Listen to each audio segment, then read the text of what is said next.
Chapter 652. In the end, the winner of the cooking competition was Wu Yan, the cheater with the cooking expert ability. She turned her anger into appetite, and she gobbled up all 12 dishes Wu Yan put on the table. She ate until she collapsed on the sofa and couldn't stand up anymore. She's like a child. Wu Yan found this funny and annoying at the same time. He didn't know what to say, but he could only sigh in his heart. "You're a foodie." Asuna wanted to refute, but the words that came out of her mouth turned into a painful moan. She collapsed on the sofa again. Wu Yan smiled bitterly. "If you can't eat that much, why force yourself?" Wu Yan sighed. "You won't die from overeating in SEO, but you can't hide the feeling of overeating. Aren't you afraid that you'll feel uncomfortable?" "I just can't accept it." Asuna raised her hand and snorted. "I can't believe I lost to a man in a cooking competition." "Oh. Surprisingly, you're a housewife." Wu Yan smiled. "Looks like you're a married woman." Asuna glared at Wu Yan and sat up. Wu Yan helplessly shook his head when he saw how tired she looked. He poured a cup of black tea and pushed it in front of Asuna. "Have some black tea, it should help with digestion." Asuna frowned. Her stomach was so full that she didn't want to stuff any more food into her stomach. However, she still raised the cup in front of her and took a sip. At this time, the sky outside the window gradually dimmed, and night began to fall. From afar, the blue sky slowly faded away and was replaced by dusk. Looking out the window, the shadows of the trees in the forest are elongating. The lake's surface is changing color. Little dots of light reflected off the surface of the lake, moving up and down with the ripples of the water. Some dots of light flickered from time to time. The lake looked like it's late in the evening. It made people's thoughts wander. Wu Yan and Asuna sat opposite each other on the sofa. Both of them didn't speak. They turned their heads to the window and watched the scenery outside slowly change. They were immersed in the scenery, enjoying this rare moment of tranquility. Neither of them broke the silence. The evening sun shone on their faces, illuminating their expressions. Gradually, the black tea is getting less and less, the dusk is fading away. Not long after, the curtain of night finally fell completely. The forest is quiet at night. The lake is still rippling, but the fluorescent light on the surface of the lake is enough to calm one's mind. Alcrad's night is also filled with stars. It's like the Milky Way. It's a beautiful scene.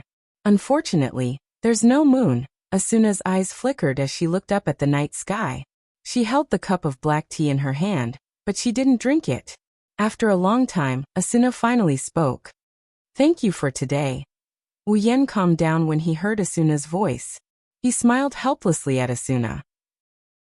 "You've been thanking me all day, Vice Leader. Just call me Asuna." Asuna rolled her eyes at Wu Yan and said with a complicated tone, "It's been a long time since I've been so fulfilled." "Fulfilled?" Wu Yan poured a cup of black tea and asked, "Aren't you known as the ghost of strategy? You've been on the front lines. Isn't that fulfilling?" "That's that kind of life."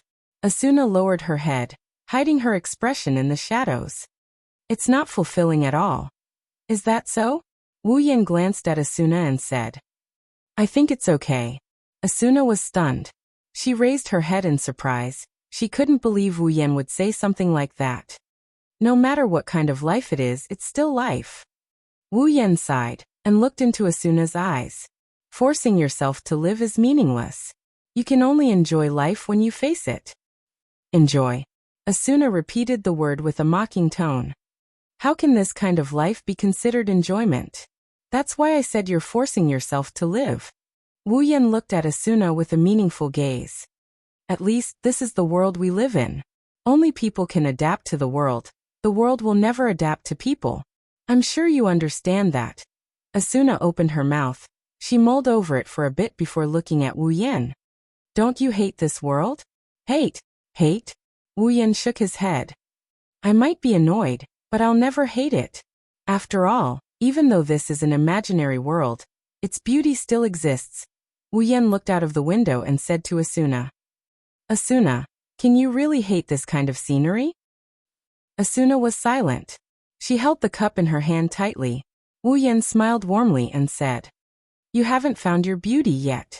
When you find your beauty, you'll realize that even though this world is cruel, You won't want to lose your life here. My beauty. Asuna couldn't help but ask. Can I find my beauty too? I think you'll have it sooner or later. Her voice sounded a little misty. Wu Yan shook his head and smiled. Actually, a girl's beauty is much easier to find than a boy's. For example, love. Love. Asuna raised her head. The sadness on her face disappeared. She stared at Wu Yan with her eyes wide open. She raised her voice and blushed. She turned her head away shyly. Don't do that. Asuna pushed her hand away uncomfortably. Don't do that. Wu Yan tilted his head, and he looked at Asuna with a confused look. What do you mean don't do that? Don't do that. Don't you think it's too early to talk about love? Asuna sneaked a glance at Wu Yan. Strictly speaking, it's only been a day since we started talking. Ha! Wu Yan didn't understand what she was trying to say. However, when he saw Asuna's dodgy eyes, he recalled what Asuna and himself said. Wu Yan's face turned red and he started blushing. Ha ha. Ha ha ha ha ha. The sudden laughter startled Asuna. When she saw how Wu Yan is clutching his stomach while laughing, Asuna's anger flared up for some reason. What are you laughing at? Nothing. Nothing. Ha ha. Wu Yan laughed until tears came out of his eyes. He waved his hand at Asuna with difficulty. Although he tried to control his laughter, it still reached Asuna's ears. Asuna was furious. She gritted her teeth when she saw Wu Yan laughing. She felt like she was a clown trying to please Wu Yan. She couldn't take it anymore. I. Asuna's voice trembled. She stood up and threw herself at Wu Yan. I'm going to bite you to death. Wu Yan was shocked when he saw Asuna throwing herself at him. He quickly stood up and wanted to do something, but Asuna already threw herself in front of him. She pinned him down on the sofa, grabbed his hand and bit it. Ouch! What are you doing? Wu Yan screamed when he felt the pain on his arm. He started to shake his arm in panic.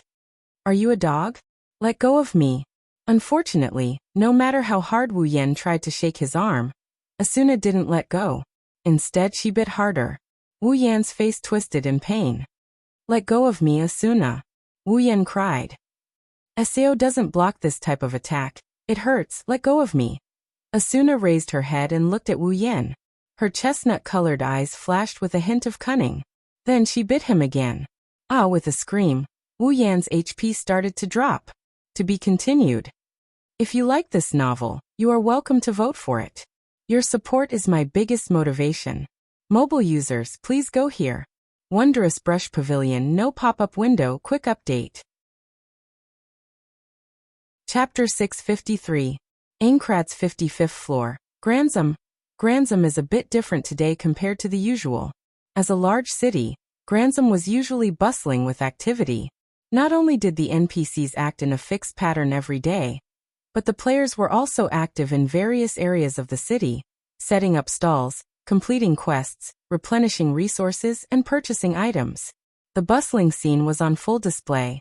But today, the bustling Granzum was even noisier than before. Not to mention the NPCs, even the players who had their own matters to attend to, such as setting up stalls and completing quests. Even the players who came out to purchase all sorts of items gave up on their original plans and headed in one direction. Their faces were filled with excitement, and their eyes were filled with passion as though they were groupies. The direction they're heading towards is the Knights of the Bloods HQ. Knights of the Bloods HQ, the plaza outside the gates. All the gamers who had rushed over huddled close to each other and formed circles. Their heads were connected together, and pairs of arms were waving above their heads. Along with the clamor, cheers, the scene was a mess. Look at the number of people. There's at least 1,000 of them. At the front of the circle of people were the Knights of Blood Oath members, who were wearing the same guild uniform and armor, forming a circle as well. They kept the people outside the circle, and did not allow them to take even half a step into the lightning pool. In the center of the circle was a square with a diameter of about 100 meters. At the center of the square stood two figures. The players who saw the two figures couldn't help but shout out loud. Wu Yan! Heathcliff! The two stood facing each other. One black and one red figure stood out among the crowd. Their cloak and coat were fluttering in the wind. Who knows if it's because of the wind? Or maybe it's because of the crowd. They looked at each other from afar, as if they're the only ones left in the world. Asuna stood in front of the Knights of the Blood's encirclement. She was gesturing at the Knights of the Blood's HQ members while saying something. It's obvious that she's the one who's maintaining order here. However, it seemed like Asuna was trying her best to maintain order at the scene. In fact, her chestnut-colored eyes that kept moving towards the center of the encirclement betrayed her heart. It's clear what she really cares about. Heathcliff looked around and shook his head when he saw the crowd around him. I'm sorry, Wu Yen-kun. I'm sure you don't like this kind of noisy scene, right? Even Heathcliff himself didn't know how the news of their duel got out. But it's not hard to guess. After all, both Wu Yen and Heathcliff aren't ordinary people. One of them is the strongest player in the game. The other is the leader of the strongest guild in the game. No matter which side it is, they're both characters that most players look forward to. Now that two of them are about to duel each other, it's only natural that the crowd would go crazy. It's understandable that such a scene would happen. I don't like it. Wu Yen glanced around and said casually. But it's not the first time I've seen something like this. Oh? Heathcliff narrowed his eyes and said thoughtfully. It seems like Wu Yen-kun has a special identity in the real world. I'm just a nobody. Wu Yen shrugged. Not worth mentioning. You're being too humble. Heathcliff smiled. If you're just a nobody, then there's no one in this world who's famous. You said it yourself. Wu Yen looked at Heathcliff with a half-smile. He couldn't help but laugh when he saw the disbelief on Heathcliff's face. Sometimes people don't believe the truth. What can you do about it? Wu Yen is indeed a nobody in the real world of the Sword and Saber Dominion. He doesn't even have an ID card. Heathcliff assumed that Wu Yen must be someone important in the real world. Of course, he wouldn't believe Wu Yan's words. After all, he was once afraid of Wu Yan's background in the real world. Heathcliff swiped his hand across the air and opened his personal interface. He immediately sent a request for a duel to Wu Yen. At the same time, a window appeared in front of Wu Yen. Wu Yen glanced at Heathcliff and clicked OK. He then chose the first strike mode. Under the first strike victory mode, as long as one party's HP bar dropped to yellow, it would be considered a loss. That party would only lose half of their HP, and they would lose the duel. Between Wu Yen and Heathcliff, a countdown timer that looked like a fighting game appeared out of thin air. The countdown timer started ticking down slowly. Heathcliff's expression instantly became calm. He raised the shield in his left hand. There was a sword under the shield. The shield looked like a scabbard as Heathcliff slowly pulled it out. Wu Yen reached out and grabbed the hilt of Heaven Gazer. He silently pulled the sword out and pointed it at the ground. Compared to Heathcliff's calm expression, Wu Yan's expression was very calm. He even had a faint smile on his face. It was as if he wasn't facing a top player but a noob. Many people cheered for him. Of course, Wu Yen wasn't confident that he could face Heathcliff as if he was facing a noob. In fact, the situation was quite the opposite. He was the one who was at a disadvantage. Heathcliff's opponent wasn't an ordinary player. He was SAO's administrator, a GM. From a player's point of view, going against a GM is suicidal. Since when has a player ever defeated a GM? Even Wu Yen wouldn't dare to boast that he can beat Heathcliff, who has the authority of an administrator. But it's not like he doesn't stand a chance. In order to hide his true identity in public, Heathcliff wouldn't dare to use his administrator's authority. First of all, he couldn't use functions that directly affect others, otherwise his identity would be exposed. Secondly, he couldn't use invincibility functions either. Otherwise, everyone would be able to see through his disguise. The only function Heathcliff could use was to keep his HP bar above yellow, or to allow his actions to break through the system's restrictions in an emergency. In the past battles, Heathcliff had always used this function, and it alone was enough. Heathcliff's HP wouldn't drop below half of his HP, which was another form of invincibility. In this case, when used in the first strike victory mode, Heathcliff was basically invincible. No matter what, the opponent couldn't force Heathcliff down to half of his HP, so how could they win? Wu Yen was in the same situation. No matter how strong he was, he had no chance of winning against Heathcliff as a player. However, as mentioned before, it wasn't like he was completely helpless. Wu Yan estimated that he would be able to force Heathcliff to a draw if he only used half of his invincibility. Plus, with some tricks, Heathcliff wouldn't be able to do anything to him even if he only used half of his invincibility. The end result was still very debatable. However, things always change according to plan. Wu Yan didn't know what would happen in this duel. He might really lose, and if he lost, he would have to join Knights of the Blood. No one knew what the real result would be. Wonderful brush pavilion, no pop-up window, quick update, remember. Chapter 654. The sound of the countdown reverberated in the air and reverberated in all directions.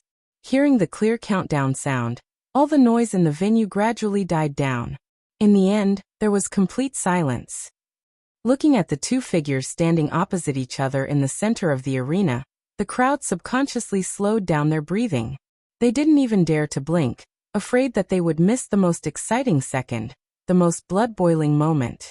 No one doubted the degree of excitement of this duel, because the two people standing there were definitely not ordinary people. The members of Knights of the Blood seemed to have forgotten that they were supposed to maintain order in the square. Asuna also clenched her fists and looked back and forth between the two. A trace of nervousness and worry could be seen in her eyes. As for who she was worried about, only she knew. A gust of wind blew across the square, causing the hair and clothes of the two people to flutter. The countdown had reached the last 10 seconds, and the atmosphere instantly became dead silent. 5, 4, 3, 1 thump. The countdown sound was louder than any other sound before, pushing the atmosphere of the square to its peak. In an instant, the two people standing opposite each other moved at the same time. Afterimages suddenly flashed from where the two of them were standing. The two of them, who were originally 5 meters away from each other, instantly rushed in front of each other. Their gazes met and froze. Clang! The two swords collided violently, and the clear sound of weapons clashing rang out. A wave of air rolled up from the place where the two weapons collided, whistling and sweeping in all directions. Only at this time did the onlookers realize that the two of them were already facing each other. Sparks flickered at the point where the two weapons clashed. The two swords, one big and one small, fiercely collided with each other. The sound of friction like scraping glass could be heard one after another. Wu Yan and Heathcliff were in a deadlock with their swords in hand, but if you pay closer attention, you will notice that the two swords are in a deadlock. The two people who were in a deadlock have completely different expressions. Wu Yan's wine-red eyes stared straight at Heathcliff's somewhat ugly face. The corner of his mouth curled up, and he let out a sneer. Then he suddenly exerted force on his sword. The heaven gazer pressed down on Heathcliff. He felt an unparalleled force coming from his sword, and with a muffled sound, he was sent flying. The crowd around him exclaimed in surprise. Heathcliff gritted his teeth and steadied himself. He then looked at Wu Yan, who was standing opposite him with a sword in hand. His expression became slightly solemn. What a strong force, strength. Wu Yan smiled slightly. Heathcliff's pupils shrank. Wu Yan's figure quickly appeared in front of him. Only strength. As soon as his voice fell, a strong wind blew past Heathcliff's body. Heathcliff only had time to put his shield horizontally in front of him. A muffled sound rang out as a huge force directly hit Heathcliff's shield. Heathcliff was once again pushed back a few steps. As for Wu Yan, he had already raised his heaven gazer again, and looked at Heathcliff with a smile. Heathcliff's expression turned ugly. Everyone saw that in the two exchanges, Wu Yan was unharmed, but Heathcliff's HP bar was reduced by a small chunk. The first exchange of blows. Without a doubt, he had the upper hand. Oh, the crowd cheered and cheered, offering the best cheers for this wonderful battle. So strong. Asuna murmured. Even the leader's defense couldn't completely block Yankuan's damage. Yankuan is really strong. Looks like I underestimated you. Heathcliff sighed. His face was tense. I didn't expect your strength and dexterity to be so high, and your reflexes are also so strong. I miscalculated. Wu Yan's eyes flashed and he said jokingly, "Can I take it that you want to admit defeat?" Haha. Heathcliff chuckled and placed the shield in front of him. No matter what, I'm still the leader of a guild. I won't admit defeat so easily.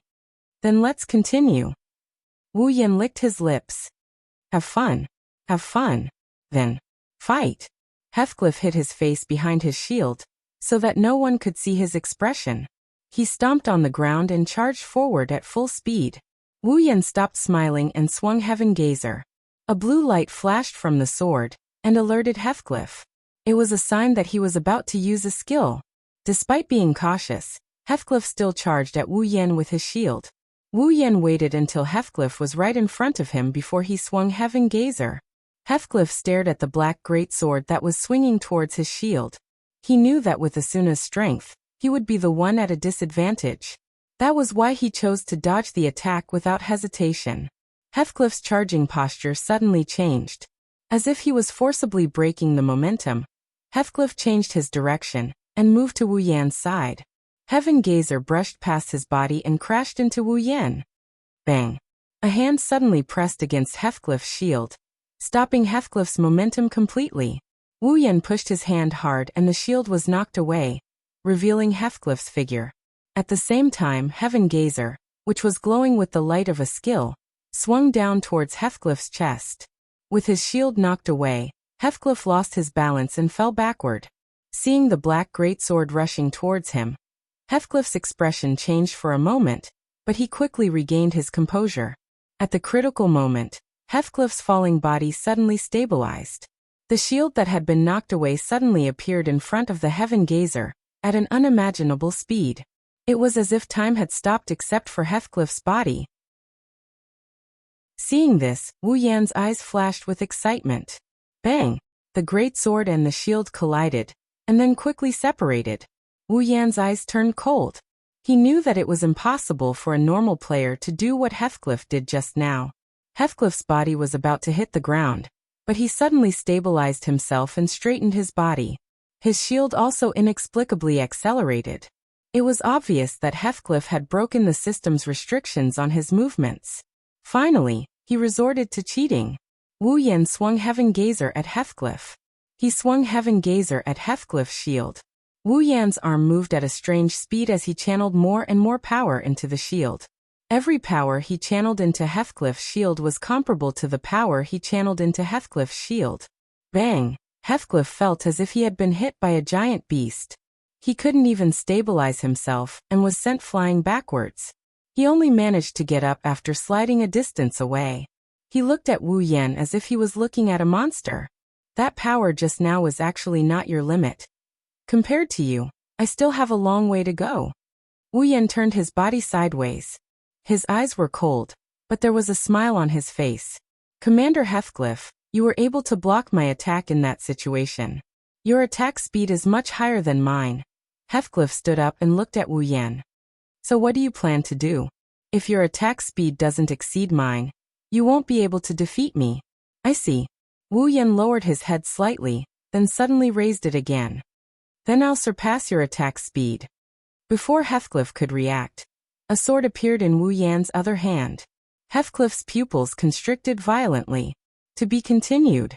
If you like this novel, you are welcome to vote for it. Your support is my greatest motivation. Mobile users, please read it here. Wonderful Brush Pavilion, no pop-ups, quick updates. Chapter 655. Wu Yan wielded the Heaven Gazer and a sword of average length. He lowered his arms and looked at Heathcliff like a cheetah about to pounce on its prey. He lowered his body and looked at Heathcliff. Dual sword style. His deep voice echoed in the surroundings.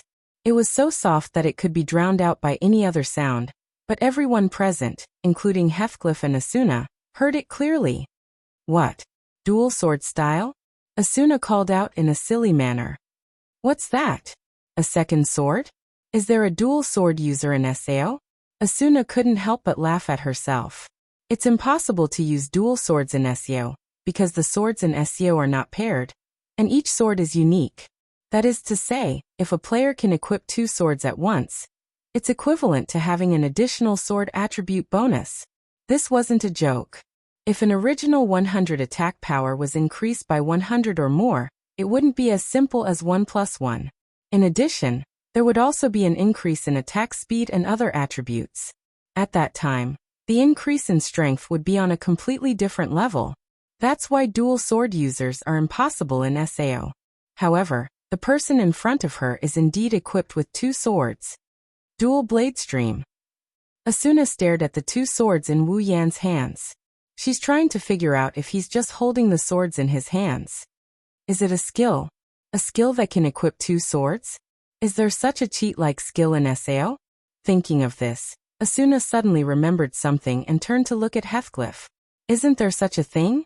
Wasn't Heathcliff's holy sword a skill that combined both offense and defense, exactly the same type of skill? A unique skill.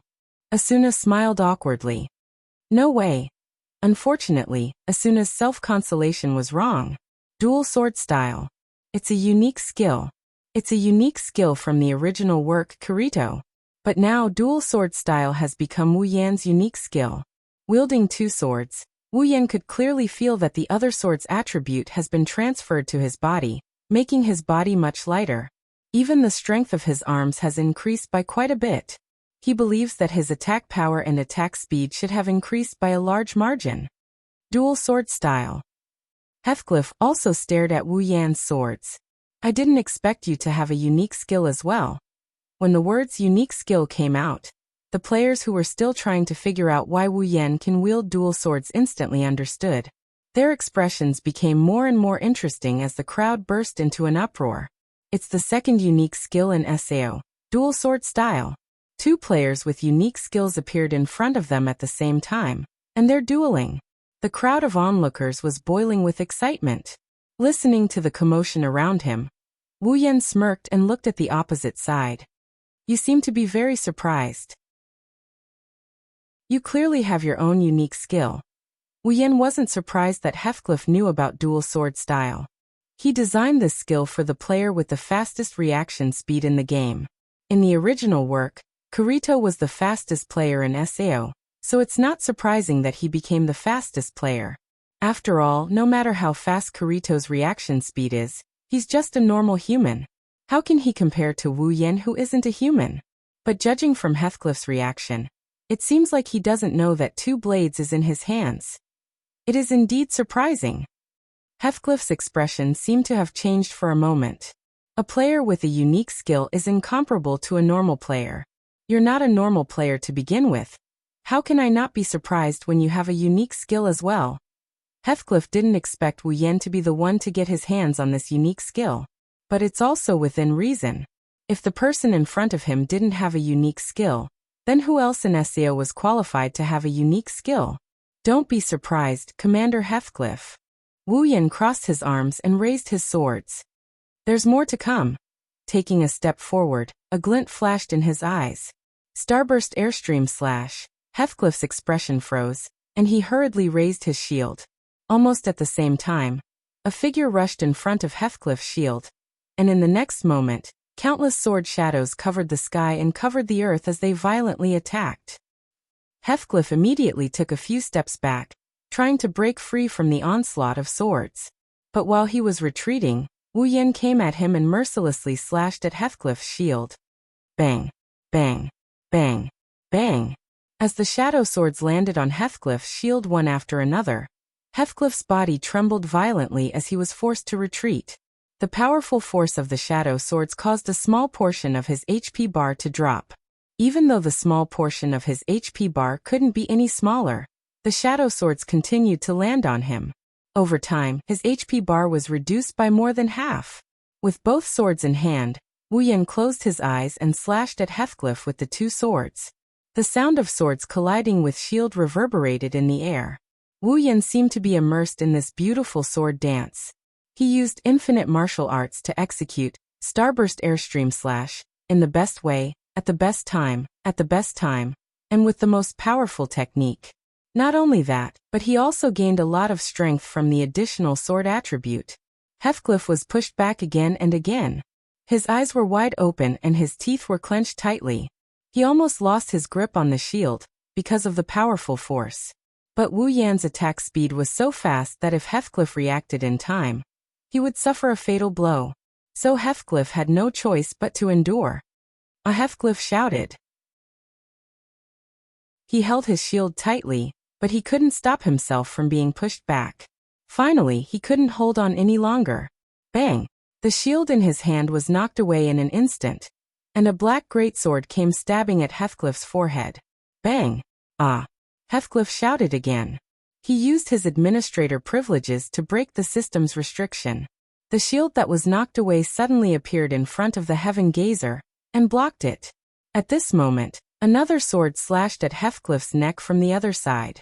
Heathcliff's expression changed. He had no choice but to break the system's restriction again, and block Wu Yan's slash with his longsword. There was a loud clang, and surprisingly, there was also a cracking sound. Wu Yan and Heathcliff froze at the same time. Bang! Wu Yan's other sword cracked and shattered into pieces before disappearing into thin air. Wu Yan pursed his lips and jumped away, putting some distance between him and Heathcliff. Heathcliff gasped for breath and forced a smile. Looks like Wu Yan Kuan's other weapon isn't ideal. Well, I guess I can't find a weapon that's as good as the Heaven Gazer, so I can only use this to make up the numbers. Wu Yan helplessly threw away the sword hilt and looked at Heathcliff with a smile. But Commander Heathcliff doesn't look too good either. With your current HP, you'll drop to yellow after one more hit from me, right? Heathcliff's expression darkened when he heard Wu Yan's words. He glanced at his own HP and then looked forward. His face was expressionless, but his heart was filled with helplessness. Heathcliff was caught between a rock and a hard place. Wonderful brush pavilion, no pop-up window. Quick update, remember. Chapter 656. Wu Yan's attack power was enough to break through Heathcliff's defense. With Heathcliff's current HP bar, even if he had a shield to block another attack from Wu Yan, his HP bar would drop to yellow. And the moment Heathcliff's HP bar dropped to yellow, he would lose, of course. Heathcliff had the administrator's permission to keep his HP bar from dropping to yellow. So even if he let Wu Yan attack him for a whole day, his HP bar wouldn't drop to yellow, let alone one attack from Wu Yan. But this wasn't enough to guarantee Heathcliff's victory. With so many people here, anyone with a discerning eye can see that with his current HP bar, he won't be able to take a hit from Wu Yan. After one hit, his HP bar will drop to yellow. If he can take a hit from Wu Yan, and his HP bar doesn't drop to yellow, then his identity will be exposed. However, if he didn't keep his HP above the yellow level, he would also lose the duel because his HP would drop to the yellow level after receiving the attack. So Heathcliff was really stuck in a difficult situation. To get out of this situation, Heathcliff had two options. The first option was to clear Wu Yan's HP bar to yellow before Wu Yan attacked him. That way Heathcliff would win. However, Heathcliff clearly saw that Wu Yan's HP bar was full. From the start of the duel, Wu Yan was the one attacking him. Heathcliff, who was inferior to Wu Yan in terms of strength and speed, didn't even manage to land a single hit on Wu Yan. How could Heathcliff reduce Wu Yan's HP bar to half in one hit? If Wu Yan took one hit from Heathcliff and switched to another, then Heathcliff would lose. As for the second option, if Wu Yan can't hit him, he'll be the one attacking Wu Yan. This way Heathcliff can win. The problem was, how could Heathcliff, who was slower than Wu Yan, dodge Wu Yan's attacks? Neither of the two methods was suitable for this situation. That is to say, it was equivalent to having no other way. Heathcliff could also use his administrator privileges to modify his attack power and speed. He could either reduce the opponent's HP by half in one hit, or increase his speed to exceed the opponent's. This way he could use both methods. However, this method could not be implemented. With a single strike, he had defeated an opponent who was at the same level as him, or even higher. Half of the opponent's HP was gone, even with top-notch equipment? Was that even possible? As long as Heathcliff used this method, there was no doubt that his identity would be suspected. As for the modification speed, to surpass Wu Yan's level, the problem is the same as above, a person with better equipment than him. What reason did he have to be faster than him, much faster? Yet another way to expose myself. Of course, as an administrator, Heathcliff had many ways to win this duel, but none of these methods were suitable for public use. Once he used them, his identity would be exposed. Unless he didn't care about his identity being exposed, he couldn't use these methods at all. In other words, he wanted to make sure that no one would suspect him. There was almost no way to win this duel. Heathcliff had never thought that he would be forced into such a corner by a mere player. Aggrieved, truly aggrieved. However, Heathcliff also didn't want his identity to be exposed so soon. Even if he was suspicious, when the suspicion accumulated to a certain extent, he would be exposed. He would be exposed as well. Moreover, the guy in front of him wasn't a fool. If he used too many cheating methods, it would definitely arouse his suspicions. If that happened, his identity would be exposed, and Heathcliff didn't want that to happen. Poor Heathcliff thought that he had to keep his identity a secret, but he didn't know that his opponent had already known about his identity from the very beginning. Right now, not only Heathcliff, but the audience didn't think that Heathcliff had a chance of winning this duel. One of his HP bars was full, and the other could only last for one more hit. Furthermore, Wu Yan's dual sword style was like a storm, so there was no need to guess who would win this duel. Even the members of Knights of the Blood didn't think that their commander had a chance of winning, let alone the rest of the audience. The entire scene became silent as the two people in the center of the square became silent. Everyone's attention was on Heathcliff. Their eyes were filled with nervousness and anticipation. They were waiting for Heathcliff's next move. Or perhaps they were waiting for Heathcliff to turn the tables around. Wu Yan didn't say anything. He just held the heaven gazer and stared at Heathcliff without moving an inch. However, Heathcliff knew that if he made any movement, this person would attack him. Heathcliff stared at the figure in front of him. His expression didn't change at all, but the emotions in his eyes kept fluctuating, until... Sigh. Heathcliff sighed and relaxed his tense body. He sheathed his sword into his shield. Dual sword style is really strong. Heathcliff shook his head and smiled. If Wu Yan's weapon didn't run out of durability, I would have lost long ago. Commander Heathcliff, you're underestimating yourself. Wu Yan shrugged. Divine Sword is a unique skill. If my stats weren't higher than yours, I don't know what would have happened. You can say that I'm relying on the convenience of my equipment. Wu Yan was lying. How could he rely on his equipment when he had the strength and speed to surpass the current top players? Wu Yan's stats may be higher than the top players, but they aren't ridiculously high. The main reason for this is because of Infinite Arm's refinement. It allows him to perfectly utilize the basic abilities of these stats to their limits, or even surpass them. This is why there is such a clear difference. Without Infinite Armory, Wu Yan wouldn't be that much stronger than Heathcliff and Kirito. After all, there were many things in this world that required balance and fairness. Wu Yan only said that to give Heathcliff a way out. Heathcliff had already put away his weapon, so there was no doubt about it. Heathcliff looked at Wu Yan seriously and turned around. Wu Yan, the Fey swordsman, you really live up to your title as the strongest player. I admit defeat in this duel. As soon as he said that, the symbol of victory on the duel sign in the air pointed at Wu Yan's direction, informing everyone that Wu Yan is the victor of this duel. Oh, the players cheered as they congratulated the victor standing in the center of the stage. After today's battle, the mysterious Fey swordsman will enter the eyes of the players. The Fey swordsman's name, Wu Yan, will be etched into the hearts of the players. And along with that, the title of the strongest player. Even in his normal state, he was able to defeat Heathcliff, who had a unique skill, not to mention the short-lived dual sword style that also had a unique skill. I'm afraid the entire SAO is going to be excited about the second unique skill in the game world. Wu Yan chuckled, put the heaven gazer back on his back, and walked out of the duel with his back facing Heathcliff. Wherever he went, the players automatically made way for him and cheered for him to walk out of the duel.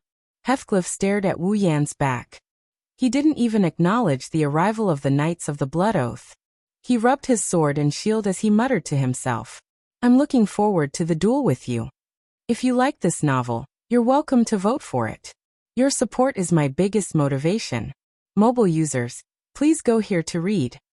Wondrous Brush Pavilion, no pop-ups, quick updates. Chapter 657. Aincrad's 55th floor Granzum. Inside a restaurant, Wu Yan and Asuna sat across from each other. The table in front of them was filled with all sorts of dishes. They didn't touch anything because they weren't in the mood to eat. To be more precise, one of them is spacing out while the other is looking around in annoyance. She kept sighing and sighing.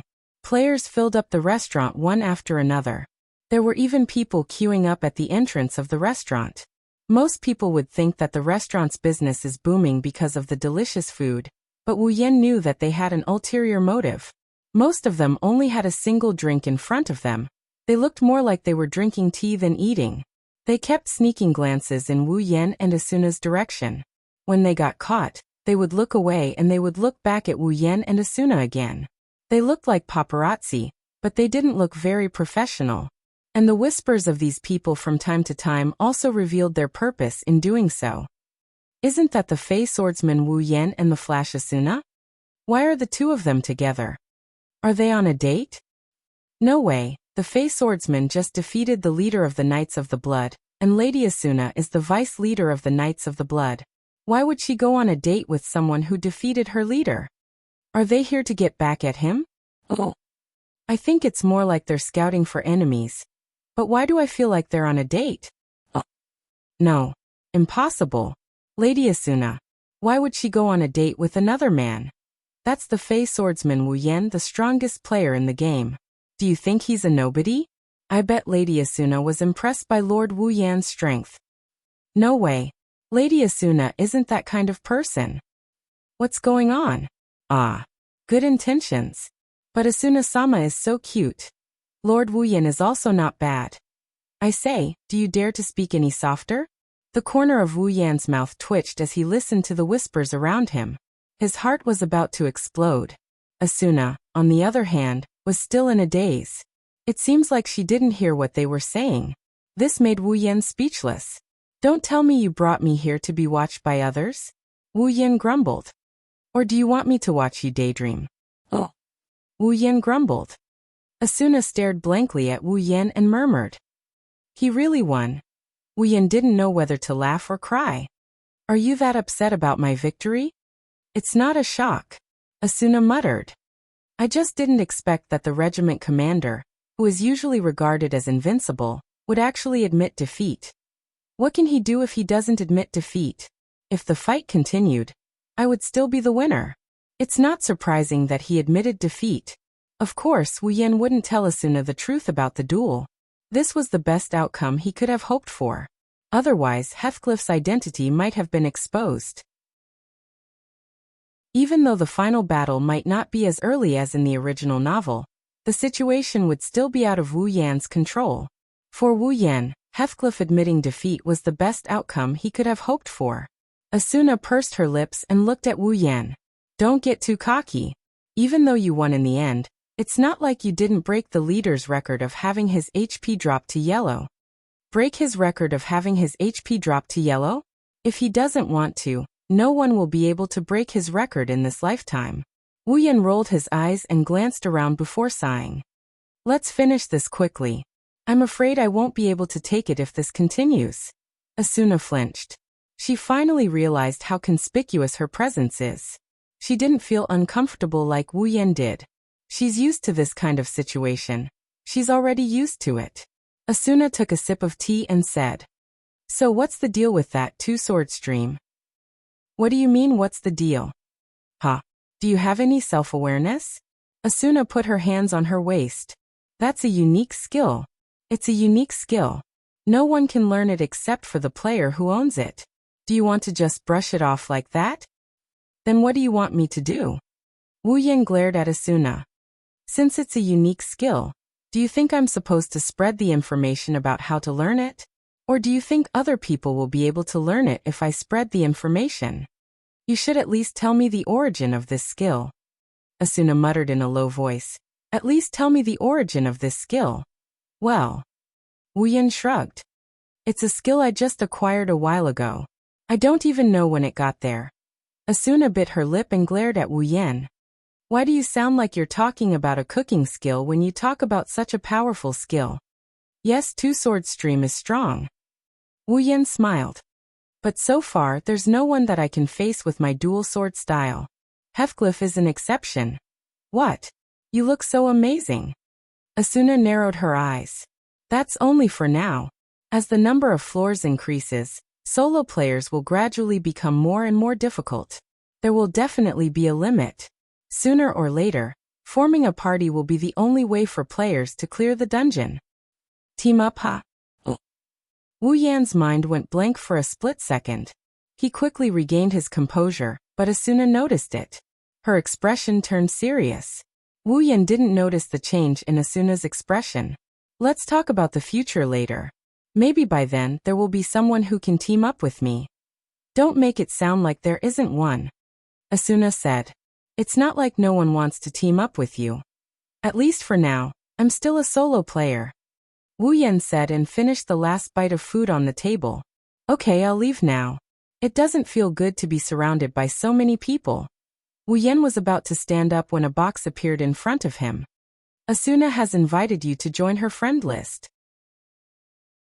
Wu Yan flinched and he looked at Asuna with a surprised look. Asuna blushed and she hurriedly tried to explain herself. Don't get me wrong, I just want to confirm if you're still alive. Wu Yan laughed when he saw how flustered Asuna was. He clicked OK, and they joined each other's friend list. Sure, I don't know why you're in such a hurry. Wu Yan rolled his eyes at Asuna. He waved goodbye to Asuna, and he walked towards the door. I hope you'll feel sad for me when I'm removed from your friend list. Wu Yan walked out of the cafeteria after saying that. What the hell? Asuna turned her head away in dissatisfaction. At the same time, an email arrived in front of Asuna, and her eyes narrowed. There were only a few words on the email, but Asuna couldn't help but take it seriously. We found the room where the boss is. Finally found it. Asuna stood up and touched the hilt of her sword. She glanced at the direction Wu Yan left with a smirk on her face. We the clearers will be taking the boss. Sorry, Yankuan. Chapter 658. Walking out of a weapon shop, Wu Yan rubbed his forehead and sighed. Wu Yan has lost count of the number of weapon shops that have disappointed him. Now that SEO has developed to a certain stage, blacksmithing has also become a profession, and it's becoming more and more popular. The weapons crafted by the best blacksmiths were obviously much better than the weapons dropped from monsters. Some of the weapons could be upgraded by the blacksmiths, making them even more powerful. Therefore, if a player needed a weapon, they would not run to the wilderness or the labyrinth area to hunt for it. Instead, they would buy it directly from the weapon shops opened by other players. It's the same for Wu Yan. The weapons and equipment dropped by the monsters can't satisfy his needs. He needs to start looking for weapons and equipment from the life profession players. Of course, it's not that Wu Yan's equipment can't keep up with his needs. On the contrary, this set of equipment is a set of godly equipment that he has amassed over a long period of time, including Heaven Gazer. Although they have accompanied Wu Yan for quite some time, after many rounds of grinding and leveling, they have become the most suitable equipment for Wu Yan. Even their levels are higher than top players. With this set of equipment, as long as Wu Yan is willing to spend money to upgrade them, it won't be difficult for him to keep them with him until the end of SAO. In other words, Wu Yan doesn't have to worry about changing his equipment. This is Wu Yan's previous thought. It's true that his current equipment can keep up with his progress and meet his requirements. There's no need for him to change his equipment. Even if he waits, he can continue to upgrade them.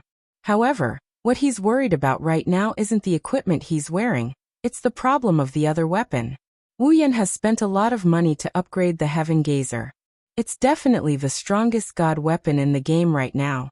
However, with the dual sword style, one Heaven Gazer can't satisfy Wu Yan at all. The last time he fought with Heathcliff, the Heaven Gazer's durability was depleted due to the lack of equipment. In the end, Heathcliff had to admit defeat. If Wu Yan had a second weapon comparable to the Heaven Gazer at that time, not only would his stats be greatly increased, he would also be much stronger than he was when he was using a cheap weapon. In the past, he never had to resort to using dual sword Ryu against an enemy, so he never thought about this problem. But now, this problem has to be put on the agenda. Otherwise, if the weapon drops the chain at a crucial moment, that would be a huge joke. Since that day, Wu Yan has been planning to buy a suitable weapon. However, after so long, Wu Yan has visited almost every weapon shop on every floor, but he still hasn't found a suitable weapon. If it's not a problem with the blacksmith, it's a problem with the materials. Wu Yan hasn't been able to get a second weapon, and his dual sword style has been sealed. Fortunately, there's nothing that can threaten Wu Yin yet. Otherwise, Wu Yin would have to carry a bunch of cheap weapons around and replace them with a new one. He'll be a wasteful player. Suffering setbacks after setbacks, Wu Yin even had the idea of going straight to farming monsters to get a celestial weapon. If that's the case, it's not like there's no chance at all. But how long would he have to grind to get an ideal weapon? Wu Yin doesn't have that much patience. Wu Yin touched the hilt of Heaven Gazer on his back and pursed his lips. He opened his friend list and found Asuna's name. Wu Yin knows that Asuna has a friend who's a very good blacksmith. In the original work, Kirito got his second weapon from her. Before he found her, Kirito was just like Wu Yin. He's been struggling to find a second weapon. With Asuna's blacksmith friend's skill, it wouldn't be hard for her to make a god weapon with the right materials. However, Wu Yin didn't dare to click on Asuna's name to ask for her friend's location. It's not that he can't afford it, it's just that they haven't contacted each other since they became friends. Now that Wu Yin suddenly has to contact Asuna, Wu Yin felt awkward. It's as if he's afraid of hearing Asuna's voice. What Wu Yin didn't know is that his situation is very similar to that of those men and women who have feelings for each other waiting for the other party's call. They are waiting for the other party to contact them, but they don't dare to personally dial the number. Wu Yin scratched his face and looked at Asuna's name. He sighed for the umpteenth time and closed the interface. Let's keep looking. I've been looking for her for a while now.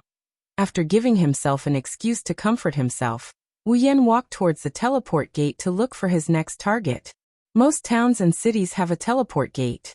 With this gate, players don't need to use teleport crystals to teleport between floors. Wu Yin may have a lot of money, but he's not so extravagant as to not use free stuff. When players use teleport crystals to teleport to other locations, they will be teleported to the teleport gate as well. This is a very convenient location for players. When he arrived at the teleport gate's plaza, Wu Yin heard an unusually loud commotion. Wu Yin frowned and looked towards the source of the noise. He saw a player in his 20s or 30s standing there, grabbing onto the passers-by and begging for something. However, the passers-by ignored him and even cursed at him. Only a small number of players frowned with a troubled expression on their faces. Wu Yin was confused by the situation. At this time, a familiar figure entered his sight. Blinking his eyes, Wu Yin walked up to the guy and stood behind him. "What are you doing here?" Kirito, who was staring at the player begging for his life, turned around and saw Wu Yin there. He gasped when he saw Wu Yin. "It's you. Why do you look like you've seen a ghost?" Wu Yan's mouth twitched. "Are you surprised to see me here?" Kirito finally came to his senses and scratched his head in embarrassment. "Well, a little. The two have only met twice. The first time was when they were clearing the first floor's boss. The second time was during the Christmas event in the Forest of Lost. Of course, Kirito was surprised to see Wu Yin here. After all, the person in front of him is a famous person. All right." Wu Yin pointed towards the player. "What's going on?" Kirito's expression darkened and he bitterly smiled. "That person is the guild master of a small guild called Silver Flag. Not long ago, other than him, all the other members of his guild were annihilated by the Orange Guild. Titan's Hand. Orange Guild." Wu Yin nodded. "The kind of guild that specializes in robbing players and killing their prey?" Kirito nodded and looked at the player. "He wants someone to avenge him, but he doesn't want to kill them. He wants them to go to jail." "Oh, what a nice guy." Wu Yin sighed. "So, do you want to go?" Kirito smiled and looked at Wu Yin. "Do you want to go too?" Wu Yin pondered for a moment. He rolled his eyes and a sly smile appeared on his face. "Hey Kirito." Wu Yin smiled at Kirito. "How about a bet?" "A bet? That's right. Let's see who can send the members of Titan's Hand to jail first." Wu Yin had a strange smile on his face. "Whoever wins will have to agree to one condition within their power. How about it?" Kirito paused for a moment and smiled. "Sounds interesting. Oh? Then. Okay. I agree." Chapter 659. Aincrad's 35th Floor, Forest of Wandering. Unlike the previous snowy Forest of Wandering, although the environment in the Forest of Wandering wasn't the best, it still felt like a woodland at night. The surrounding trees were green and full of vitality. Apart from the monsters in the forest, it was a good choice for people to have a picnic in the Forest of Wandering. Unfortunately, in a corner, a few people were arguing, destroying the tranquil and serene atmosphere. "What are you talking about?" A group of 5 was gathered together. There were 2 female players and 3 male players. The 3 male players were standing on one side, looking a little lost. The 2 female players were standing opposite each other. It seemed that the 2 players were the ones who were in a dispute. The tall female player with curly red hair and a slightly seductive appearance is looking at the item in front of her. "Since you have that lizard to heal you, you don't need a recovery crystal, right?" The one standing in front of the tall female player is a short, cute girl. Her yellow hair is tied into 2 ponytails with a red hairband. There's also a lizard dragon on her head. In terms of appearance, she's comparable to some of the top girls in SAO. Most importantly, she's cute. However, this girl is very cute. His red pupils were filled with indignation. "You're the one. You're not going to the front lines. Why would you need a recovery crystal?" "Of course." The tall female player's voice was filled with provocation. "I'm not like Silica who has a man to heal you." The petite girl named Silica raised her head and looked at the person in front of her. Her expression didn't change much. However, the anger in his eyes was clearly displayed. The 3 male players on the side seemed to be frightened by the quarrel between the 2. One of them quickly stood up and said to the tall female player, "Miss Rosalia Silica, you too." "I got it." Silica interrupted the other party and put away the personal interface in front of her. She then turned to the tall female player named Rosalia. "I don't need any items, but I won't team up with you anymore," Silica said. Silica said to Rosalia as if she was taking revenge, "There are many teams that want me. I can still survive without you." Silica ignored the 4 players who were her teammates just a second ago and turned around. Along with the little dragon-shaped pet on his head, she walked towards the outskirts of the forest. Silica didn't notice the strange glint in Rosalia's eyes when she turned to leave. She licked her lips and smirked wickedly. She looked at Silica as if she was looking at a boss that could be easily taken care of. Silica didn't know what she's going to face when she left in a fit of pique. What is it? Originally, the sky was already close to dusk. While the 2 of them were arguing, the curtain of night quietly fell. By the time Shili realized that she was walking alone in the Forest of Wandering, which was filled with monsters, the sky had already turned completely dark. In the forest, some of the monsters that only appeared at night let out roars. Mixed with the forest's unique chill, Shili couldn't help but feel a little scared. She grabbed the dragon pet and quickened her pace. She walked towards the exit of the Forest of Wandering. She had to leave this place as soon as possible. Otherwise, if she encountered monsters later. Just as this thought flashed through her mind, a few heavy footsteps came from the trees beside her. Startled, Silica hurriedly tried to change direction, but the owner of the footsteps appeared in front of her. A gorilla holding a wooden mallet in one hand and a wine flask in the other walked out from behind the trees. It was about 2 meters tall and brimmed with power. Its red eyes were fixed on Silica. The hostility in its eyes made Silica involuntarily take 2 steps back. Shili bit her lip, turned around and ran in another direction, but she soon retreated because there was another gorilla there. Silica suddenly realized that there was a gorilla in front of her, to her left, and to her right. She had no choice but to retreat. Behind her was a giant tree that blocked her way. Chirp! Chirp! The dragon pet on Silica's head immediately flew up and growled at the 3 gorillas. It seemed like it wanted to protect its master. It was not like a pet in the game at all. Instead, it was quite intelligent. The dragon's growl woke Silica up. Shili took a deep breath and pulled out the short sword at her waist.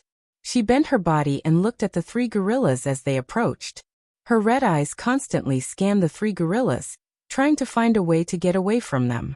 One of the gorillas seemed to have lost its patience. It opened its mouth and let out a roar. It took a step forward and rushed towards Silica. It smashed the wooden mallet in its hand. It did not show any mercy even though its opponent was a cute little girl. Silica's expression changed. She jumped forward and dodged the attack from the gorilla's side. Almost at the same time, the mallet smashed into the ground, creating a cloud of dust and even a slight vibration.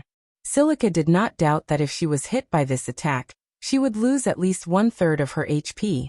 In other words, she could only survive 3 hits at most. Bang! While observing the situation, Silica was caught off guard. She was hit directly by a gorilla. Her petite body was lifted into the air, but she was immediately sent flying by a mallet. Bang! Ah! Shili fell to the ground, and her HP bar immediately dropped below the yellow level. This time Silica really panicked. She turned around and stood up, but what greeted her was a mallet in front of her. Boom!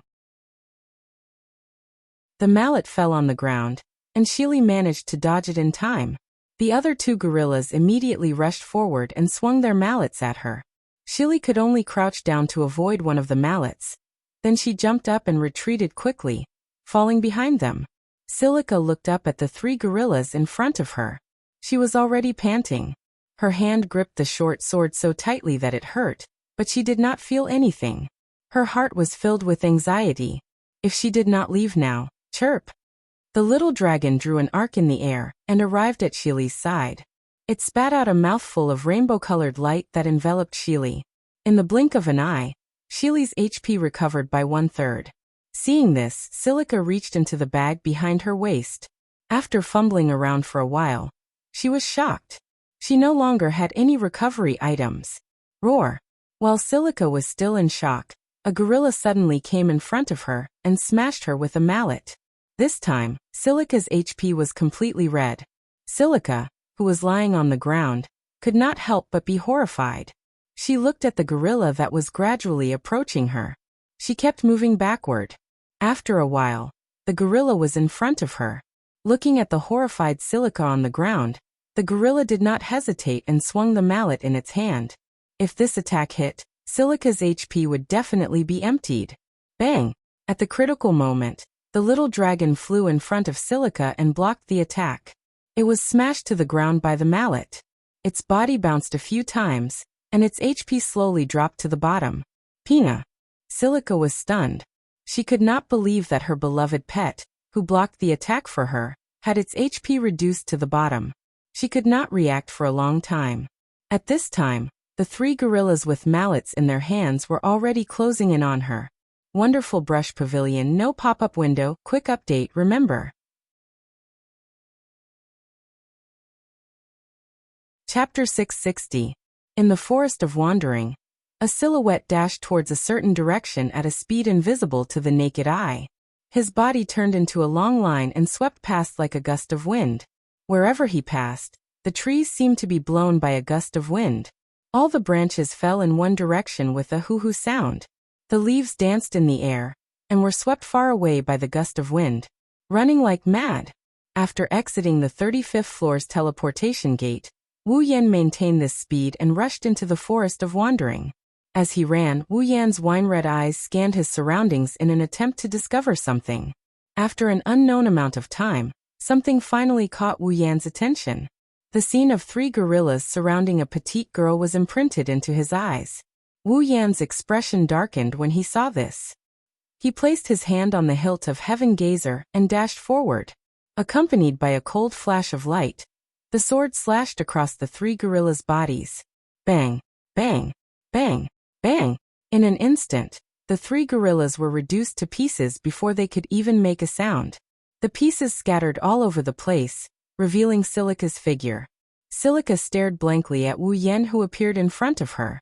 She didn't move for a long time until she finally reacted. She panicked and turned to look at Pina. Pina! Silica crawled to Pina's side and hugged it. She watched helplessly as Pina's HP bar fell to the bottom. She panicked and tears fell uncontrollably from her eyes. Pina! Pina! Ugh! Pina opened its eyes and looked at its owner. Its body emitted a fluorescent light, and shattered into pieces under Silica's gaze. No. No. Silica's small face was covered in tears. Shili's hoarse voice sounded like it was forced out of her throat. She frantically tried to grab Pina's fragments in the air. She wanted to keep them here, but all she could do was grab at thin air. A glowing feather floated down from the pieces and fell into Silica's hand. Silica stared blankly at the feather in her hand. Tears of pain flowed down her face. Pina. No. Wu. Silica sat on the ground. Shili hugged the feather that Pina had transformed into. Tears flowed out of her eyes and dripped onto the feather that was glowing. Her cries became the only sound that could be heard in this world.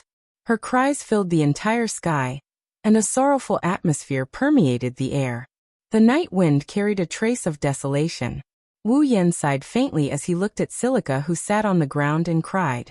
Was he still a step too late? Wu Yan felt bad when he heard Silica's sorrowful sobs.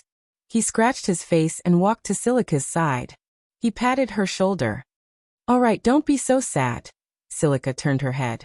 Her tear-stained face came face to face with Wu Yan's face. Her tear-stained eyes finally managed to see the face of the person beside her. Wiping her face, she cried out in a sobbing voice. Thank you.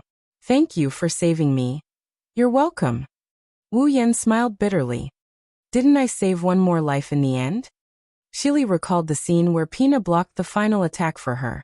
Tears streamed down her cheeks again. She buried her face in her chest and suppressed her sobs. Don't cry. Wu Yan inched closer to Silica, feeling a bit uncomfortable. He patted her head. It's not like your tamed beast can't be resurrected. Re-resurrected. Silica's sobbing shoulders froze. She quickly raised her head and looked at Wu Yan with teary eyes full of hope. Is that true? Pina can be resurrected? Oh really? Wu Yan blushed when a cute girl looked at him like that. He quickly said, in the southern part of the 47th floor, there is a labyrinth outside the circle called the Mound of Memories. There is a rare item at the top of the mound that can be used to resurrect tamed beasts. With that item, Pina can be resurrected. Shili smiled in surprise, but the next moment her smile froze. The 47th floor. Silica lowered her head. She raised her head again with determination. I understand. I will work hard to level up. One day, I will reach the 47th floor and get the item that can resurrect Pina. I don't want to hurt your feelings. Wu Yan looked away from Silica. He hesitated for a moment and whispered, if a tamed beast can't be resurrected within 3 days after its death, it can't be resurrected anymore. If the master doesn't go there personally, there is no way to get the item that can be resurrected. Silica trembled. She buried her head in her chest again. She tightened her grip on the feather. Her shoulders shook. Pina. Well, you don't have to be sad. Wu Yan shook his head. I can go with you. Getting the item shouldn't be a problem. Silica was stunned. She turned to Wu Yan. Wu Yan smiled at her. He opened his personal interface and sent Silica a trade request. He then gave her some items. These are for you. Wu Yan said softly. With these items, you can go to the Mound of Memories by yourself. Are you relieved now? Yes. Shili couldn't help but jump in fright when she saw one piece of excellent equipment after another being traded into her inventory. If she equipped all of these pieces of equipment, her strength would increase by at least 10-fold. If she sold them all, she could fetch an astronomical sum. Shili was somewhat flattered by this sudden development. No. I can't accept these things. Silica said to Wu Yan in a panic. It's not that expensive. Wu Yan scratched his cheek in embarrassment. It's just some low-level items that I couldn't get rid of in the past. I didn't think they would come in handy today. You don't have to worry too much about them. How can I? Silica's voice became softer and softer. Her eyes were trembling as she looked at the items. Although Silica's rationality told her that she couldn't accept these items, her emotions told her that with these items, Pina would be saved. Looking at Silica, Wu Yan knew what she was thinking. He laughed and rubbed her little head. Then take it as my investment. When you're stronger than me in the future, remember to give me more precious equipment than this. Otherwise, I'll definitely stick to you. Silica smiled through her tears. She looked at Wu Yan gratefully. She knew that this was most likely impossible. He was just trying to comfort her. After wiping away her tears, Silica sneaked a glance at Wu Yan. She hesitated for a moment. Why are you so nice to me? Well, Wu Yan laughed dryly. He felt a lot of pressure under Silica's gaze. He had no choice but to say something in a low voice. I can't help it. I can't do anything about a girl's tears. His words, which were as soft as a mosquito's, entered Chili's ears. She was startled and lowered her head. You're such a gentle guy. Gentle. Wu Yan turned his face away guiltily. He exhaled. Do you really believe in my reasons? Maybe I'm lying to you? A smile appeared on Silica's face. I'm willing to believe you. Are you serious? Wu Yan frowned. Be careful. You don't even know if I betray you. I'm willing to believe you. Silica didn't respond directly. Instead, she looked into Wu Yan's eyes and repeated her words with a firm tone. Wu Yan and Silica looked at each other. He tried to find a trace of unnaturalness in Silica's eyes but failed. Wu Yan smiled bitterly and shook his head. Truly, a person who makes people unable to get angry. Silica smiled. If you like this novel, you're welcome to vote for it. Your support is my biggest motivation. Mobile users, please read it here. Wondrous Brush Pavilion. No pop-up windows.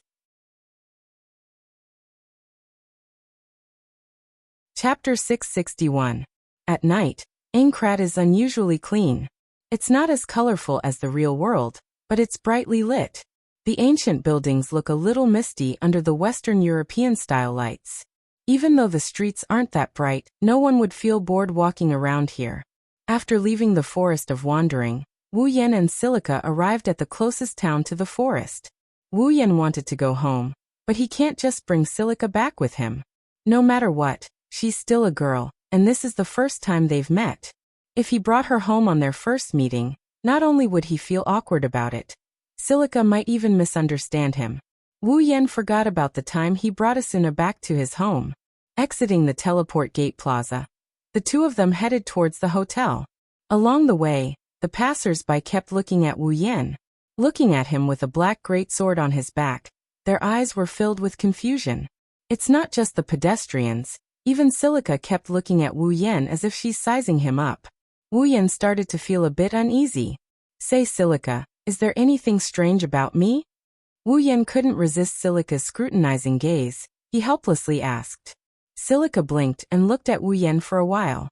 Then she said thoughtfully, I have a feeling that Mr. Wu Yan's outfit is very similar to the legendary Fey swordsman. Wu Yan's expression froze. No, it's not just the outfit. Silica looked at Wu Yan in surprise. Even your name is the same as that lord. Could it be that Mr. Wu Yan is that Lord Wu Yan? That's... Wu Yan pursed his lips. He lamented the fact that his equipment is a bit too conspicuous. He didn't intend to hide it, so he was about to admit it when Silica interrupted him. Well, how is that possible? Silica waved her hand. Silica laughed. Lord Fey Swordsman has an elven-tamed demon. It's much stronger than Pina. Although Mr. Wu Yan looks like Lord Fey Swordsman, he doesn't have a tamed demon. How can he be that lord? Wu Yan laughed awkwardly. She was speechless to the extreme. But at the same time he felt relieved. Could it be that the passers-by only took a glance at his outfit before moving away? Was it because he had kept his healing fairy away that they thought he was just an elven swordsman? It's not hard to understand. Looking at Wu Yan's equipment, you wouldn't be able to tell that it's high level. Other players can easily dress up like him. Only the healing fairy is unique. No one else has it. Naturally, the healing fairy became Wu Yan's defining characteristic. Speaking of which, Wu Yan's nickname was the Fey Swordsman. It's not strange for his healing fairy to become his signature. His healing fairy was different from Silica's Pina. Although they were both healing-type pets, his healing fairy's healing ability was much better than Pina's. It recovered 20% HP every minute. It was because of his healing fairy that Wu Yan was able to run rampant in many high-level labyrinths. On the other hand, Shili's Pina's healing wasn't as effective. She could only recover around 2,000 to 4,000 HP per minute.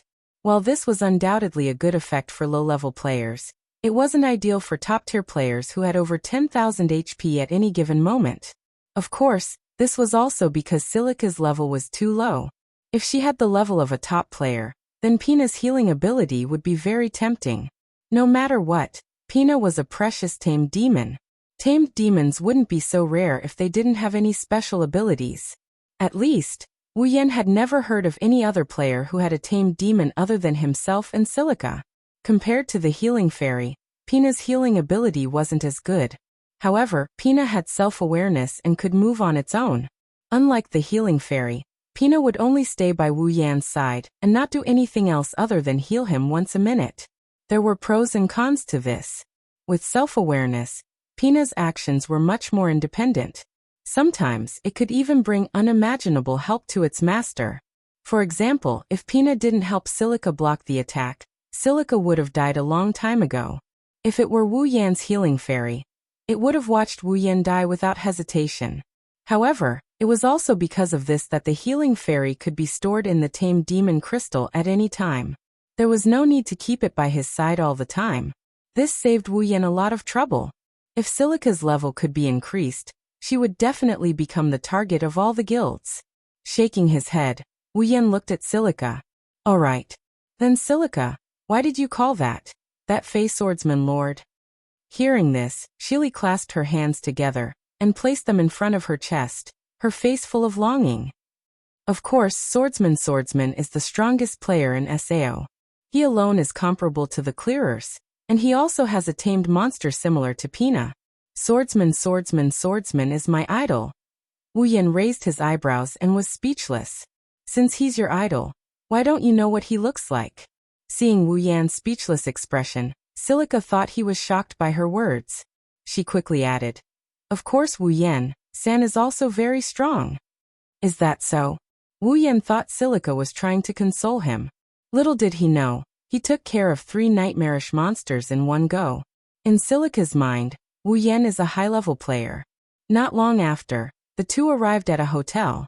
Looking at the wooden building, Silica suddenly asked, by the way, Mr. Wu Yan-san, you should have your own home, right? Where is your home? It's on the 22nd floor. Wu Yan said helplessly. It's not that far from here.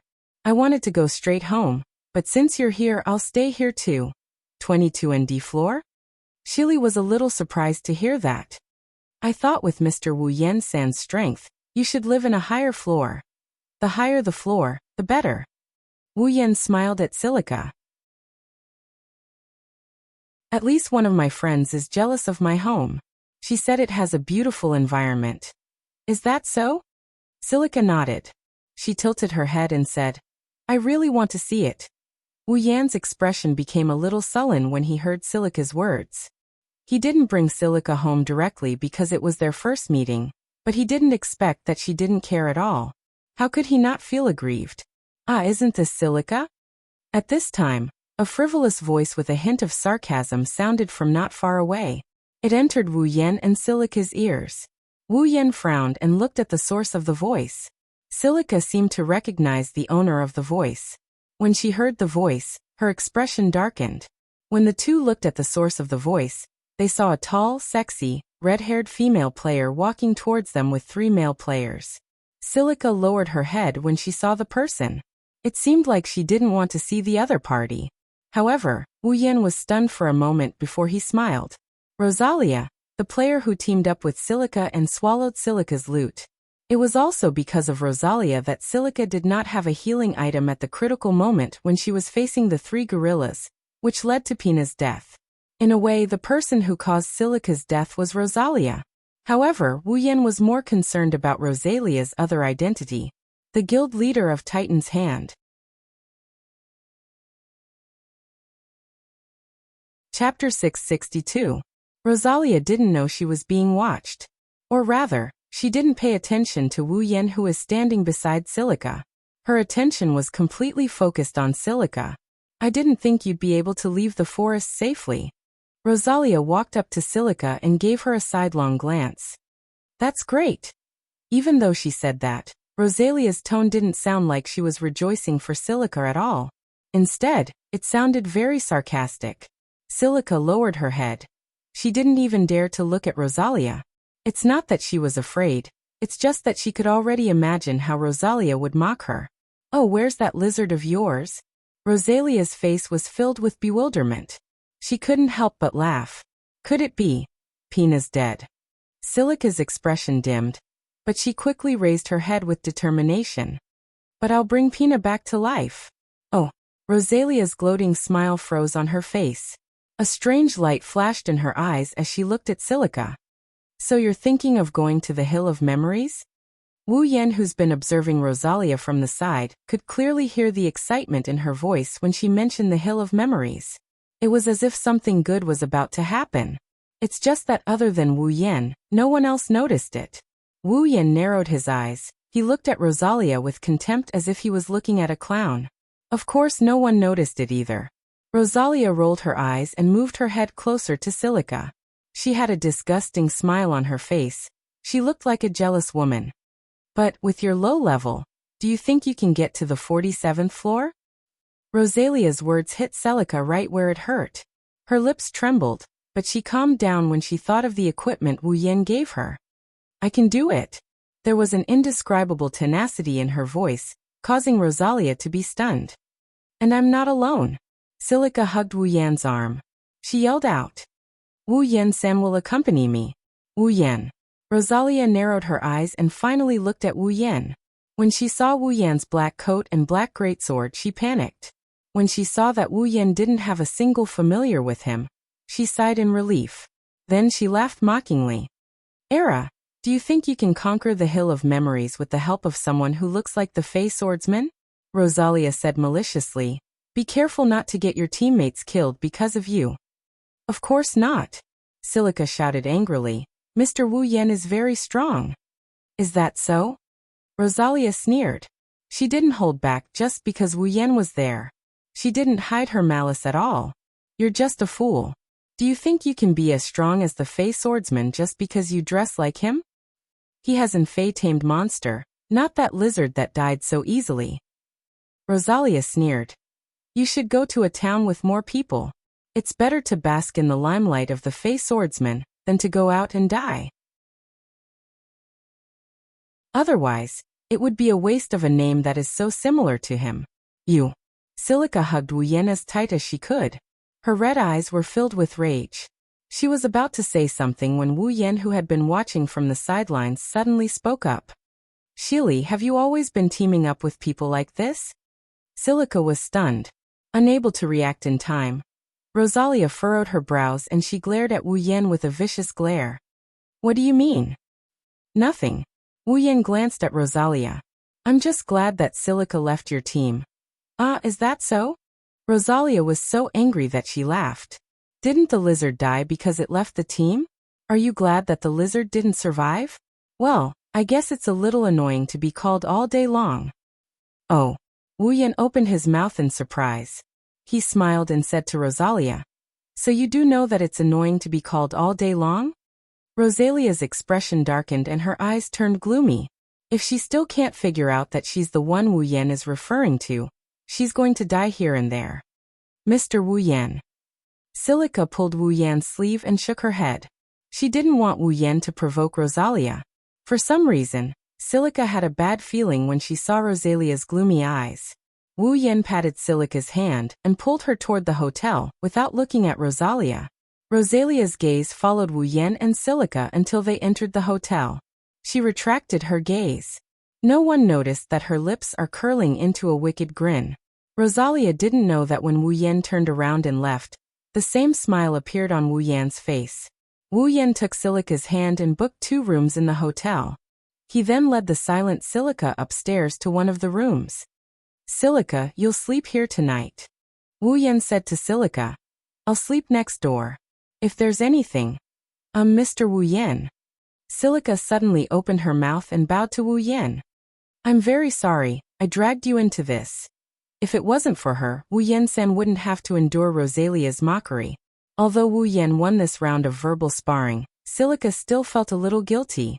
Wu Yan laughed and patted Silica's head. Alright, don't mind it too much. In fact, this is what I wanted. Silica raised her head in confusion. She clearly didn't understand Wu Yan's words. Wu Yan naturally wouldn't tell Silica that he purposely angered Rosalia, so that she wouldn't come looking for trouble tomorrow. Based on the original story, Rosalia would definitely come looking for them tomorrow. Who knows what kind of accident would happen? Wu Yan just gave her an extra push. If it weren't for the fact that he couldn't achieve his goal in the city, Wu Yan would have kicked Rosalia into jail long ago. Wu Yan could only tease Silica meaningfully and mysteriously. "You'll know tomorrow," Silica nodded. She didn't ask any more questions. Since Wu Yan had his own plans, she didn't want to interfere. She wasn't worried that something unexpected would happen tomorrow. It would make Wu Yan feel the need to explain the cruel rules of this world to her. "All right, you should go rest," Wu Yan said with a smile. "Do you want something to eat?" Silica said without hesitation. "Cheesecake." "Cheesecake." Wu Yan nodded. He opened his personal interface and searched for something in his inventory. "I don't have any cheesecake, but I have the ingredients. Wait for me, I'll go downstairs and borrow the kitchen." "Borrow the kitchen?" Silica was surprised. She said with surprise, "Does Mr. Wu Yan have cooking skills? You can make cheesecake?" "Yeah." Wu Yan puffed out his chest. "I'm not bragging, but there's no food in this world that I can't make." "Really?" Shili beamed with joy. "Mr. Wu Yan is really amazing. I'd love to try the cheesecake here, but I'm sure Mr. Wu Yan's cheesecake is better than the ones here. Where do you get your confidence from?" Wu Yan chuckled. He was a little annoyed. In Silica's eyes, someone who could make cheesecake was amazing. As her idol, he should be on the same level as cheesecake, right? Wonderful brush pavilion, no pop-up window, quick update, remember.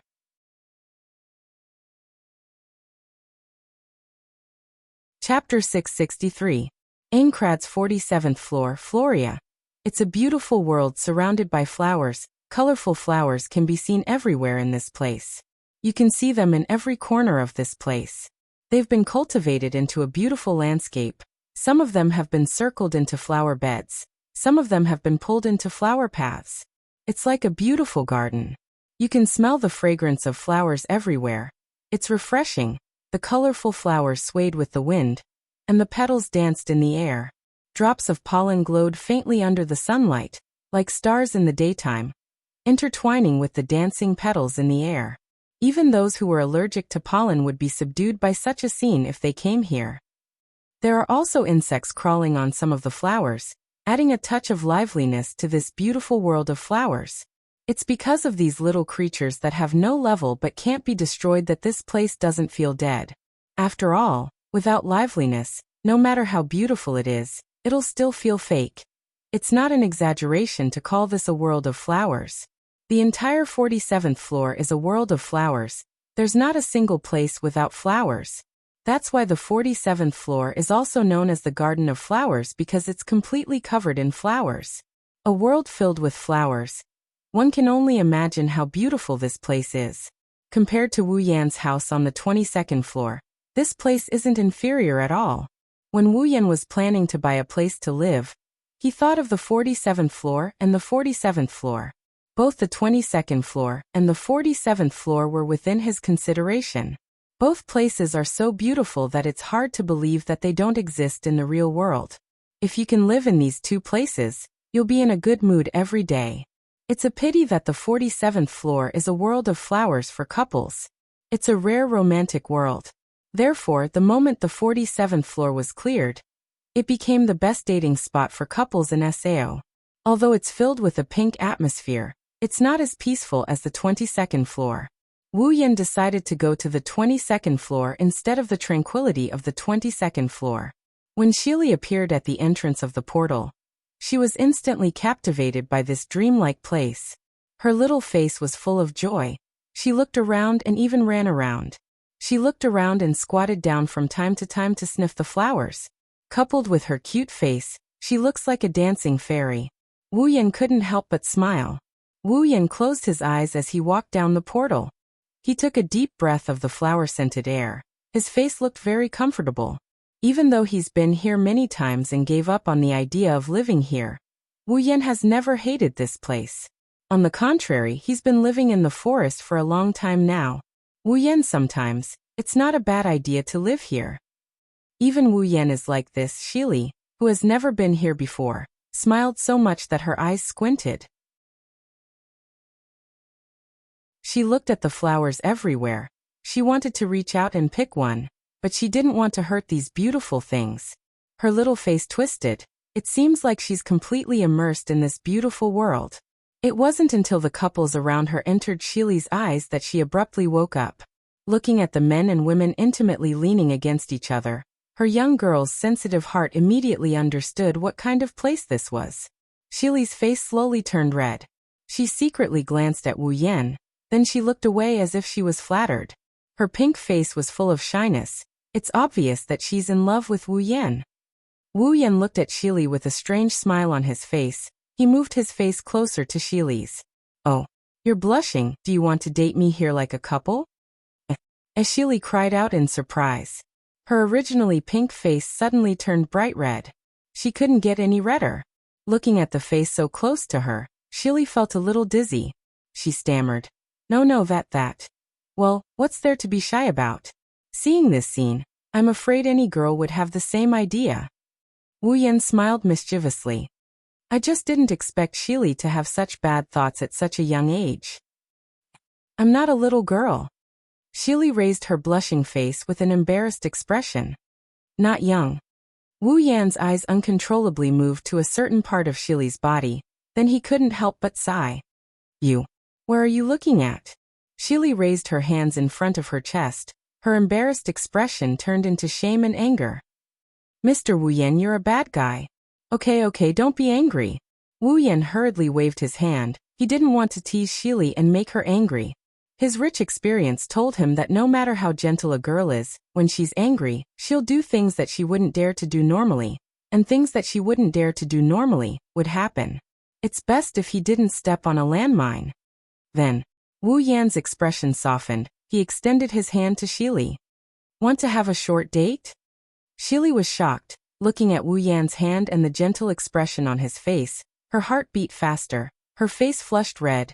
She subconsciously raised one hand to her chest and clenched it into a fist, like a little girl in love. She was a little timid and panicked. After a long time, Shili finally plucked up her courage. She reached her hand into Wu Yan's and held it, her eyes flashing with indescribable splendor. Holding Shili's hand, Wu Yan looked at Shili's blushing face. He couldn't help but ask, Shili, is this your first time holding hands with a boy? Shili lowered her head. She didn't answer Wu Yan, but when he saw her neck turning red, how could Wu Yan not know the truth?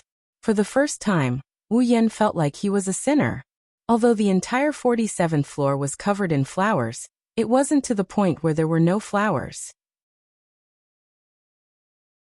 Setting aside the town, there must be buildings in addition to flowers. There are also roads in the wilderness. It's just that they're surrounded by flower beds. There are traces of flowers everywhere. Walking on a road accompanied by flowers. Sometimes people will even subconsciously let down their guard, completely forgetting that there are monsters in the wilderness, just like Wu Yan and Shili.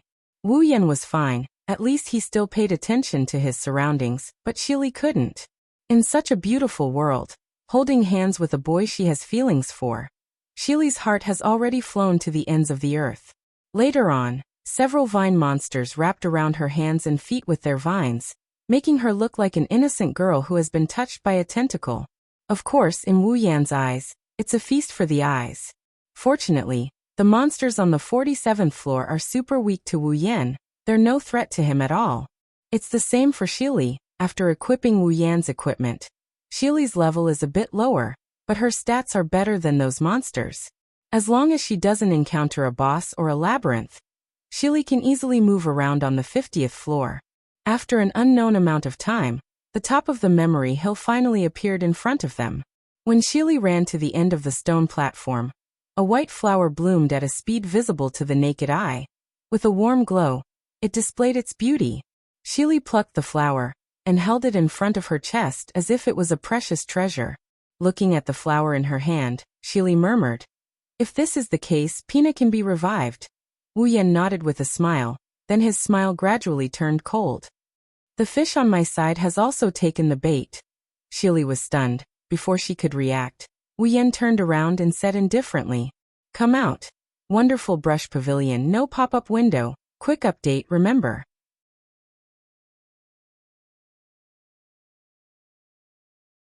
Chapter 664. Come out. A cold and indifferent voice reverberated in the surroundings, spreading in all directions. As the voice rang out, the temperature of the surroundings, which was filled with warmth due to the flowers, dropped at an extremely fast speed, replaced by a coldness that couldn't be ignored. Sheely's heart clenched tightly in her chest. What's wrong with you? The surroundings are quiet, there aren't any sounds. Other than the flowers, there are only trees in this place. Silica looked around but she didn't find anything out of the ordinary, so she turned towards Wu Yan. At this moment, a blurry figure moved gently from behind a tree. The sound of footsteps attracted Silica's attention. Silica saw Rosalia, who had been bullying her all this time, walk out from behind the tree. Miss Rosalia. Silica was shocked. Rosalia smiled. Her smile was unusually happy. I didn't expect you to see through my concealment. Looks like your detection skill is quite high. Skill? Wu Yan smirked. No, you're wrong. Although my search skill is not low, I really didn't use it to discover you this time. The smile on Rosalia's face froze and she frowned. You didn't use detection to find me? Then how did you find me? You. Rather than a discovery, it is more like a prediction. Wu Yan crossed his arms in front of his chest, and he looked at Rosalia with a nonchalant expression. I knew you'd show up here sooner or later.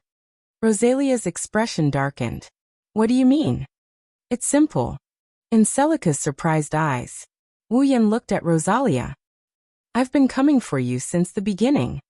Rosalia's expression changed. From the moment she appeared until now, the look in her eyes as if she was looking at a prey also disappeared. Vaguely, she had a bad premonition. Rosalia's heart was filled with emotions. Wu Yan-san. Silica looked at Wu Yan in shock. Well, it's hard to explain. I don't have the patience. Wu Yan shrugged and looked in another direction. So, I'll let someone else explain it to you. Silica and Rosalia were both startled. At the same time, a sigh suddenly sounded, startling them. They turned to look at the source of the sigh, and saw that it was coming from a woman. A black figure with a sword on his back slowly walked up to them. I can't believe you made it in time. Wu Yan rolled his eyes. If you came any later, I would have been able to deal with you. Fortunately, I made it in time. The figure smiled and looked at the surprised Rosalia. Otherwise, wouldn't I have lost the bet between us? Someone came. It was Kirito. You. Rosalia looked back and forth between Wu Yan and Kirito. Her eyes darkened. You guys are in cahoots? You can say that. After all, you're our target. Kirito smiled at Rosalia. Rosalia-san, don't. Kirito's expression turned serious. The leader of the Orange Guild, Titan's hand. Orange Guild. Silica couldn't help but take half a step back. She looked at Rosalia, who had a wicked smile on her face, and said in disbelief, But she's a green name. Ah, that's true. Kirito said softly. As the leader of a guild, she doesn't need to do anything herself. I think Rosalia-san is looking for prey, and bringing them to her orange companions. That's why her name is green, right? Upon hearing that, Rosalia raised her head, and her expression turned sinister. You knew everything, yet you came here alone. I can't believe you're willing to go this far. I had no choice. Kirito sighed. Well, it's my fault for accepting someone else's request. Request? That's right. Kirito narrowed his eyes and glared at Rosalia. 10 days ago, you attacked the Silver Flag Guild and killed everyone except the guild master. You can't have forgotten about this matter, right? Silver Flag? Rosalia nodded thoughtfully. So it's those poor bastards. The leader of Silver Flag has been at the frontline plaza since then, crying and begging for someone to avenge them. Kirito's voice turned cold as he recalled how the leader of Silver Flag begged for help. He didn't want anyone to kill you, he wanted to send you to prison. Do you understand his feelings? I don't understand at all. Rosalia didn't feel guilty at all. Instead, she mocked him. Is he an idiot? In any case, no one can prove that he's really dead even if he kills someone. Kirito's eyes narrowed. He took a deep breath. It's obvious that he's angry now. It seems like I'll have to teach you a lesson. Teach you a lesson? Rosalia was amused by Kirito's words. She couldn't help but giggle. Do you think you can do it? After saying that, Rosalia shouted to the people around her. What are you waiting for? Come out. What she got in response was a series of thuds and screams. When Rosalia came back to her senses, she saw familiar figures flying out from behind the trees. They crashed into the ground in front of her and stacked on top of each other. They're the other members of Titan's Hand, Rosalia's companions. What? Looking at her subordinates who were stacked in front of her with their HP remaining in the red zone, Rosalia was truly shocked this time. At this moment, a hand reached out from behind Rosalia and pressed on her shoulder. As you wish, they're out. Wu Yan's voice came from behind Rosalia. She broke out in cold sweat. But I did help them. You don't have to thank me. As soon as her voice subsided, Rosalia's body flew up into the air, and the world spun around her. She fell from the air and landed on the top of the Titan's Hand members who were stacked on top of each other. Wu Yan clapped his hands and stepped forward. It's done. Hey. Kirito's face fell. He turned to Wu Yan and complained. You cheated. Who's acting shamelessly? Wu Yan straightened his back like it's only natural. You were the one who stood there and didn't do anything. How could I turn down such a good opportunity? You. Kirito didn't know what to say. He finally understood why Wu Yan asked him to come out and explain himself. You. Rosalia, who was at the top of the pile of people, shouted unwillingly. Who are you people? Wu Yan and Kirito looked at each other and smiled. Elven swordsman Wu Yan. Black swordsman Kirito. What? Rosalia looked at Wu Yan and Kirito in disbelief. Her face turned pale. She opened her mouth but no words came out. In the end she lowered her head. Elven swordsman. Silica looked at Wu Yan in a daze. The thousands of words in her heart turned into complicated emotions. Wu Yan walked up to Silica and he patted her little head with a smile. What's wrong? You don't believe me? And no. Silica shook her head. She looked at Wu Yan hesitantly. Are you really the elven swordsman? I've never hidden my identity. Wu Yan smiled. You were the one who denied my identity last night. Silica's face turned red. She lowered her head and didn't dare to look at Wu Yan again. Wu Yan rubbed her head in amusement. He looked at Silica's face and after thinking for a bit, he squatted down and looked into Silica's eyes. Hey Silica. Wu Yan tilted his head and smiled. Do you want to join the clearers? Silica was stunned. Wondrous Brush Pavilion, no pop-up window, quick update, remember.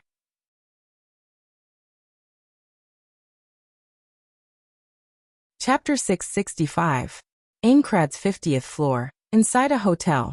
Silica was holding a cup anxiously. Her hands kept rubbing the surface of the cup. Her red eyes stared at the entrance of the hotel, then turned to Wu Yan in front of her with a nervous expression. Hey Wu Yan and I. Silica pursed her lips. There was a trace of worry in her eyes. Am I really going to be okay? Well, relax. Wu Yan calmly took a sip of his drink. Seeing Silica's nervous expression, he comforted her. Don't worry, you can do it. But Silica didn't relax at all. She looked even more worried. She even lowered her head. A player like me joining the clearers. Don't underestimate yourself. Wu Yan patted the revived Pina in Silica's arms and said with a smile. Pina is a very rare tamed monster with healing abilities. A tamed monster like her can save countless lives in the front line. I believe there's no one who wouldn't want a tamed monster like her.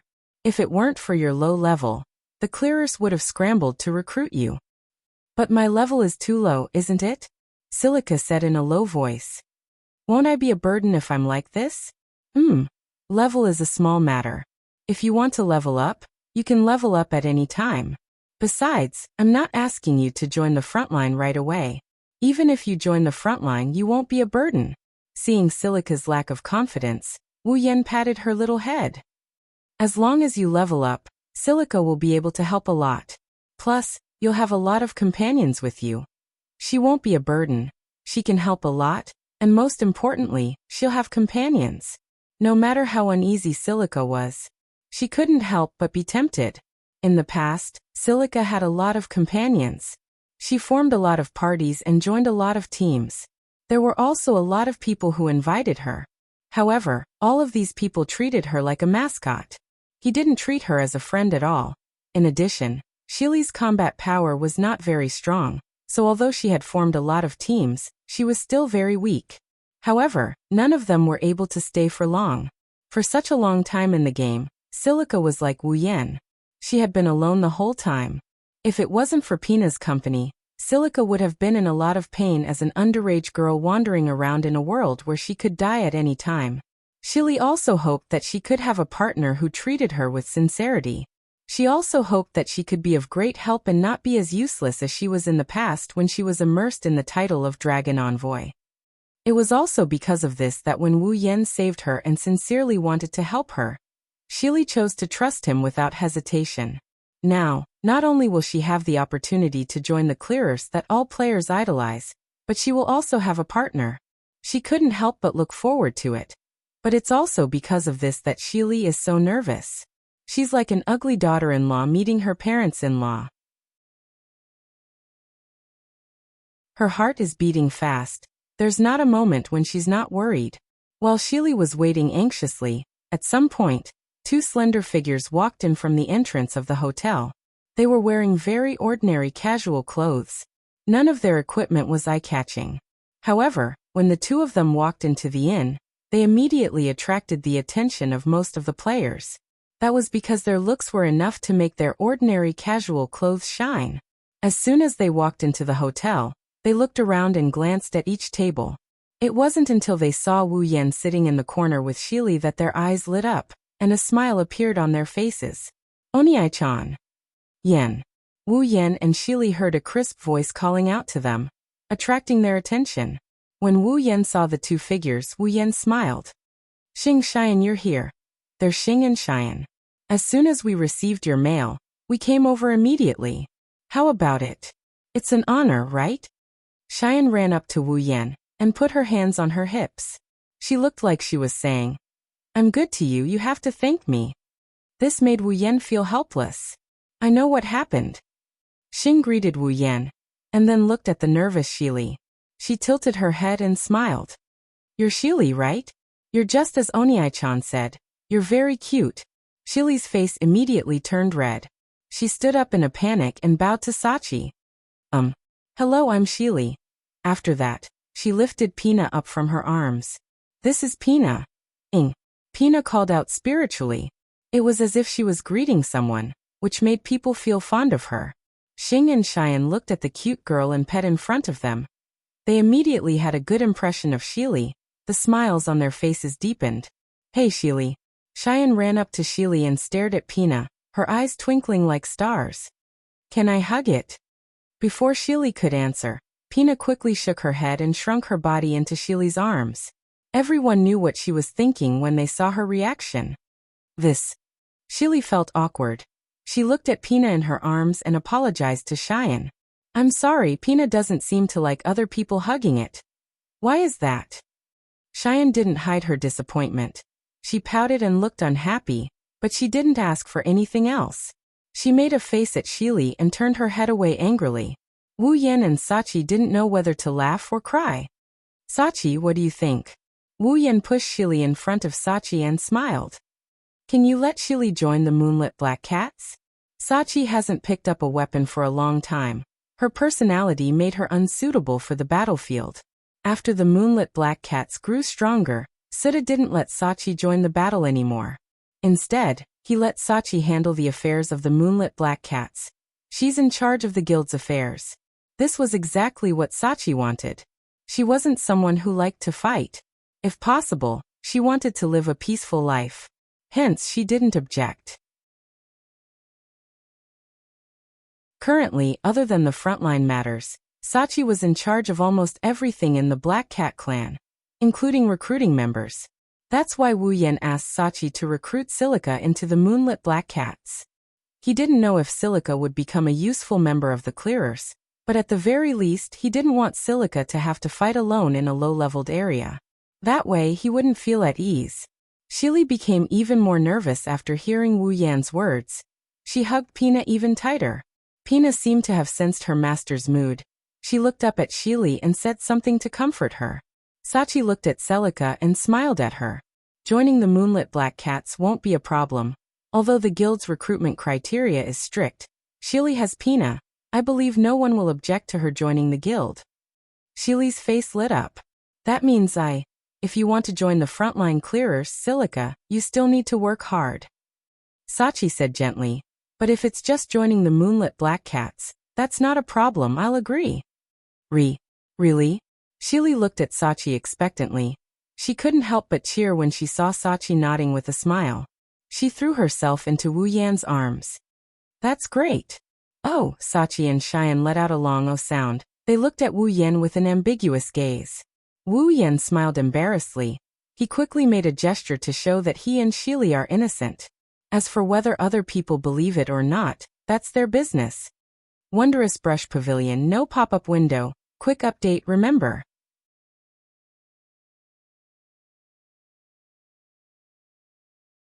Chapter 666. While Wu Yan, Celica, Sachi, and Cheyenne are having a good time chatting, Kirito is having a hard time. Inside an item store, Agile, Kirito's friend, couldn't believe his ears when he heard Kirito's words. You want me to contact Asuna? Agile looked at Kirito with a strange look. Even his expression became strange. Aren't you always at odds with her? As a member of the Clearers, Agile had seen Kirito and Asuna quarrel more than once in the Clearers meeting. Everyone in the Clearers knew that the relationship between the two was a bit bad.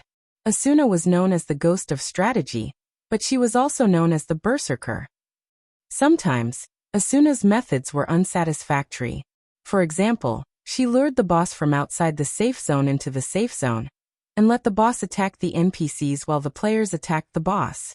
Even if the NPCs weren't alive, they would still come back to life after a while. Even Kirito didn't agree with this method. Kirito and Asuna had conflicts more than once, and they even had a big fight during the strategy meeting. Now that Kirito took the initiative to contact Asuna, how could Agile not be surprised? Even the black swordsman Kirito fell for Flash Asuna's charm? Is that why he wants to pursue her? Thinking of this, Agile looked at Kirito with a strange expression. Kirito saw this. Kirito's eyes were glaring. What are you thinking? Kirito sighed helplessly. I just want to ask her something. Is that so? Agile glanced at Kirito suspiciously. But when he thought about his friend's unsociable personality, Agile felt that his guess was unrealistic. He nodded. All right, I'll help you contact her. Then he said. Agile couldn't help but say something. Seriously, we're all Clearers. Can't you just add her as a friend? Kirito patted his head and said as if he had a headache. You know, I'm not that close with her. Although we teamed up once to clear the first floor's boss, I'm not that close with her. But who would have thought that she would join the Knights of the Blood and become the Ghost of Strategy? At this point, Kirito raised his head and narrowed his eyes as if he was thinking of something. But lately, Asuna's strategy seems to be different from before. Agile stopped what he was doing and furrowed his dark brows. Indeed, in the past, Asuna would even come up with the idea of having the boss slaughter NPCs for the sake of clearing the dungeon. Her strategy doesn't seem to be that extreme anymore. Most of the time, she's following the rules. Her strategy is steady, just like, she doesn't seem to be in a hurry to clear the floor. Kirito suddenly said. Yeah, that's right. Agile punched his fist in the palm of his hand and rubbed his chin. Why is there such a sudden change? Well, who knows? Kirito leaned on the counter and said casually. Maybe it's because of the title of Berserker. Despite what he said, Kirito had a feeling that there was something else that caused Asuna's change. He couldn't help but recall what happened after he sent the Titan's hand to the prison. Help you find a weapon that suits you? Kirito was confused when he heard Wu Yan's request. He glanced at the heaven gazer on Wu Yan's back. Hasn't your weapon been with you all this time? Didn't you strengthen it until now? Why do you suddenly want a suitable weapon? Can't your weapon keep up with your growth? That's not it. Wu Yan scratched his cheek and said helplessly. The heaven gazer has been with me for a long time. I spent a lot of money to modify it, so of course it can keep up with my growth. But there's only one heaven gazer, and I don't have another weapon that can rival it. Another weapon? Kirito frowned and suddenly thought of something. Oh right, you have the dual sword skill so you can equip 2 weapons. That's it. Wu Yan sighed and said. The problem with the other weapon has been bothering me for a long time. I searched everywhere but couldn't find a suitable weapon. So I have to ask you. No wonder you made a bet with me. Kirito's mouth twitched. So that's what you were thinking. Well, you have more connections than I do. Wu Yan smiled and patted Kirito's shoulder. I don't know who else to ask other than you. Don't you have a good relationship with the moonlit black cats? Kirito turned around and looked at Wu Yan. It shouldn't be hard to ask them to help you find a good blacksmith, right? You're right, I had the same idea. Wu Yan said with a bright smile on his face. Who knew I'd run into you? Kirito choked on his words and became annoyed. I'm a lone wolf, I have some connections but they're not that good. Did you ask the wrong person? Wu Yan narrowed his eyes and stared at Kirito's face. Kirito-san, are you trying to renege on your promise? No, Kirito said with embarrassment. But I don't know any good blacksmiths. That's easy. Wu Yan rolled his eyes and he said something shocking to Kirito. I heard Asuna has a blacksmith friend. Go ask her for help. She might be able to point you in the right direction. What? Asuna? Kirito almost couldn't catch his breath. He couldn't help but take a step back. Don't you know I don't have a good relationship with her? I'm just asking her where her friend is. Wu Yan smiled awkwardly. Even if you don't have a good relationship with her, she won't refuse such a simple request, right? Then why don't you ask her yourself? Wu Yan's smile froze on his face and his expression turned unnatural. Should he tell Kirito that he didn't dare? That would make him a laughingstock. Under Kirito's scrutinizing gaze, Wu Yan stuttered for a bit. He didn't know what to say and he started getting angry. Cut the crap. That's what you lost to me. Are you going to help me or not? Kirito sucked in a deep breath. His shoulders slumped as he glanced at Wu Yan's angry face. He had no choice but to say this in a helpless manner. I got it. Wu Yan grinned from ear to ear. Then I'll leave this glorious mission to you. Kirito recalled Wu Yan stuttering and his intuition told him that Wu Yan didn't go to Asuna himself. And Asuna changed her mind. There must be something going on between the two. It should be. Kirito pondered for a while and smiled bitterly. Since when did he become so nosy? What happened to them had nothing to do with him. He just needed to finish what he had promised to do. It's done. Agile put away his interface and looked at Kirito. I've contacted Asuna. What do you think? Do you want to ask her out? I don't think so. Kirito quickly refused. Just ask her something for me. I'll ask her. Agile pointed at his nose and said in a weird tone. Is it okay for me to know? I told you it's not what you think. Kirito glanced at Agile. Fine. What do you want to ask? Help me ask if she has a blacksmith friend. Friend? What? Is there a problem? I say, Kirito, don't tell me you're going to ask Asuna's friend because you know it's hopeless? I told you it's not what you think. Wondrous Brush Pavilion, no pop-up window, quick update, remember.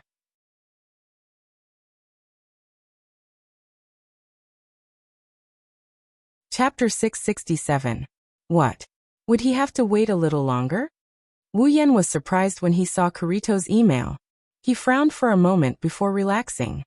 Why? Did Asuna really not introduce her friend to you? She did, but there was a small accident. Kirito replied. What accident? Basically, Asuna's friend is really good at forging weapons, but unfortunately, a certain someone's request is beyond her ability. Wu Yan could see Kirito's annoyance from the email. Since her forging skill needs to be improved, I have to wait for her to level up before I can forge the weapon. No way. Wu Yan couldn't help but feel aggrieved. If that's the case, I might as well look for her myself. Maybe it'll be faster. Actually, it won't take long. If you can't afford to wait, you can try to find one yourself.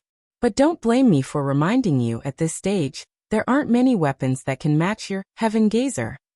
Even if you ask a blacksmith to forge it, I'm afraid the result will be the same. After all, Liz's forging skill is one of the best in SAO. Indeed, although the progress of SAO's raid is pretty good, and the players in crafting classes are almost fully developed, it's still not enough. Most of the players' equipment can be provided by the blacksmiths, but Wu Yan isn't one of them.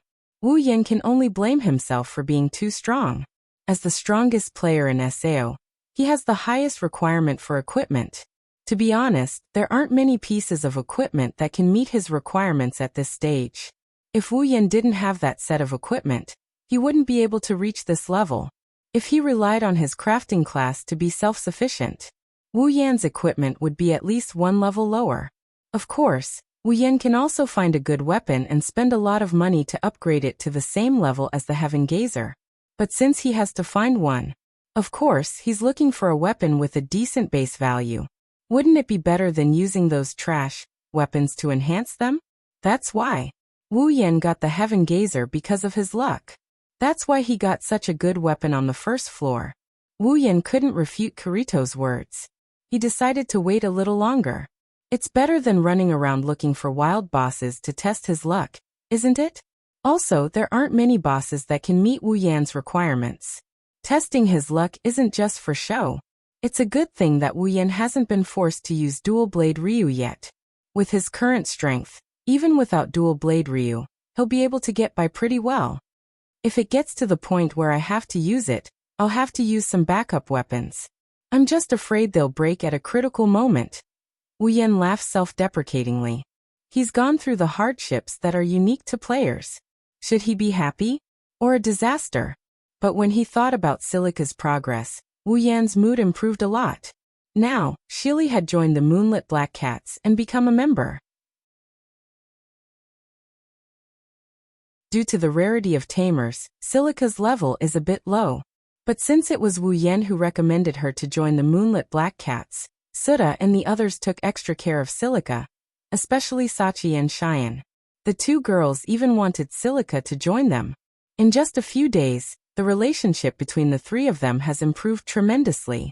They're even calling each other sister. Wu Yan can't help but marvel at how familiar girls can be with each other.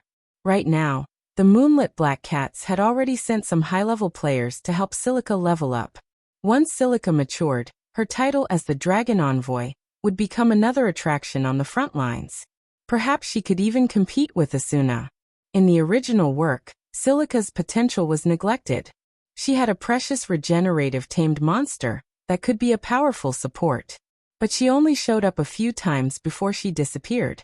Until the end of SAO, she was just a bystander. It's such a waste of an excellent priest. Wu Yan told Kirito to bring him his weapon when he's done. Then he put away his character interface. As for the materials and money, that's Kirito's problem. Who told him to lose a bet with him? Although he's suspected of using the original work to trick him. Well, it's not like Kirito is short on money. Wu Yan said. He's taking pleasure in Kirito's misfortune. It's not like he's doing anything wrong.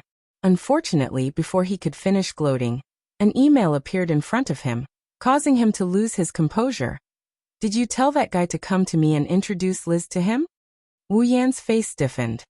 He didn't even need to look at the sender to know that it's from Asuna. Wu Yan took a deep breath and cursed in his mind. Then he burst into tears. It seems like Kirito sold him out. Wu Yan had no choice but to reply. Kirito told you that? You're such a liar. As soon as he sent the email, Asuna's reply appeared in front of him. Since you know that I have a good blacksmith friend, why didn't you come to me directly? Asuna's question is obviously her main concern. Otherwise, she wouldn't have replied so quickly. Wu Yan's face fell. He wanted to cry but no tears came out. He wanted to know what's wrong with him. Why didn't he just contact Asuna? Is it because he's afraid of contacting Asuna? How is that possible? Since someone is willing to work for me for free, wouldn't it be a waste if I don't make use of it? After replying, Wu Yan stood there in a daze for a long time. Why do I feel like I'm being too arrogant? Wu Yan didn't know how Asuna felt after reading the email. He waited for a long time, but didn't receive a reply. This made Wu Yan feel a little uneasy. This Asuna, is she mad at me, right? This thought flashed through Wu Yan's mind. Asuna might look majestic on the surface, but she can be more childish than anyone else. Otherwise, she wouldn't have bitten him for half the night when he mocked her for thinking too much. Wu Yan pursed his lips and thought for a long time. He still didn't receive a reply from Asuna. He sighed and sent an email. Fine, it's my fault. Tell me, how can I make it up to Asuna-sama to forgive me? Asuna seemed to have been waiting for Wu Yan to say that. She quickly replied after being quiet for a while. 10 dishes. Wu Yan almost died from shock. Are you serious? Have you forgotten what happened to you the last time you ate 12 dishes? Last time, the two had a cooking duel. Since Wu Yan won, Asuna turned the pain of losing into appetite. She ate all 12 dishes made by Wu Yan and ended up with a bloated stomach. She didn't go home that night and stayed at Wu Yan's place for the night. Wu Yan wanted to complain about how Asuna still has the energy to bite him even though her stomach is so bloated that she can't go back. It's not that Wu Yan can't make 10 dishes. He's just worried that Asuna won't be able to finish them. That's more than enough to fill the stomachs of Toka and Astria. From a certain perspective, Asuna is considered a god. Wu Yan didn't know what Asuna's expression was when she saw his email. He felt like he had to wait for another long time. If he doesn't agree to her request, she won't reply to him even if she dies. Alright, I'll agree to it. Wu Yan collapsed as if he used up all his strength. He was speechless. Women are the hardest to deal with.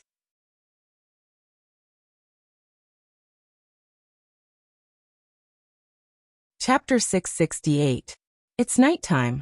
As soon as he got home, Wu Yan went straight to the kitchen, made all 10 dishes that he promised Asuna, and placed them on the dining table. The cooking process in SEO was simplified by a lot. It only took Wu Yan 10 minutes to cook all 10 dishes. Wu Yan also increased the durability of the dishes to the maximum. Therefore, the dishes would still be steaming hot even if they were to be served the next day. There's no refrigerator in SEO to keep the dishes warm. Just like equipment, the dishes here have a certain durability, but the durability of the equipment is consumed by usage, while the durability of the dishes is consumed by time. Once the time is up, the dishes will disappear and turn into pieces. Because of this, most chefs wouldn't make a lot of dishes. They would only make them when needed. Otherwise, he would have taken out all the ingredients in his item bar and made them into dishes and put them in his item bar. That way, he wouldn't have to go through the trouble of cooking for himself every day, once and for all.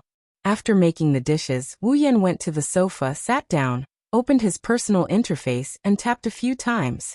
A piece of paper appeared in front of him out of thin air and fell into his hand. After pouring a cup of black tea, Wu Yan took a sip while glancing at the paper. After a while, he stopped. Wow, I actually cleared the level again. The clearer seemed to be working really hard recently. Although he said that, Wu Yan's face was filled with dissatisfaction. The reward for killing the floor boss is recognized as the highest among all the floor bosses. If Wu Yan killed the floor boss alone, he would have leveled up several times. But if the clearers killed the floor boss, the reward would have been divided equally among all the clearers, and there wouldn't be much left. Of course, the reward for killing the floor boss is secondary. The most important thing is that the clearers found the floor boss's room before him. This made Wu Yan very unhappy. It can't be helped, the more people there are, the better. Wu Yan can't find the floor boss's room by himself. No matter how strong he is, it's useless. Could it be that Asuna is in a good mood because she cleared another dungeon today and decided to have a good meal with me? Wu Yan seriously doubted it. Compared to the reason why he's angry, the above reason should be more reasonable. I fell into the trap. Wu Yan bitterly smiled. Tossing the matter of clearing the dungeon to the back of his mind, he started skimming through the paper again. When he didn't find any useful information, he tossed the paper back onto the table. It seems that I need to work harder. Wu Yan's quest was to clear all 100 floors of Aincrad. He didn't say he had to do it himself. Even if he had to kill the 100th floor's boss, he would have to do it himself. Wu Yan's quest is considered complete since it's another player who took down Sao. This is understandable. No matter how good Wu Yan is, he can't clear all 100 floors by himself. After all, there are so many players in the game, the more the merrier. There are always some things that Wu Yan can't do. For example, the floor boss's room is not easy to find. In other words, even if Wu Yan is waiting for his death in Sao, he will still be able to clear the floor boss's room. If someone clears the floor boss's room, his compulsory quest will be completed. It sounds easy. He doesn't have to do anything himself, but with his personality, he's not going to just sit here and wait for others to clear the stage. Let's not talk about whether it's possible or not. Even if it's possible, he would have to spend quite a bit of time in this world. By that time, he wouldn't be able to fight monsters, he wouldn't be able to level up, and he wouldn't have any money. Without money, where would he find a place to stay for a few years? He needs money to stay in a hotel. Besides, Wu Yan is not the kind of person who will wait for others to clean up his mess. Even if he can't clear all the floors by himself, he will at least try his best. At least he won't waste his time in the game. It's a pity that Chuju Mikoto and the others can't come with me, Wu Yan said regretfully. Knock, knock, knock. Someone knocked on the door, waking up Wu Yan from his thoughts. Wu Yan stood up, walked to the door and opened it. You're here. Wu Yan and Isen. I'm here to see you. Wu Yan's voice stopped abruptly. It was stuck in his throat. His eyes almost popped out of their sockets when he saw the petite figure waving at him with a smile. Silica. Wu Yan shouted. Why are you here? Silica scratched her cheeks in embarrassment, her face blushed. I heard from Sachi and Isen that the place you live is very beautiful, so I wanted to come and see. Silica stole a glance at Wu Yan. Her eyes were a little wet, and her face was a little pitiful. I can't, haha. Wu Yan laughed dryly, then sighed.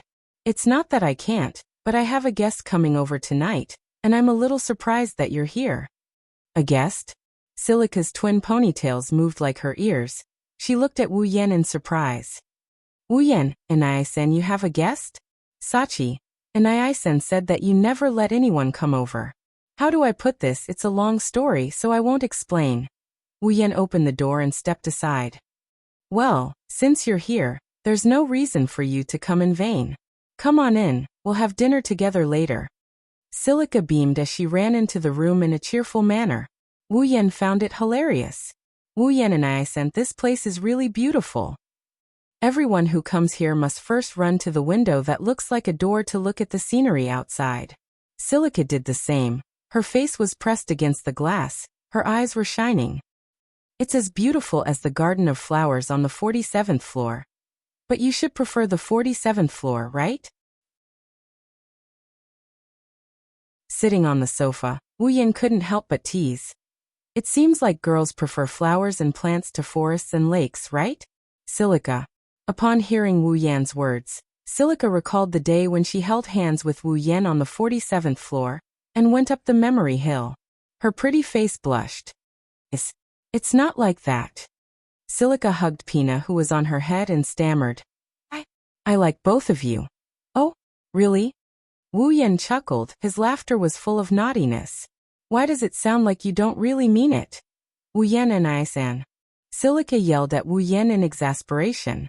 She's too thin-skinned to take Wu Yan's teasing. If this goes on, she's going to run for her life. Okay, I won't tease you anymore. Wu Yan quickly waved his hand. Oh. Wu Yan chuckled when he saw Silica turning her head away in a huff.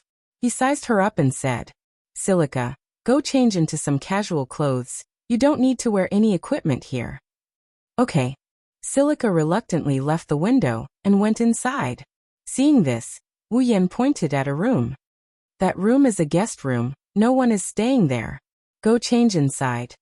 In SEO, players don't need to go to the toilet at all, no matter how much food they eat or how much water they drink. Plus, players won't get dirty, so toilets, bathrooms, etc.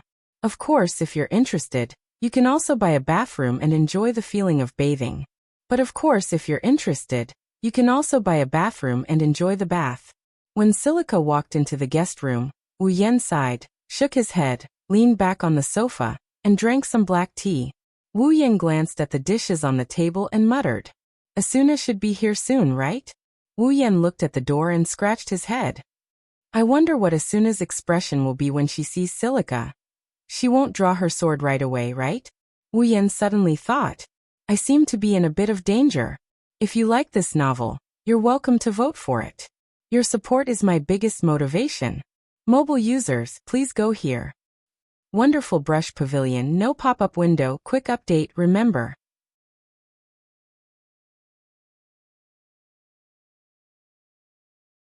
Chapter 669. It doesn't take a lot of time for players to change their equipment or clothes. They only need to click once and the equipment or clothes will be put on and taken off. However, there would be a 2 to 3 seconds when the player's clothes would be removed, revealing their undergarments. Therefore, most players would not change their equipment in front of others. No matter how short the time was, no one would be willing to let others see their bodies. This is a good thing for those who hate trouble.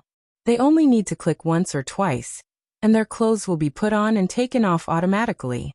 There's nothing more convenient than this. Not to mention, the clothes in SEO won't get dirty, so there's no need to wash them. When Silica came out of her room, she had changed into something that looked like a nightgown. She looked even cuter than usual. Wuyan couldn't help but give her a sidelong glance. What's wrong? Silica seemed to be a little nervous.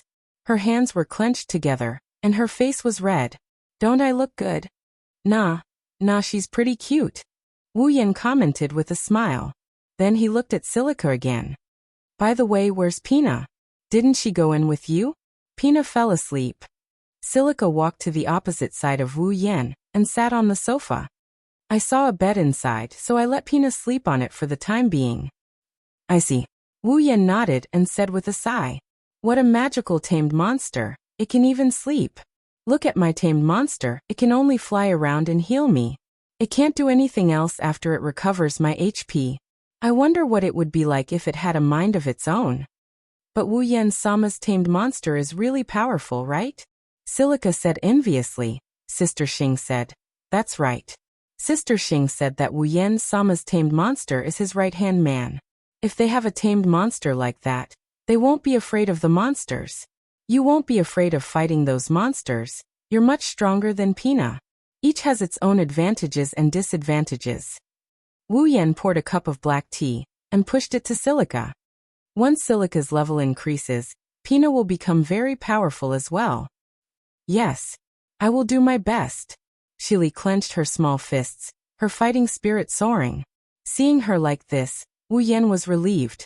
It seemed that Shili should be doing well in the moonlit black cats. If it was the old Shili, she would only doubt whether she could do it, instead of making up her mind to work hard. The only time she made up her mind to try was when Pina died. By the way, Shili, do they know that you're here? Big Sister Xing and Big Sister Shireen didn't know that I was coming here. I came here on my own.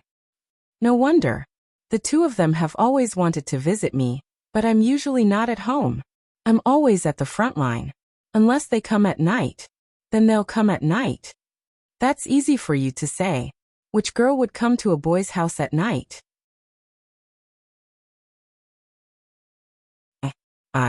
I'm not casual at all. Yes. Shili is an exception. The two of them chatted like this. From time to time, Wu Yan's laughter and Shili's angry voice could be heard, accompanied by the passage of time. Knock, knock, knock. At a certain moment, a series of knocks came from the door, interrupting the two of them who were in the midst of laughing and chatting. Finally, Wu Yan shook his head and stood up. My guest is here, Shili, please wait. Shili nodded. Her pair of red eyes uncontrollably moved to the door. Her eyes were filled with curiosity. According to Xing and Shireen, Wu Yan's house has never received guests before. Even the two of them who are closest to Wu Yan and SEO don't usually come here. Shili thought she would be the first guest to visit Wu Yan's house, but she didn't expect Wu Yan to have a guest. Wu Yan walked to the door and slowly opened it. The first thing he saw was a head of chestnut-colored hair. Wu Yan knew it was Asuna. Sorry, I'm a bit late. Asuna clasped her hands together and said embarrassedly. The clearers insisted that I stay to celebrate, to deal with. Well, that's understandable. Wu Yan shrugged. You're the Flash, Asuna. How could the men let go of such an idol? Wu Yan stepped aside and said to Asuna, come in. Excuse me. Asuna called out as if she was familiar with the place. Then she walked into the room. What she didn't know was that Silica, who heard Asuna's voice in the hall, was already stunned. It's a girl? Silica looked at the door in surprise. Her eyes met Asuna's, and both of them froze on the spot. What's wrong? Wu Yan came up to them. He was confused when he saw Asuna and Silica acting this way. Do you know each other? No. I don't know. Asuna and Silica shook their heads subconsciously before they realized what was going on. I say. Asuna's eyes twitched. She slowly turned her head to Wu Yan and asked, "Why is there a girl here?" Wu Yan and Shili was also surprised. "The guest you mentioned is this? Wu Yan blinked his eyes and he looked at Asuna and Silica. Then he punched his palms and he laughed out loud. "Are you two jealous?" "Jealous. Eat, jealous." Asuna and Shili exclaimed at the same time. Then they shouted at the same time. "Of course not," the loud voice reverberated throughout the house. The roof seemed to have shaken for a split second. This sudden loud shout almost deafened Wu Yan's ears and made him feel dizzy. Okay. No. Wu Yan quickly signaled the two to calm down and patted his head. "Why are you so excited?" Asuna and Silica remained silent as they looked at each other with different expressions. Asuna's was a little displeased, while Silica's was full of curiosity. "This beautiful sister is Wu Yan's guest? Let me introduce you." Wu Yan turned to Shili and pointed at Asuna with a smile. "She is Asuna, a member of the Knights of the Blood." Wu Yan then turned to Asuna and pointed at Shili. "This is Shili. She just joined the Moonlit Black Cats. She might be your partner in the future, so you two should help each other." "Asuna." Shili seemed to have remembered something. She exclaimed, "Is this the Flash Miss Asuna?" Asuna smiled and waved at Shili. "Nice to meet you, I am Asuna. Nice to meet you." Nice to meet you too, Miss Asuna." Shili quickly stood up and spoke respectfully. Obviously, she respected Asuna a lot. This was to be expected. There were very few female players in SAO, and the number of female players who could make a name for themselves in SAO can be counted on one hand. The most famous one among them was Asuna. Asuna is one of the top players in SAO. She's the one in charge of the clearers, and she's also one of the top 5 female players in terms of looks. It's not an exaggeration to say that Asuna is the idol of all female players. After all, it's not easy for a female player to reach Asuna's level of fame. Asuna was startled for a moment when she saw Shili's cautious look, then she couldn't help but smile. Her impression of Shili suddenly improved. "This Shili girl is quite cute. Wondrous brush pavilion, no pop-up window, quick update remember."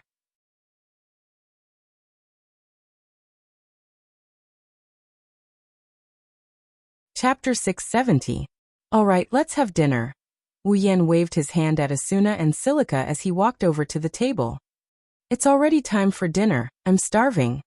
"Did you make all these dishes yourself, Wu Yan?" Silica ran to the dining table and looked at the 10 delicacies on the table. Her eyes flashed with amazement. "What a beautiful dish. I've been wanting to ask you this for a long time." Asuna looked at Wu Yan with a puzzled expression. "The cooking program in SEO has been greatly simplified. How did you manage to make it look like this?" "That's right. This is my secret recipe. I won't let anyone else know." Wu Yan smiled proudly. "It took me half a year to figure out how to make this dish. What do you think? Amazing, right?" "Amazing." Silica nodded her head repeatedly, but Asuna pouted and turned her head away. "What's with that look of yours? Let's all sit down." Wu Yan ignored Asuna's sour words and he sat down. "If I didn't increase the durability of these dishes, they would have gone cold by now. I didn't expect this to happen." Asuna sat down helplessly. "In the past, although there would be a small celebration every time I cleared a level, I would always reject it. This time, I was supposed to reject it as well. Who knew that those people would directly go to the headquarters? Coincidentally, I didn't stay in the hotel but in the headquarters, so I was caught. That's because Ms. Asuna is too popular." Silica said softly. "Everyone wants to celebrate with Ms. Asuna. Just call me Asuna." Asuna said with a smile, then she sighed. "That's true, but sometimes it's too troublesome. Why don't you just move out?" Wu Yan placed the tableware in front of Asuna and Silica. Then he said to Asuna, "It's time for you to buy a house, right? You can't always live in a hotel or a cold castle. A famous girl like you. It's bound to have some influence." "I have the same plan." Asuna couldn't wait to raise her head. "I've already gathered enough money, and I'm in the process of choosing a house. I should be able to have my own house in a few days. Hearing this, Silica could not help but feel envious. It's great to have my own house. Where does Silica usually live? Asuna looked at Silica curiously. Me?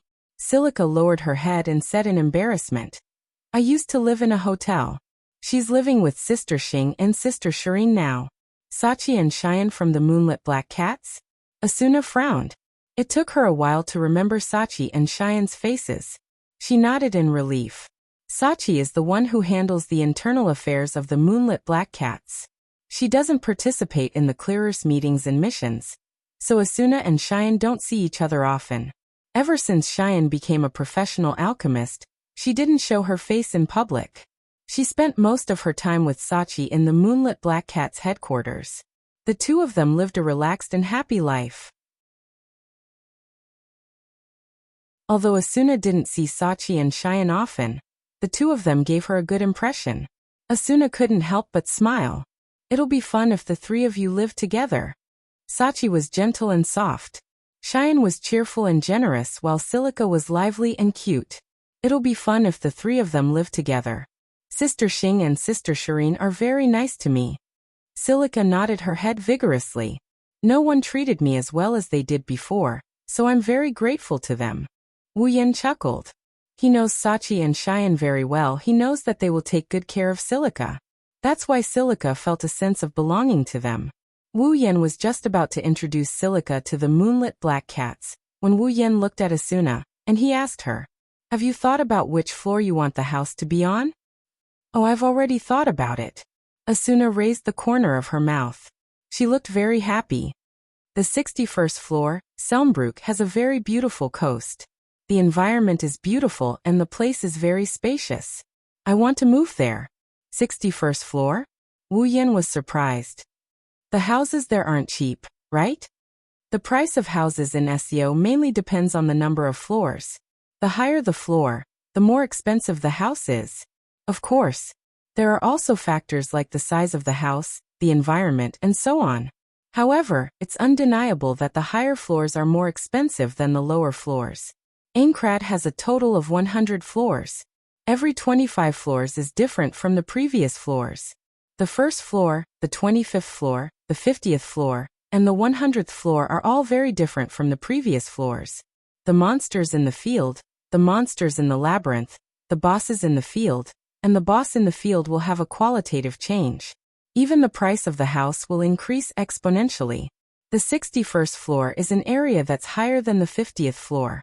The price of the house should be extremely expensive as well. I've asked around. It'll cost about 4 million COR, including the furnishings and decorations. It's a bit expensive, but it's not unacceptable. Asuna said casually.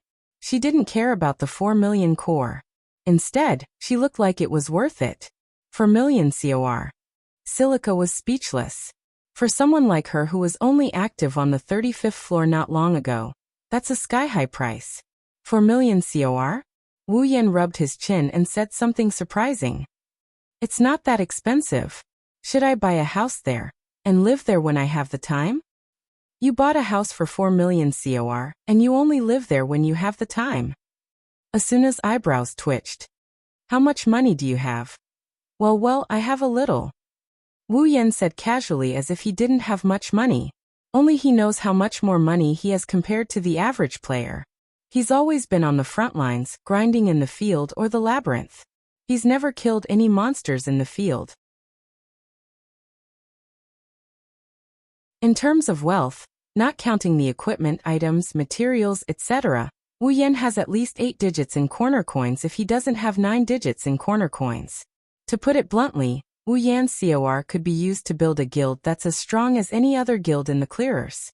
Of course, that's only in terms of money. He can't guarantee his combat power.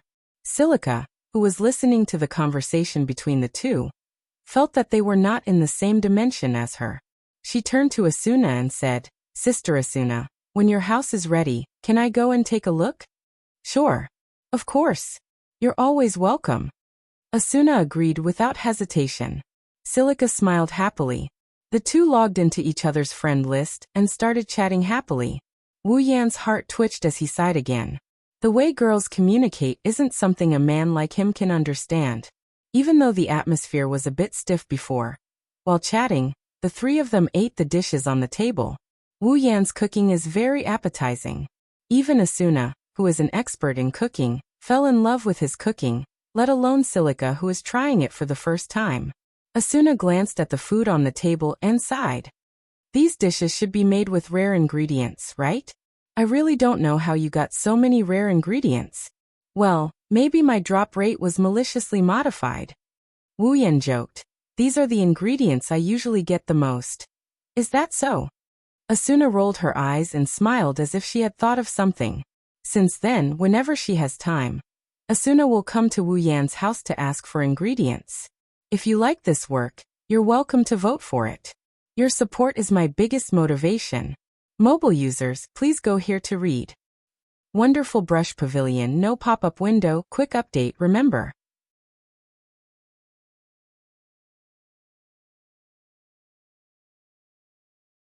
Chapter 671. Ainkrat's 48th floor, Linda's. There's a small hut in the corner of Linda's floor. There's a pool outside the hut, and a water wheel that's slowly rotating by the side of the pool. This was a weapon shop, and it was quite famous. Normally, you wouldn't be able to tell how many people there were inside, but the higher-level players, or those who knew of the existence of this weapon shop, would come here. This was because they knew how many tricks the owner of this weapon shop on the 48th floor had up his sleeves. In one of the inner rooms of the shop, a tall girl with short pink hair is standing on the edge of a blacksmith's table. She's holding a hammer in her hand. She's hammering it up and down with a serious look on her face. There's a piece of metal on the table that's constantly changing shape under the hammering of the hammer. It's expanding outwards as if it's about to be shaped. Ding, ding, ding, ding. The crisp rhythmic hammering sounds echoed in the small room like a beautiful song. There's not much fluctuation between the syllables, but it's very rhythmic. Even if someone who knows music came here, they'd still be immersed in the monotonous yet beautiful rhythm.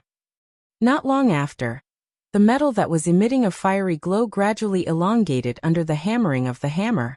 Then, a long sharp metal strip appeared on the blacksmith table. Looking at this scene, it was not difficult to guess that this was a sword.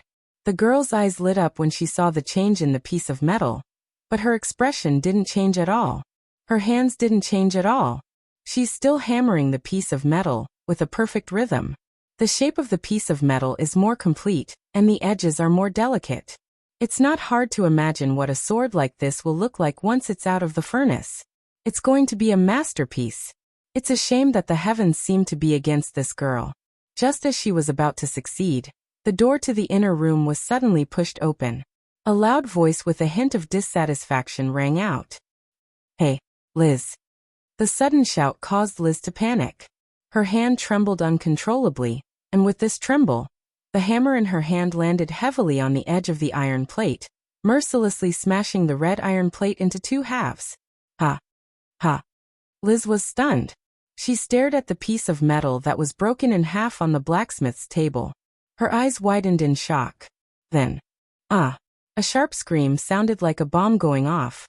The entire room seemed to distort a couple of times due to the shriek. The culprit who caused all this didn't even know what good deed he had done.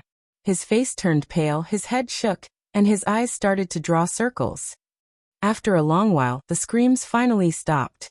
Standing by the door, the person who was bombarded by stars finally heaved a sigh of relief. She panted heavily, shook her dizzy head, and looked at the owner of the voice with lingering fear. Liz. Then, he saw Liz holding two pieces of metal with tears in her eyes as if she had just lost her parents. Her eyes were filled with sorrow, and if it weren't for the fact that there were no tear stains on her cheeks, he would have thought that she had just cried. Seeing this, the culprit instantly understood why Liz screamed. He froze on the spot and couldn't get up. It was not until the two iron plates in Liz's hands shattered into pieces that both of them reacted at the same time. Liz lowered her head. The background was dark and her face was gloomy. Then, she turned to the door abruptly and found the culprit. Tong. Human. Liz's demon-like roar entered Kirito's ears. Kirito couldn't help but take 2 steps back. His heart was beating so fast that it almost jumped out of his chest. Yo-yo. Liz. Kirito forced a smile. He raised his hand stiffly to greet her. I saw no one in the shop. I called out to you for a long time, but you didn't respond. That's why. Liz gnashed her teeth as she glared at Kirito. The sound of grinding teeth coming from her mouth made the fearless Kirito's heart skip a beat, making him uneasy. Liz took a few deep breaths and looked at the hammer in her hand. She wanted to cry but no tears came out. She had planned this for a very long time. She had adjusted herself to her best condition as soon as she received the medal. She had also temporarily closed the shop, and even blocked the notification that someone had entered the shop. Who knew that in the end, she would still fail at the last minute? Liz, shut up. Kirito immediately shut his mouth and gulped. As the saying goes, you won't die if you don't ask for it. Kirito asked for it. Well, it's not that big of a deal. The metal doesn't look that rare. The weapon won't be that good. What did you say? Liz's anger rose. She walked up to Kirito and grabbed him by the collar. Do you know how much preparation I've done for this forging? It's not that high quality. I spent a lot of money to buy that metal. The weapon will be the best in the shop. How dare you say it's not that big of a deal? Is that so? Kirito looked at Liz's angry face. Cold sweat dripped down his forehead, but he still stubbornly said, who knows if your so-called best in the shop won't be as good as my sword? Liz choked and shifted her gaze to Kirito's back. There's a black sword with a black hilt and a black gauntlet. It's shaped like a cross, and there's a black sheen on the gauntlet. Even though it's still in its scabbard, one can still tell that it's no ordinary sword. It's the Black Sword Elucidator. It's a super monster weapon that can be dropped by monsters. It's definitely one of the best one-handed swords in SAO. Liz's face darkened. Ever since she met Kirito, Kirito always let Liz handle his weapons. She's handled Elucidator many times. That's why Liz knows what kind of performance the seemingly inconspicuous black one-handed sword has. No matter how confident Liz is, she can't say for sure that the weapon she just made is better than Elucidator. After all, the metal is rare but it's not that valuable. Still, Liz was unwilling to give up. Don't get carried away. Liz yanked Kirito's collar and shouted, I just don't have the materials. If I had the materials, your Elucidator would be nothing to me. Oh, is that so? Kirito glanced at Liz suspiciously, which infuriated Liz. If that's the case. Kirito sighed, and his expression turned serious. You can do what I asked of you, right? Liz snorted and turned her head away with disdain, but she still replied, my forging skills have improved a lot. If you don't have a problem with the performance, I can make it as soon as I have the materials. That's great. Kirito let out a sigh of relief and he grinned. To fulfill his bet with Wu Yan, he visited Liz's shop many times. Of course, Kirito's weapon got himself an excellent grinder because of this. Then where do I get the materials? There's a metal on the 55th floor that's perfect for it. 55th floor? I got it. Wait. Take me with you. Wondrous Brush Pavilion, no pop-up window, quick update, remember.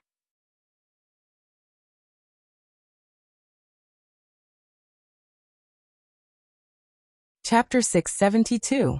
Now that the problem with the weapon was solved, Kirito felt energized. He walked with more vigor as if he was in a state of excitement. It's not that he cared about the weapon. It's just that Kirito didn't like to owe anyone anything. His bet with Wu Yan was delayed because of Liz's forging skill. Now that it's finally over, Kirito can only hope that he can repay the debt as soon as possible. What would Kirito think if he knew that he was the one who needed this weapon in the original work, and he was also the one who had the skill dual sword flow? He'd probably feel very lucky. After all, Kirito doesn't want to be in the limelight. He's a solo player and a beta tester. If he has a dual sword style, he'll become a target for everyone. That's why Kirito didn't use dual sword style in the original work until he had no choice, but to use it when he was facing the final boss alone. Compared to Kirito, Wu Yan is much more direct. He didn't intend to hide his skills. His title as the Fey Swordsman has brought him enough trouble. Plus, he's much stronger than Kirito. He can handle any situation. Thus, there's no need for him to hide his dual sword stream. Kirito and Liz opened the door and walked out of the room. At the same time, a beautiful figure walked into the room. Both Kirito and Liz stopped. Asuna. Liz tilted her head and smiled. You're here too. Huh. Asuna turned around and was surprised to see Kirito standing next to Liz. Why are you here too? I have something to do. Kirito scratched his cheek and smiled awkwardly. Kirito didn't interact with Asuna in private other than when they were clearing the dungeon. Even when they were clearing the dungeon, they often quarreled. Although their relationship has improved a lot due to Asuna's sudden change, Kirito still wasn't used to it. On the other hand, Liz patted Kirito's shoulder without hesitation. This guy is now my regular customer. Oh, is that so? Asuna narrowed her eyes and looked at the two with interest. She then looked at Kirito. When you asked me for Liz's contact number, I was wondering what happened between the two of you. I didn't expect you to be so close. It's all because of this guy. Liz glanced at Kirito with dissatisfaction. Urging me to forge a weapon for him every day. I really don't understand. He already had such a powerful weapon, so why would he want to forge another one? Kirito smiled awkwardly and kept his mouth shut. He didn't want to tell Liz that he owed her a bet. That's why Liz thought he was the one who wanted the weapon. Asuna, on the other hand, was surprised. She more or less knew about the bet between Wuyan and Kirito. She also knew that the weapon Kirito wanted was what Wuyan wanted. Speaking of which, Wuyan was the one who asked Kirito to get Liz's contact number. That's why Asuna blackmailed Wuyan, and even went to his house to ask for food. In a way, it's all thanks to Kirito that snitch. She remembered that the weapon Liz was going to forge was what Wuyan wanted. Asuna's interest was piqued. So, what about the weapon? We're still missing materials. Liz pouted. We need to go to the 55th floor to get the metal. 55th floor. Asuna blinked and looked at Kirito. That shouldn't be too hard for you, right? It shouldn't be hard. Kirito took a deep breath. But it might be a little difficult now. What do you mean? Liz immediately turned around and looked at Kirito with her arms akimbo. Are you saying that I'm in your way? No, I didn't mean that. Kirito's eyes darted around, and he didn't look at Liz anymore. He was clearly telling Liz that he didn't mean what he said. Wait. Asuna interrupted Liz and asked in surprise. Liz, you're going as well? Yeah. Liz said as if it was a matter of course. We need a blacksmith master to get the metal. Otherwise, even if we defeat that metal-producing dragon, we won't be able to get the metal. Is that so? Asuna nodded and raised her weapon with a regretful expression. I wanted to ask Liz to help me grind my weapon. Its durability is almost gone. Then I'll help you grind your weapon first. Liz didn't hesitate and put her friend's matter first. She looked at Kirito and said in a threatening tone. It won't take long, you can afford to wait, right? Kirito-kun. Kirito's mouth twitched and he nodded helplessly. Asuna and Liz laughed when they saw this. The two of them left Kirito behind and ran to the back of the shop. Kirito was left alone in the shop while the two of them chatted with each other. You only need to grind it a little to restore its durability? Liz took Asuna's sword and smiled. Do you need me to upgrade your weapon? My forging skill has improved recently, and it just so happens to meet the requirements for upgrading a weapon of your level. Asuna pondered for a moment and shook her head. I don't think so. My weapon just so happens to meet my current needs. If you upgrade it, it'll affect my performance. All right then. Liz said in disappointment. It's rare for my forging skill to improve. Well, don't be disappointed. Asuna pulled Liz's hand and said. Also, I don't just need to restore its durability. Can you help me polish it a little and make it prettier? Huh? Polish it a little and make it prettier? Liz was stunned and looked at Asuna strangely. This is the first time she's been asked to make a weapon prettier while she's doing maintenance. But this was only secondary. Everyone loved beauty, and it wasn't strange for a girl to have such a request, but it was a bit strange for Asuna to have such a request. In the past, Asuna didn't care about looking pretty when she's choosing weapons and equipment. She's more of a practical person. After all, she's the one in charge of the clearers and is known as the ghost of clearers. The Asuna Liz knew was the kind of person who only cared about clearers. But now that she thought about it, Asuna seems to be different from before. Liz had her suspicions a while ago. Even though Asuna is loud and casual, she's more observant than anyone else. Liz's sharp senses told her that Asuna seems to be more feminine than before. Also, his eyes landed on Asuna's ears. There was a pair of beautiful earrings dangling there. Even in the dark, they still shone with a dazzling luster. Paired with Asuna's breathtakingly beautiful face, her charm was at least several levels higher than before. Asuna actually started to dress up. Asuna, tell me the truth. Liz had a smirk on her face, but her eyes were very serious. Are you in love? Ha, ha. Asuna froze for a second. Then her face turned red when she realized what Liz said. No. How is that possible? Asuna took 2 steps back and her eyes became flustered. Liz immediately understood what's going on when she saw Asuna's reaction. Liz giggled and didn't say anything else. She looked at Asuna with a teasing gaze and started to grind Asuna's weapon. Asuna stood there and bashfully stood there. It didn't take long for Asuna's weapon to be finished. Liz said goodbye to Asuna, and then dragged Kirito out of the shop. Asuna angrily turned her head when she saw Liz and Kirito walking out of the shop. She rolled her eyes and smirked. She opened her personal interface and sent out an email. Emergency. Come here immediately. Wonderful brush pavilion, no pop-up window. Quick update, remember.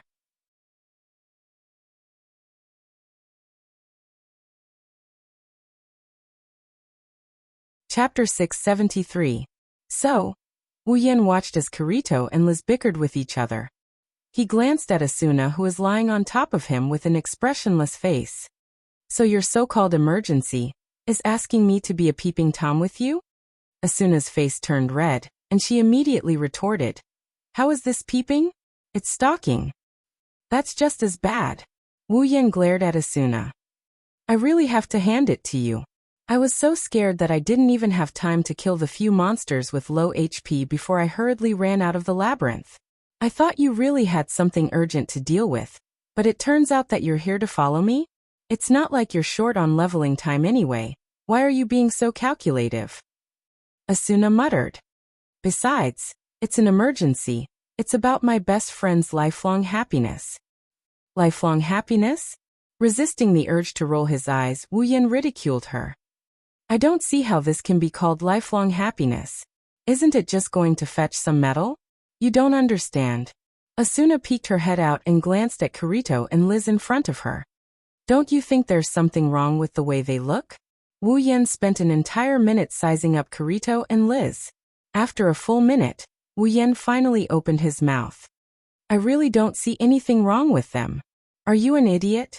Asuna said as she pointed her finger to the front. Don't you think there's something going on between them? Wuyan frowned and said hesitantly. You mean they're hooking up? Don't make it sound so bad. Asuna said in a dissatisfied tone. Are you serious? Wuyan rubbed his chin with a puzzled expression. That's Kirito we're talking about. He only cares about the game. Would he really fall in love with someone like that? That's why I said you don't understand. Asuna pointed her finger at Kirito. Anyone who's observant can see the trend. Ahaha.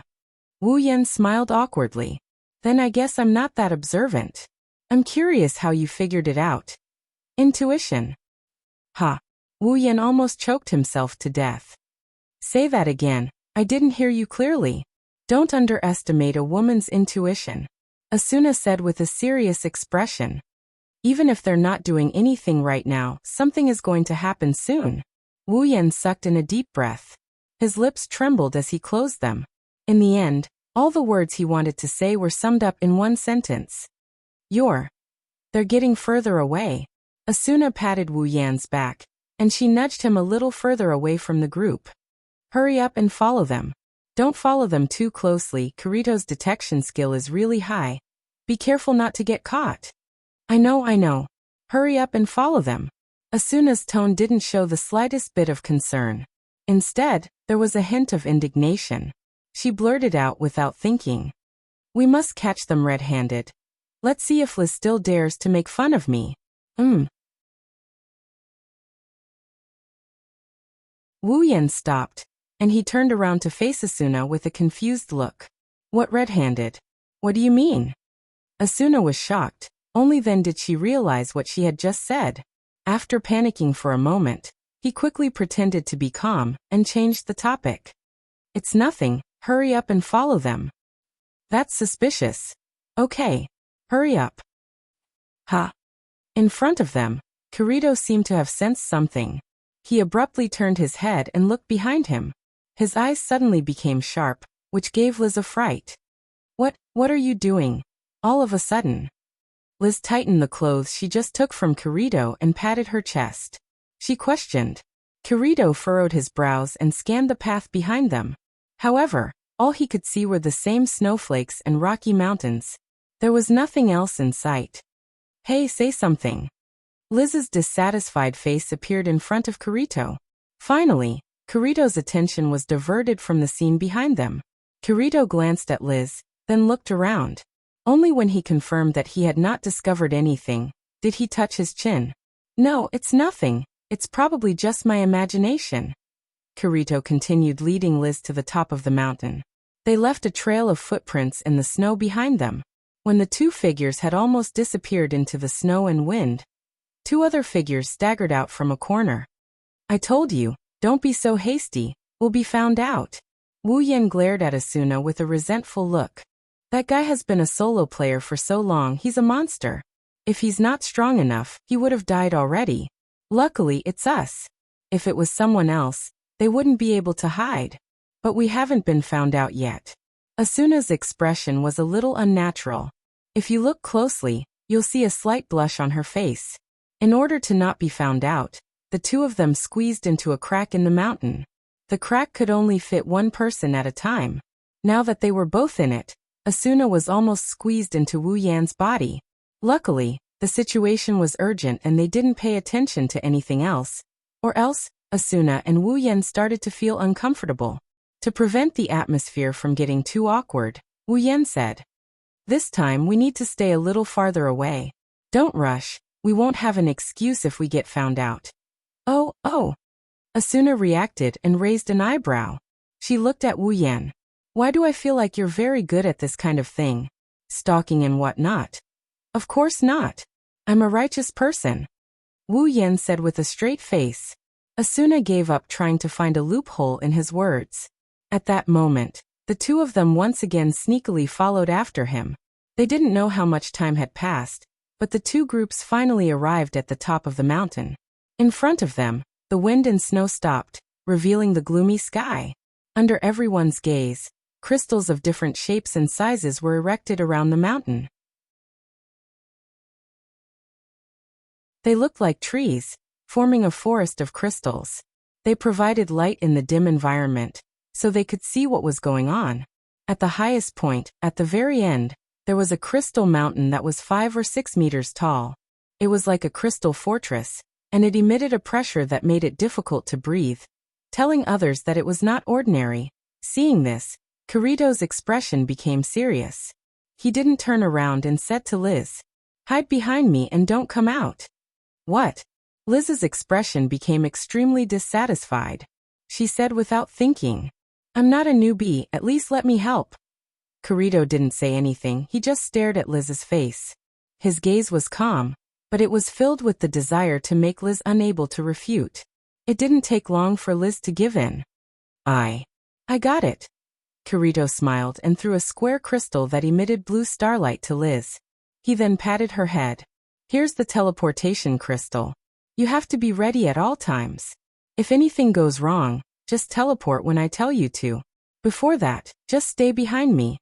Liz lowered her head and felt Kirito's hand caressing her head. She could feel the warmth of his hand. She clutched the crystal tightly. Her heart was fluttering, perhaps. Asuna's intuition wasn't completely random after all.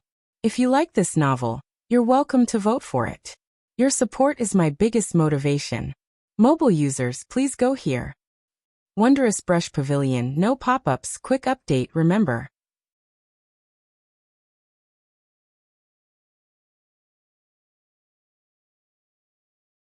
Chapter 674. In this world where there are only swords and cold weapons, the only thing that can be related to mystery is the magical crystal items. Aseo's crystals have a series of magical effects. Each of them has their own uses, and they are categorized according to their color. Blue crystals are teleportation crystals, pink crystals can restore HP, green crystals are detoxification crystals, and so on. Every type of crystal was a convenient tool that took immediate effect. With a single command, they could produce miraculous effects.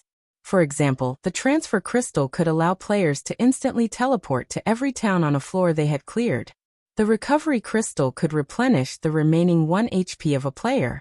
Its effects were much better than ordinary tools. But because of this, the price of crystal items was quite expensive. In the early stages of the game, the players hadn't developed and crystal items weren't that expensive. But now, the price of crystal items had reached a level that ordinary players couldn't afford. Last time, when Silver Flag's guild leader asked Wu Yan and Kirito to send the Titan's hand to the prison, the guild leader used all of his money to buy the corridor crystal that allows him to freely set the location of the Titan's hand to the Black Iron Palace. One can imagine how expensive crystal items are. Therefore, when it came to recovering HP, players would usually use potions that were much cheaper. Crystal items have become a life-saving item that players don't want to use unless it's absolutely necessary. But now, for Liz's safety, Kirito casually tossed out a teleportation crystal. It's not that Liz doesn't have a teleportation crystal, but she felt like the one in her hand is much heavier and warmer than hers. What Liz didn't know is that in Kirito's heart, his companions are much more important than the cold crystal. Even if it were someone else, Kirito wouldn't be stingy with the crystal. Although the teleportation crystal is expensive, Kirito is a top player who walks alone on the front line. With his wealth, I can afford 1 or 2 crystals. Of course, not all crystals had miraculous effects. Only crystal props had miraculous effects. As for the crystals that were scattered all over the place, they were just a common material that could be seen everywhere. Even if they look good, they can only be used to forge weapons, and they're cheap. The crystals scattered all over the place dimmed a little when Kirito stepped forward. The surrounding light also dimmed a lot. An oppressive atmosphere reverberated in the air, as if something is about to appear. Behind Kirito, Liz's heart skipped a beat. Roar! Suddenly, a deafening dragon's roar resounded in the dark sky, and it quickly spread in all directions. Kirito, who was about to step forward, stopped in his tracks. Liz was even more frightened. She screamed and hid behind a nearby crystal by reflex. The tall crystal mountain in front of her began to tremble. Along with it, the ground began to tremble as though there was an earthquake. Caught off guard, Liz fell on the crystal. If she didn't grab the crystal in time, she would have fallen to the ground. Kirito, on the other hand, was the only one who stood still. His eyes were fixed on the crystal mountain in front of him. He unsheathed Elucidator from its scabbard and pointed it diagonally at the ground. Asuna was also standing not too far away from them. Asuna unsheathed her rapier, and her chestnut-colored eyes flashed. Asuna looked at Wu Yan, who had a nonchalant look on his face. "Let's go up there, shall we?" "Go up there." Wu Yan rolled his eyes and crossed his arms in front of his chest. "Why go up there? It's just an elite monster. With Kirito's strength, he can take care of an elite monster on the 55th floor in a matter of minutes. If you go up there, you won't be able to explain why you're here." Asuna gripped the hilt of her rapier. Her expression changed slightly. After a while, she finally calmed down. However, she didn't put away her rapier. Instead, she stared at the mountain in front of her. "She'll rush over if anything goes wrong." Wu Yan shook his head and didn't say anything. Asuna's too worried. Accidents happen every year, but Liz isn't a newbie. She's no match for Kirito in terms of strength. Still, she doesn't need to worry that much. Kirito is here anyway. Wu Yan finally remembered that Kirito and Liz went to the 55th floor to retrieve a medal. It also happened in the original work. Because of that, Liz developed feelings for Kirito. In other words, Liz is about to be taken down. Wu Yan didn't want to ruin Kirito's romance. The best way to deal with this is to let nature take its course. Plus, he can watch a good show. Why not? Bang. With a loud explosion, the crystal mountain shattered and turned into a mist. At the same time, a bright silver western dragon with crystal spikes on its back emerged from the mist. A pair of thin yet huge flesh wings flapped fiercely, blowing the surrounding fog apart and scattering it. The crystal dragon's full appearance was also exposed in front of everyone's eyes. Its short but powerful limbs propped itself up from the ground. With just 2 legs, the crystal dragon stood up, waving its dragon claws. Its pair of huge eyes flashed with a red light. The dragon's head swung forward, and the dragon's mouth was wide open. Roar! With a roar, the crystal dragon flapped its wings and flew into the air. A gust of wind blew at Kirito's leather coat. As it flew into the air, the crystal dragon's mouth glowed faintly, and a dense stream of air came out of its mouth. Liz was shocked and yelled at Kirito. Careful! It's dragon breath. Special attack skill, Dragon Breath. A fiery blast of air shot out of the crystal dragon's mouth and swept toward Kirito. The air in its path seemed to have become a little hotter. It was enough to send chills down one's spine. Kirito's expression didn't change. He raised his elucidator and the sword in his hand flashed with the light of the skill. Bang! The dragon breath was sliced in half at the waist in front of Kirito, and it scattered into a shockwave that filled the sky. Liz's expression froze. The warhammer that she had just taken out froze in her hand. She froze on the spot. Liz was at a loss for words as she gazed at the figure that seemed abnormally small compared to the crystal dragon, but seemed as if it could support the heavens. Although Liz knew that Kirito wasn't an ordinary person due to his elucidator, she had never seen Kirito in action before. She didn't know how strong Kirito was. In the past, she thought that Kirito was just an ordinary clearers, but the strength he showed just now was beyond that of ordinary clearers. So he's this strong. Liz could only watch as Kirito fearlessly charged at the crystal dragon. The elucidator in his hand glowed with the light of skills as he violently struck the crystal dragon's body. The crystal dragon, which was still majestic just a moment ago, was hit repeatedly by Kirito's tiny figure. Its HP dropped like crazy, and one of its claws was dismembered by him. Liz breathed a sigh of relief and walked out from behind the crystal dragon with a victorious smile on her face. What are you doing? Hurry up and finish it. Seeing this, Kirito, who was fighting the crystal dragon, was shocked. Idiot! You can't come out yet. Unfortunately, it was too late. The crystal dragon immediately noticed Liz, and as Liz screamed, it sent her flying with a slap. Liz! Kirito flew toward Liz and caught her in his arms. But he couldn't do anything in the air. Below them was a bottomless hole. Then the two of them fell into the hole. Wondrous Brush Pavilion, no pop-up window. Quick update, remember.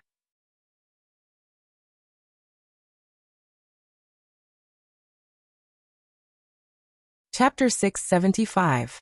Liz. Asuna screamed from afar as she watched Kirito fall into the hole, with Liz in his arms. She turned into a streak of light and dashed forward. When Wu Yan tried to stop her, Asuna was already at the edge of the hole. Liz! Asuna leaned on the edge of the pit and screamed at the top of her lungs. The only response she got was the echo of her own voice, and the echo of Liz's scream echoed in the air. In mid-air, the crystal dragon looked down at Asuna. Its eyes suddenly lit up, and it flapped its wings, intending to dive down and give Asuna a head-on attack. However, a figure suddenly appeared behind Asuna and stood there quietly. A pair of wine-red eyes stared at the crystal dragon, causing it to immediately stop its dive. Roar! The crystal dragon roared at Wu Yan and stopped attacking. It shook its head a few times as if it's considering its options. Then, it turned around and flew away without looking back. Wu Yan stared at the crystal dragon until it disappeared from his sight. He looked at Asuna, who was lying on the edge of the crater. He walked over to her, and he placed his hand on her shoulder. Don't worry, Kirito is here. Liz will be fine. How dare you? Asuna's eyes were filled with tears. She turned around and glared at Wu Yan. You should have come to help in the morning. Now Liz fell into the hole. Even if she's fine, how are they going to get out? Hey, calm down. Wu Yan tightened his grip on Asuna's shoulder and said helplessly. Kirito is a solo player. He's faced countless traps. There are even life-threatening ones. This small hole won't be a problem for him. Even if it's a crystal nullified zone, he'll find a way to get out. Asuna looked at Wu Yan, and then at the bottomless pit. She didn't look any less worried about Wu Yan. But, okay. Wu Yan bitterly smiled as he pulled Asuna up from the ground. Even if you don't believe in Kirito's abilities, shouldn't you at least believe in me? Asuna was furious when she heard this. You're the most untrustworthy. If you didn't stop it, Liz wouldn't have fallen. I wonder how she's doing now. Wu Yan waved his hand. Fine, even if you don't believe me. You should at least believe in SAO's display system, right? Aren't you friends with Liz? Wouldn't it be easier to check if Liz's name was still on his friend list to see if she was doing well? Asuna froze for a moment, then quickly opened her friend list. He quickly dragged it twice on the surface. She heaved a sigh of relief when she saw Liz's name. Wu Yan smiled and said to Asuna, "You're too worried. It's just a trap, they can deal with it." Asuna nodded and shifted her gaze to the deep pit. Judging by the speed of the echo, this trap should be very deep. Liz would be in danger if she fell into it with her low HP. Kirito should be the one protecting her. Let's hope he can bring Liz out. We can at least be sure that it's a crystal-free zone. Wu Yan calmly said. Otherwise they wouldn't have stayed there for so long, unless there's another world inside. Then what should we do? Asuna pursed her lips and said worriedly. If it's a crystal-free zone, does that mean they'll never be able to get out? Don't jump to conclusions. Wu Yan knocked on Asuna's head, causing her to yelp in pain. Let's hope for the best, let's just pray. Wu Yan wanted to tell Asuna that Kirito will come out with Liz tomorrow, but he wouldn't be able to explain himself if he told her that. He could only apologize to her in his heart.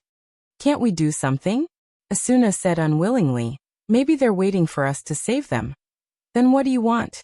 Do you want to jump in and accompany them? Wu Yan rolled his eyes and he looked around. He walked towards a direction and sat down on a crystal. Let's wait and see. Maybe Kirito is thinking of a way? I don't understand how you can be so calm. Asuna stomped her foot in frustration. She hesitated for a moment before walking towards Wu Yan. Asuna adjusted her skirt, and she sat down beside Wu Yan. The two leaned against the crystal as they stared at the crater in the distance. They were waiting for the two figures to show up. One has to say, Wu Yan's location is pretty good. There's a crystal behind him that he can lean on. There's also some twisted crystals that cover the top of his head. Like a roof, they blocked all the snowflakes. The cold wind blew from the sides but couldn't reach inside. It's like a crystal cave. It's already quite late when they arrived here. Now that the sky is completely dark, there's no other sound other than the sound of the wind. Wu Yan took out a prop lamp and lit it up so that the place wouldn't be too dark. Snowflakes were the only things moving in front of them. Snow whistled as it fell from the sky. Although the wind was blowing, the air was strangely still. In such an environment, one's mood could not help but become heavy, especially those who were easily sentimental, such as, hey. Asuna crossed her arms and looked at the scene outside. She couldn't help but speak. Say, how are our bodies in the real world right now? Wu Yan, who was looking at the items in his inventory, paused for a second. Then he continued looking as if nothing happened. If it's you, you're probably in a hospital. After all, the people outside wouldn't leave those trapped in SAO alone. I thought so. Asuna muttered. Then she looked at Wu Yan. You're saying you're not in a hospital? That's right, Wu Yan can only say that in his mind. Even if he said it out loud, Asuna wouldn't believe him. After all, their bodies in the real world don't know how to eat. If they don't receive nutrition from the hospital, everyone here will starve to death. Even though Wu Yan is a true ancestor and can't die, Asuna won't believe him. Probably. Wu Yan could only say so. It's incredible. Asuna said softly. Her expression became complicated. Our bodies are supposed to be lying down, but we're actually living in this world. I don't want to admit it. Asuna raised her head and looked at Wu Yan with an indescribable expression. Even I'm starting to get used to this world. Well, it doesn't matter to me. Wu Yan said casually. It doesn't matter which world we're in, the most important thing is to be alive. Life without effort is meaningless, life without enjoyment is boring.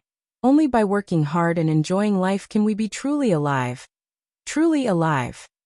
Asuna lowered her head and pondered for a moment. Then she smiled.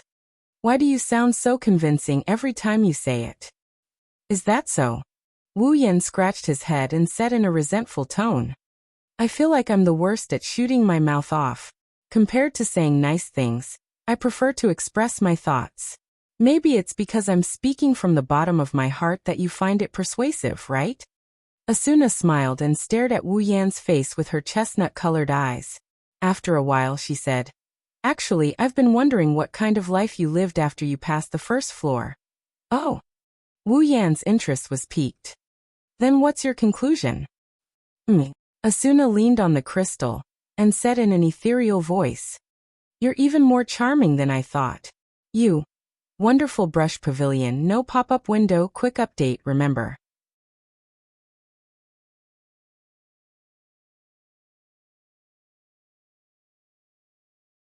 Chapter 676. Mesmerizing. Wu Yan's lips started twitching when he saw Asuna's expression. He had an awkward expression. Are you sure it's appropriate for you to say that? Being called mesmerizing by the most mesmerizing female player in SAO. And she's a woman while he's a man. It's awkward no matter how you look at it. You should feel honored. Asuna glanced at Wu Yan. I've never casually commented on a person before. Wu Yan's expression became even more awkward when he heard Asuna's words. So you're the one who casually commented on me. Well, don't mind it. Asuna patted Wu Yan's shoulder with a smile. At least your life is much more interesting than mine. Is that so? Wu Yan pouted and turned his head away. In other people's eyes, our shining Asuna is extraordinary. She's the idol of millions of players. She's beautiful and strong. Many people are envious of your life. You're hardworking and full of charm. Is that so? Asuna sighed and looked at the sky. I hope they won't be disappointed in the future. In Asuna's eyes, her life isn't exciting at all. Every day, it's just strategy, strategy, strategy, and strategy. Perhaps in other people's eyes, Asuna is shining, but in Asuna's eyes, this kind of life is depressing. If possible, Asuna would rather live a peaceful life. She would cook her favorite dishes every day, take care of the house, and chat with her friends from time to time. She's the typical wife's goal. Of course, if SEO didn't turn into what it is now, Asuna also wants to play games with her friends when she's free. After all, SEO is a pretty good game world aside from the game's death law. Wu Yan yawned and he leaned against the crystal. The hard and cold feeling of the crystal made him feel very uncomfortable. He twisted his body a few times and he didn't feel too good about it. He couldn't find a comfortable position. What's the difference between this and sleeping on the floor? Wu Yan sighed helplessly. He started to look around until he accidentally saw Asuna's legs. His wine-red eyes suddenly lit up, and the corner of his mouth raised into a smile. Then, Wu Yan moved. Wu Yan turned around and laid down on the bed. While Asuna was stunned, Wu Yan rested his head on her thighs and closed his eyes. Without a doubt, it was the perfect pillow for him. You. Asuna's face turned from white to red, and then from red to even redder, and it didn't stop until her head was completely red. The color of blood had spread all the way to his neck, and steam was about to come out. What are you doing? Asuna shouted with a red face. Her eyes were filled with panic. She grabbed Wu Yan's head with both hands and tried to lift it up. Get up. Unfortunately, Asuna's strength was no match for Wu Yan's. Even with all her strength, she still couldn't lift Wu Yan's head. You should feel honored. Wu Yan grinned at Asuna. I've never slept on anyone's thighs before. What? Asuna was furious. But she couldn't do anything about it. She had to admit that this guy is invincible when he acts shamelessly. No one can do anything to him, not even Asuna. Well, I'm just telling the truth. Wu Yan rubbed the thigh behind his head. The smoothness and comfort of the thigh made Asuna's face turn red. I've never slept on anyone's thighs before. Knee pillows. Wu Yan has a lot of girls around him, and almost all of them are beautiful. The number of his wives is almost in the single digits, and he has never stopped making love. But this kind of warm knee pillow has never been used on Hinajuku and the others. In other words, their relationship is developing too quickly. Sometimes Wu Yan feels that his relationship with Hinajuku and the girls developed too quickly. That's why he missed out on a lot of interesting experiences. It's not that he didn't enjoy a warm life, he never lacked warmth with the girls. It's just that there are some things that he didn't experience before. It's a pity. Asuna is indeed the first girl to let Wu Yan sleep on her thighs. Although it was completely one-sided by Wu Yan.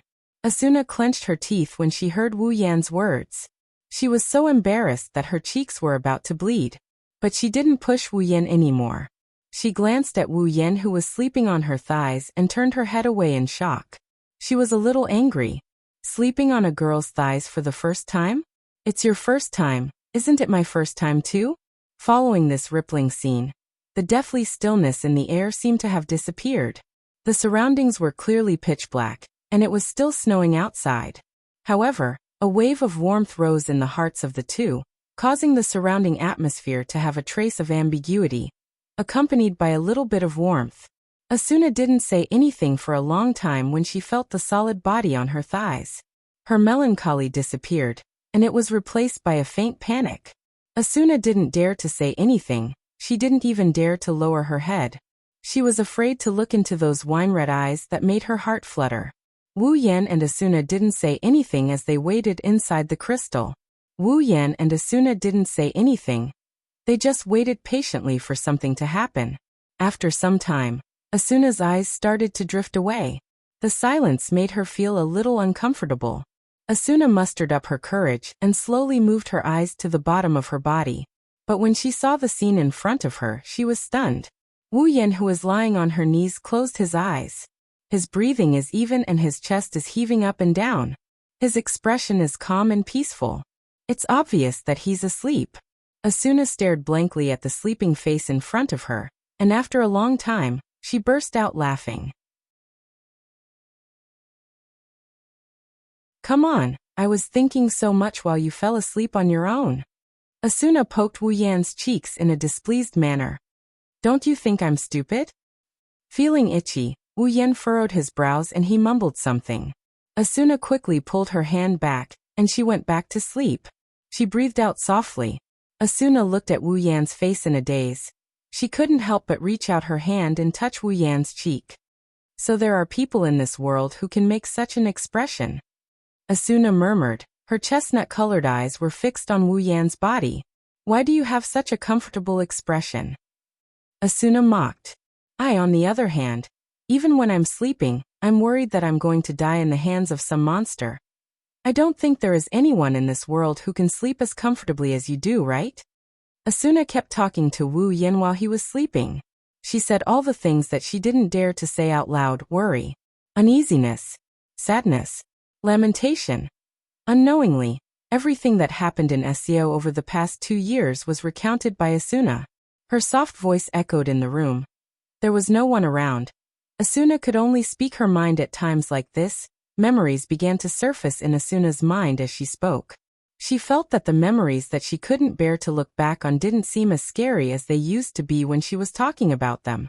What Asuna didn't know was that the moment she started talking, the man on her thighs started to breathe more heavily. Asuna didn't know how much time had passed. Maybe she was tired. She stopped talking, her eyelids fluttered a few times, and finally, she couldn't hold back her sleepiness and fell asleep. Almost at the same time, Wu Yan opened his eyes. He gently sat up and let Asuna lean on his chest. He took out a coat and put it on both of them.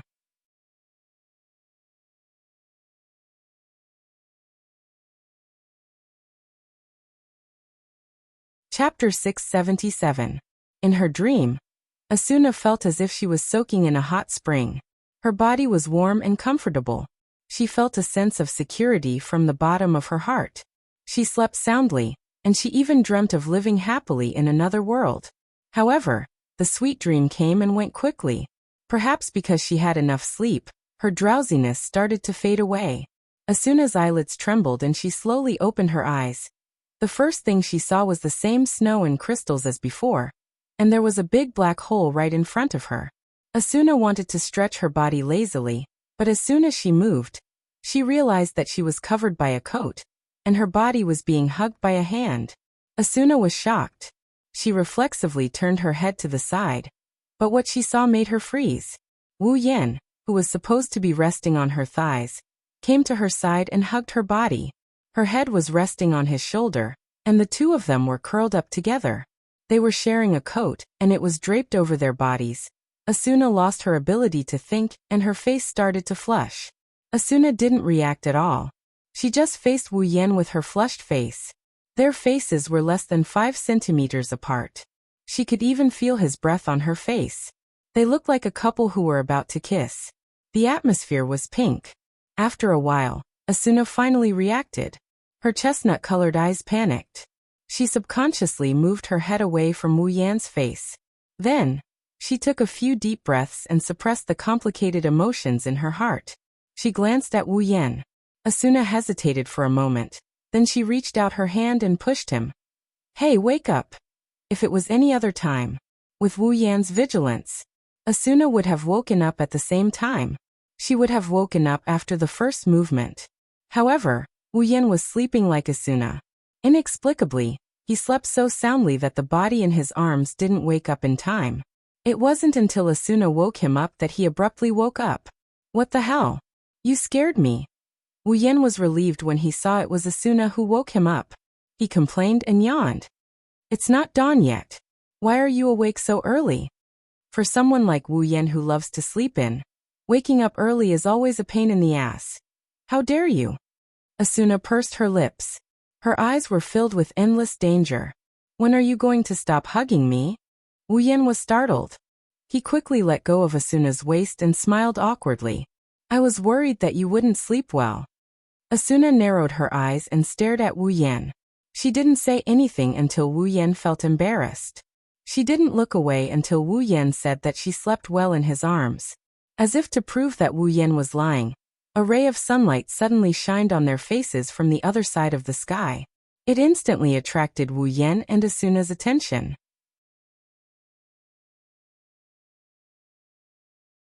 With the appearance of the sun, its owner finally shyly emerged from the other side of the mountain, gradually revealing its full appearance. The dark clouds in the sky instantly converged into a golden color, and the originally pitch-black earth was also replaced with a different color. The white snow receded like the tide. Warmth filled the entire space. The world seemed to have come to life because of this. It was no longer lifeless but full of life. It caused people to feel as though they were in a dream. It no longer felt real. Wu Yan and Asuna didn't say anything for a long time. They didn't say anything, but the corners of their lips curled up. They were in a good mood. "It's so beautiful," Asuna murmured. "It's like a dream." "It's not a dream." Wu Yan smiled gently. He picked up a handful of snow that didn't disperse in time. "The light is warm, the snow is cold, everything is so real." Reality. Asuna lowered her head and touched the cold snow in a daze. "Is there real in this world?" "Yes, there is." Wu Yan looked at Asuna with a serious expression. "Even if feelings can be faked, bodies can be faked, and everything can be faked, memories can't be faked. We met in this world. We got along in this world. We got to know each other in this world. This is the truth that can't be faked." Meeting. Getting along. Knowing each other. Asuna looked straight into Wu Yan's eyes and said, "But it's only limited to this world, right? The world is small." Wu Yan stood up and patted the snow off his body. He smiled and said, "Since we met in this world, there must be a reason for us to meet again in the other world. I have always believed in this." Wu Yan couldn't help but think of the girls in the Spalier world. A faint smile appeared on his face. That's right, back in the dungeon world, he had a chance to meet them. Now they had a reason to meet again. And they will be together forever. Asuna looked at the smile on Wu Yan's face. She felt a warm current flowing through her heart, and it lingered for a long time. She was dazed for a moment before she smiled. Standing up from the ground, Asuna held the coat draped over her body with one hand and patted the snow off her body with the other. "What you said is indeed very persuasive. Because it's from the bottom of my heart." Wu Yan laughed. Asuna tightened her grip on the coat and looked at the sun in the distance. Actually, compared to meeting, getting along, and getting to know each other, I would rather. What did you say? Wu Yan turned his head in confusion while gazing into the distance. No, it's nothing. Asuna smiled. Her smile was full of happiness. The bitterness from before was gone. Roar! Suddenly, a dragon roar sounded in the sky. A black shadow suddenly shot over from the horizon.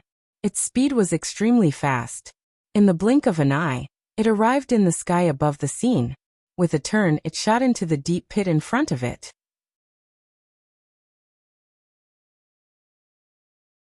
That's... Asuna cried out in surprise. It's the dragon.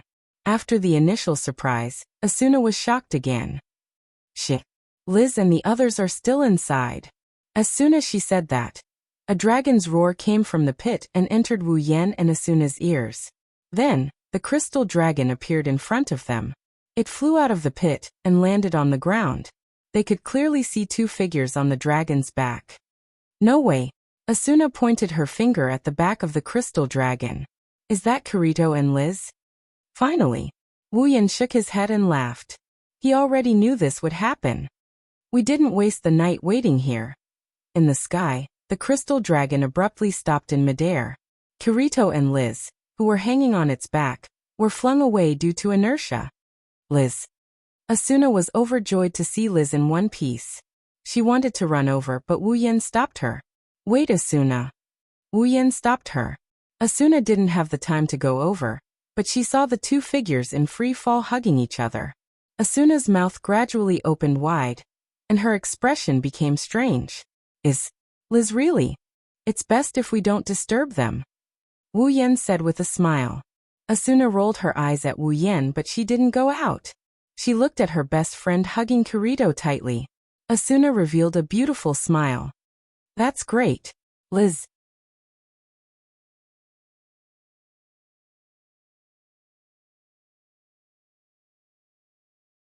Chapter 678. Aincrad's 48th floor, Linda C. Lisbeth's weapon shop. Kirito and Liz looked at Wu Yan and Asuna, who were smiling warmly in front of them. When did you guys get here? Kirito tilted his head and asked in confusion. Just now. The two answered in unison without any hesitation. Just now. Kirito sweated. Then can I ask what's with that weird expression on your face? Nothing. There's nothing. The two of them said in unison again. Kirito's mouth twitched. Even Liz couldn't keep her cool. It's too weird. Why are these two behaving so strangely? Wu Yan and Asuna looked at each other, and they couldn't help but laugh. Kirito and Liz didn't understand why they are laughing. But the weird atmosphere dissipated when the two laughed. His gaze landed on the sword in Kirito's hand. Wu Yan's eyes flashed with a glint. It's a green-white one-handed sword. It's a beautiful one-handed sword. The blade is very thin. It's not as thin as Asuna's rapier, but it's as light as a piece of paper. The blade is shimmering with white light, and the hilt is green with a hint of silver. The overall design of the sword is gorgeous, and from the perspective of a sword, it's a bit extravagant. The guard is the same as the Heaven Gazer, but it's more beautiful. If the guard of the Heaven Gazer is a long strip, then the guard of the sword is a pair of wings. The guard of the sword is a pair of wings. Aside from its practicality, it's more than a dozen times better than the Heaven Gazer on the surface. The white sword, Dark Chaser. The one-handed sword Liz made herself. It's comparable to the Elucidator. Even if it's comparable to the Heaven Gazer, it's comparable to the Heaven Gazer. It's comparable to the Heaven Gazer. At this stage, it's definitely a godly weapon. Wu Yan smiled and looked at Kirito. Looks like I have another weapon to look for. Hearing this, Kirito shook his head and smiled bitterly, while Liz was stunned. Another weapon? Was there a solution? Liz looked at Wu Yan and Kirito, who was smiling bitterly. She suddenly realized something and turned to Wu Yan. Could it be that you want this weapon? Liz had been wondering why Kirito, who already had the Elucidator, would want a weapon that was on par with the Elucidator. If he wanted to change his weapon, he should have chosen a higher grade weapon, right? Currently, even though there were weapons of a higher grade, the players couldn't afford to equip them with their current levels. In other words, Even if they had a weapon of a higher grade than the elucidator, they couldn't equip it. Liz couldn't understand why Kirito wanted another weapon. She thought Kirito needed her elucidator for a quest, but now it seems like the Dark Chaser was just a gift for someone else. Don't tell me you really want it? Liz pointed at Wu Yan with a doubtful look. She sounded a bit anxious. Of course, Liz's Dark Chaser contained her feelings for Kirito. In other words, it was like a token of love. But now the love token that he created for Kirito was given to another person. How could that be? Kirito seemed to know what Liz was thinking. He glanced at the anxious Liz, who was glaring at him fiercely, and the bitter smile on his face deepened. Kirito raised the Dark Chaser and nodded. You're right, I didn't want this weapon. Liz's expression became even more anxious. She even felt a little wronged. She opened her mouth and was about to say something, but Kirito beat her to it. But not anymore. Kirito clicked his tongue and took off the elucidator from his back. He handed it to Wu Yan while the others were still in a daze. You can have this one. Ha! Wu Yan looked at the elucidator in surprise. He took it, blinked, and looked at Kirito. Are you sure? Isn't this the sword you've been using for a long time? That's true. Kirito stroked the Dark Chaser in his hand and glanced at Liz, who was smiling happily. But I have a reason why I must use this sword. Asuna looked back and forth between Kirito and Liz with interest. She smiled slyly. Are you guys really? Kirito turned his head away awkwardly.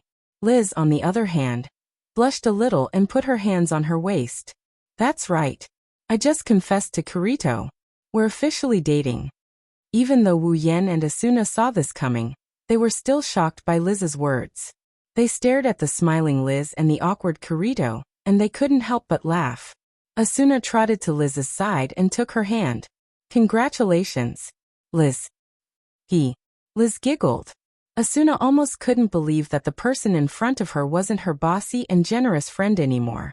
You're amazing. Wu Yan patted Kirito's shoulder and sighed. I can't believe you got conquered just like that. What do you mean by being taken down? Kirito tried to defend himself. Wu Yan, Asuna, and Liz rolled their eyes at him. Since Kirito and Liz are a couple, it's obvious that Liz is the one who's on top. This is unbelievable. Asuna stared at Kirito. You bastard, you're either at the front line or running around all day long. Other than the raid battles where you showed up, you've always been alone, haven't you? I didn't expect you to accept Liz. Kirito chuckled awkwardly. If that's the case, Wu Yan is also a lone wolf, right? Aren't you still clinging to him? Asuna and Liz turned around with a dangerous glint in their eyes. What did you say? Asuna's beautiful yet cold smile appeared on her face.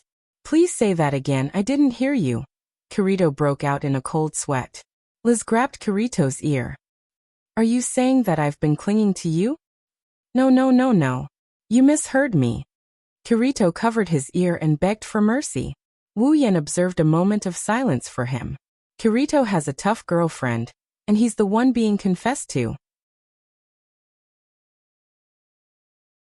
Looks like he's going to have a hard time in the future. In Kirito's eyes, Wu Yan looked like he's gloating over Asuna's misfortune. Kirito glanced at Asuna, and he mumbled to himself. You'll be conquered sooner or later. Wu Yan couldn't hear Kirito's muttering. He was focused on the elucidator. Clang! Kirito, Asuna, and Liz shut their mouths at the same time. Wu Yan pulled the elucidator out of its scabbard and raised it in front of him. The black sword body was flickering with a faint silver luster, but the sharp edges were white. An icy cold light fluctuated from it, like a poisonous snake hiding in the grass, hiding its sharp fangs, but it also caused people to be afraid. With a flip of his hand, Wu Yan brandished his sword. He checked his current stats and the weight of elucidator. He couldn't help but laugh. As expected of a celestial weapon dropped by a floor 50 boss. Its stats are on par with his Heaven Gazer. In fact, its stats are much higher than his Heaven Gazer. No matter how strong his Heaven Gazer was, it was only a weapon dropped from the first floor. If he did not consider the enhanced and upgraded attributes, it could not compare to the elucidator at all. With the elucidator, Wu Yan can already foresee the increase in his own strength.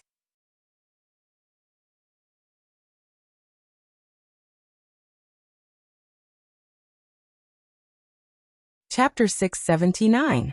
One day, early in the morning, warm light shone through the window into the living room, dispelling the cold air in the room. Little bits of vitality wandered around the room like sprites of spring, telling the owner of the room that it's a good day.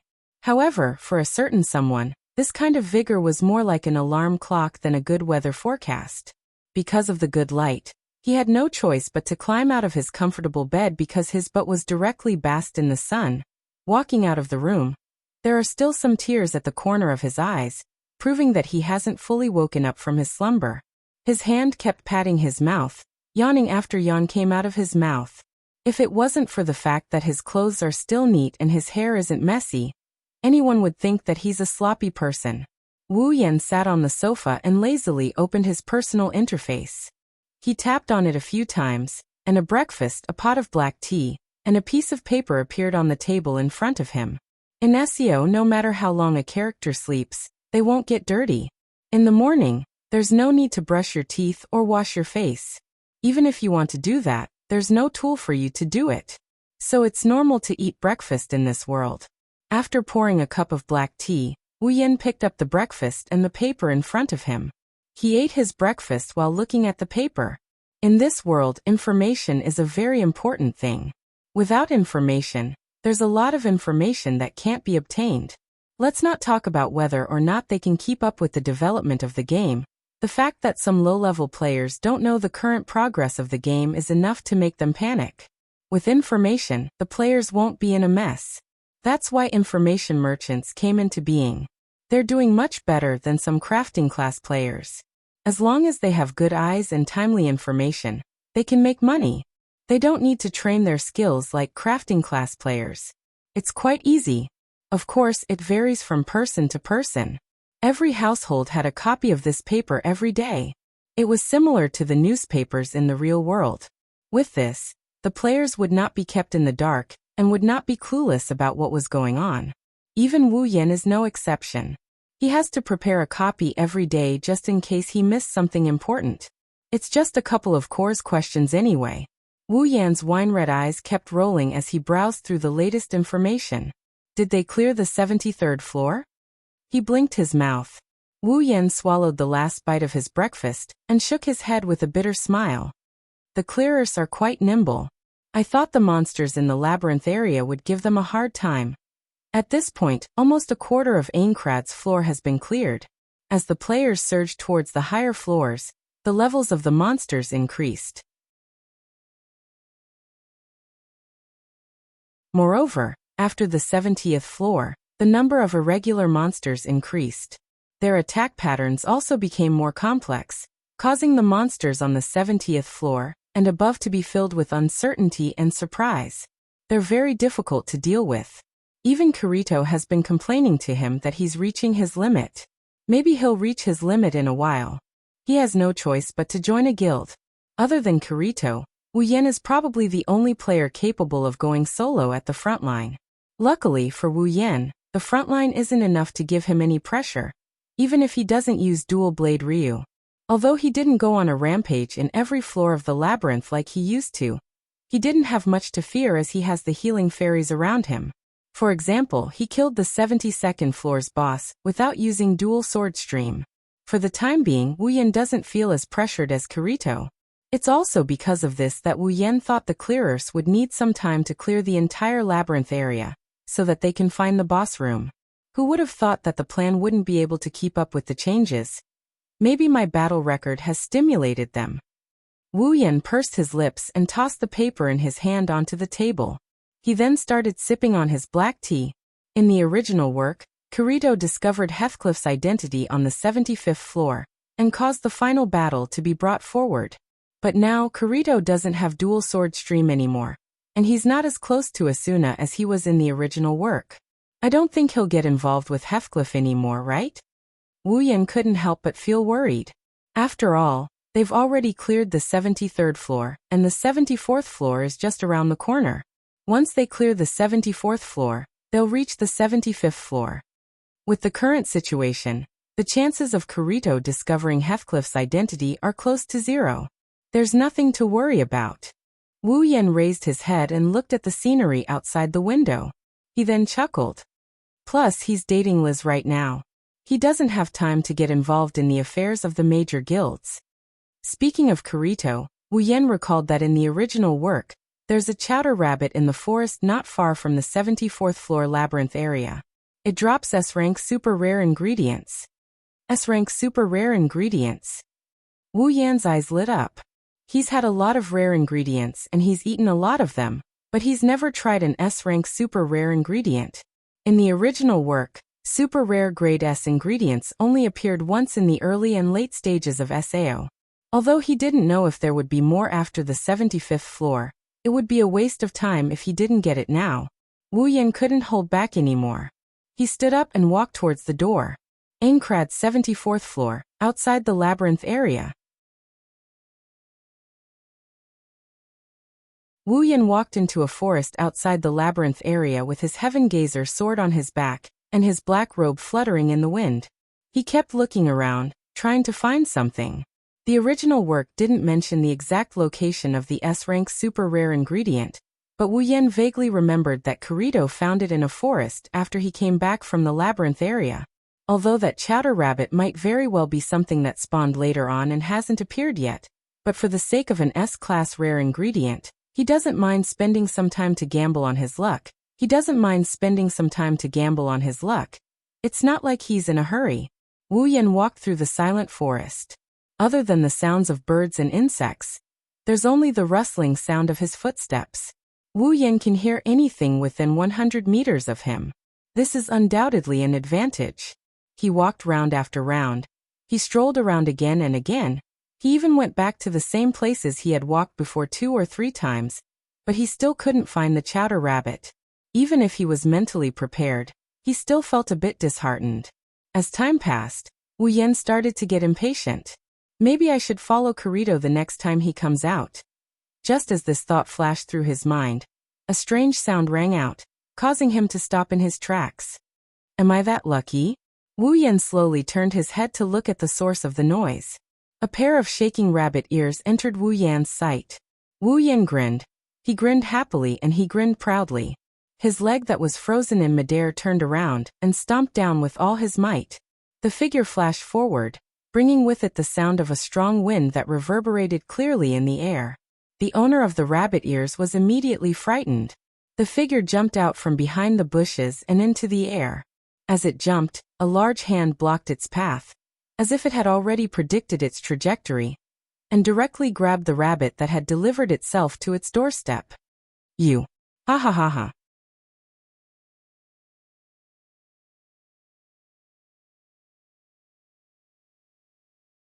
Chapter 680. Generally speaking, monsters that have a 100% chance of dropping food ingredients have no level or combat power, just like animals in the real world. They are very rare and only have some special escape methods. If players want to get rare food ingredients from them, they will need a lot of luck. Monsters that have a 100% chance of dropping food ingredients are either very good at escaping or very limited in number. The chowder rabbit that can drop a super rare grade S food ingredient is one of these monsters. Compared to monsters with levels and combat power, the chowder rabbit is more like an animal. However, due to its rarity and the level of its food ingredients, players who want to get their hands on it are no less than those who want to get their hands on a piece of rare equipment. The price of the chowder rabbit is much higher than some of the better equipment. That's because the chowder rabbit is probably the only super rare grade S food ingredient in SAO. Of course, it doesn't mean that some monsters with levels can't drop food ingredients 100% of the time. However, compared to the super rare grade S food ingredient, most players would prefer the super rare grade S food ingredient, because the super rare grade S food ingredient is much safer. After capturing the chowder rabbit, Wu Yan wasn't in a hurry to kill it. At least, based on the original story, there's only one chowder rabbit that can drop a super rare grade S food ingredient. If he killed it casually, it wouldn't be memorable. Wu Yan observed the chowder rabbit in his hand with great interest. The chowder rabbit seemed to have intelligence. It knew that it couldn't break free from Wu Yan's hand, so it used its blood-red eyes to threaten Wu Yan. It tried to bluff, and its sharp beak kept rubbing against Wu Yan's hand. It looked like a dog that would bite at any moment. Wu Yan was amused by the chowder rabbit's behavior. He had to admit that the chowder rabbit's behavior didn't look fierce at all. Instead, it looked funny. However, the chowder rabbit's actions surprised Wu Yan. Is there some kind of AI controlling it? Wu Yan smiled and shook his head. He took out a small needle from his item slot and mercilessly stabbed the chowder rabbit. Eek! The chowder rabbit cried out in pain. Under Wu Yan's attack, its HP did not decrease in the slightest, but it was inflicted with a debuff, paralysis. The chowder rabbit stiffened. His forelimbs began to soften and his eyelids became heavy. Just like that, his body drooped as Wu Yan grabbed his rabbit ears. He could no longer move. Wu Yan nodded in satisfaction. He carried the bunny's ears and walked towards the nearest town. If it was an ordinary player, since he had a super rare grade S ingredient in his hand, he would have probably used the teleportation crystal to escape back to the town. A man's wealth is his own ruin. Aseo was never short of bandits who would kill and rob.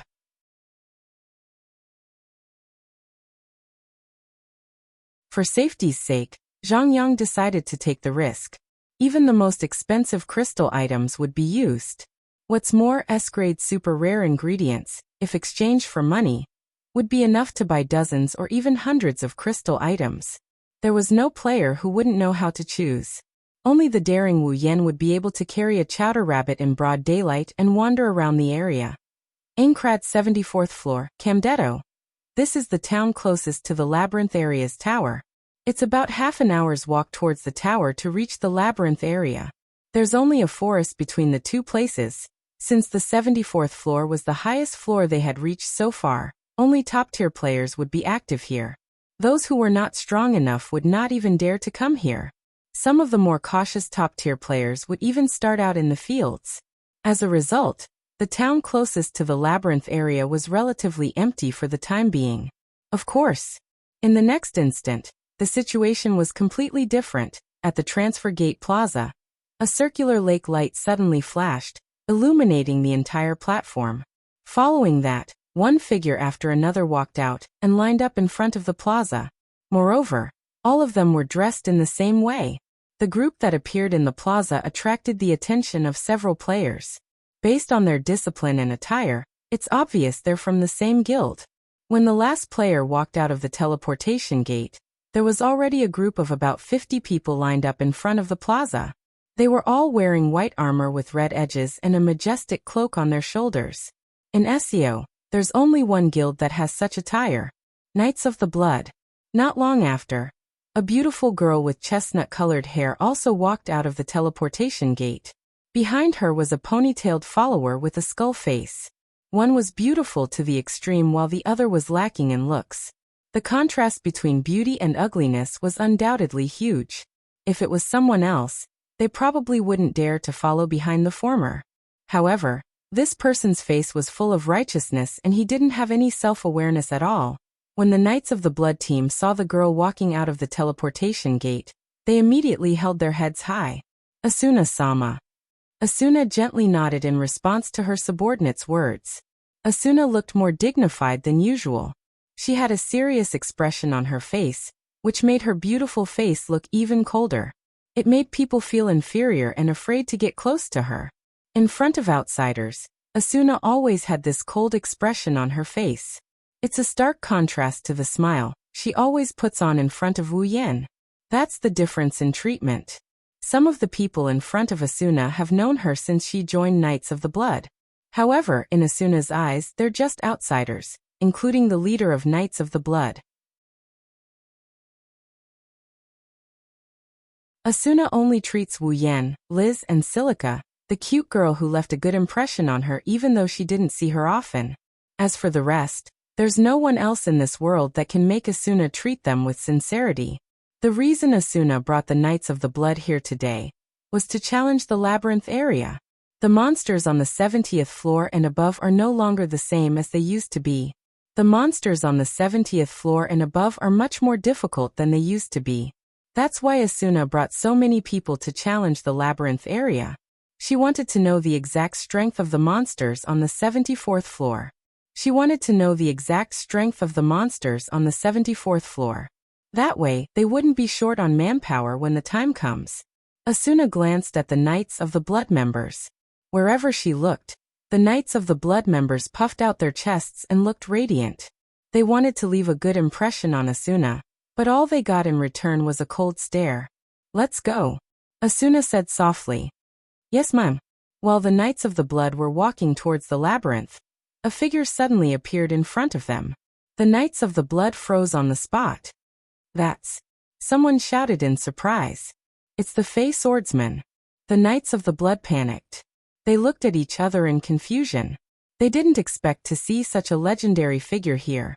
Unlike the others, Asuna was stunned for a moment before the cold expression on her face melted away. A smile appeared on her face, but when she saw the chowder rabbit in Wu Yan's hand, her smile froze. Wu Yan noticed the Knights of the Blood Oath blocking the road ahead.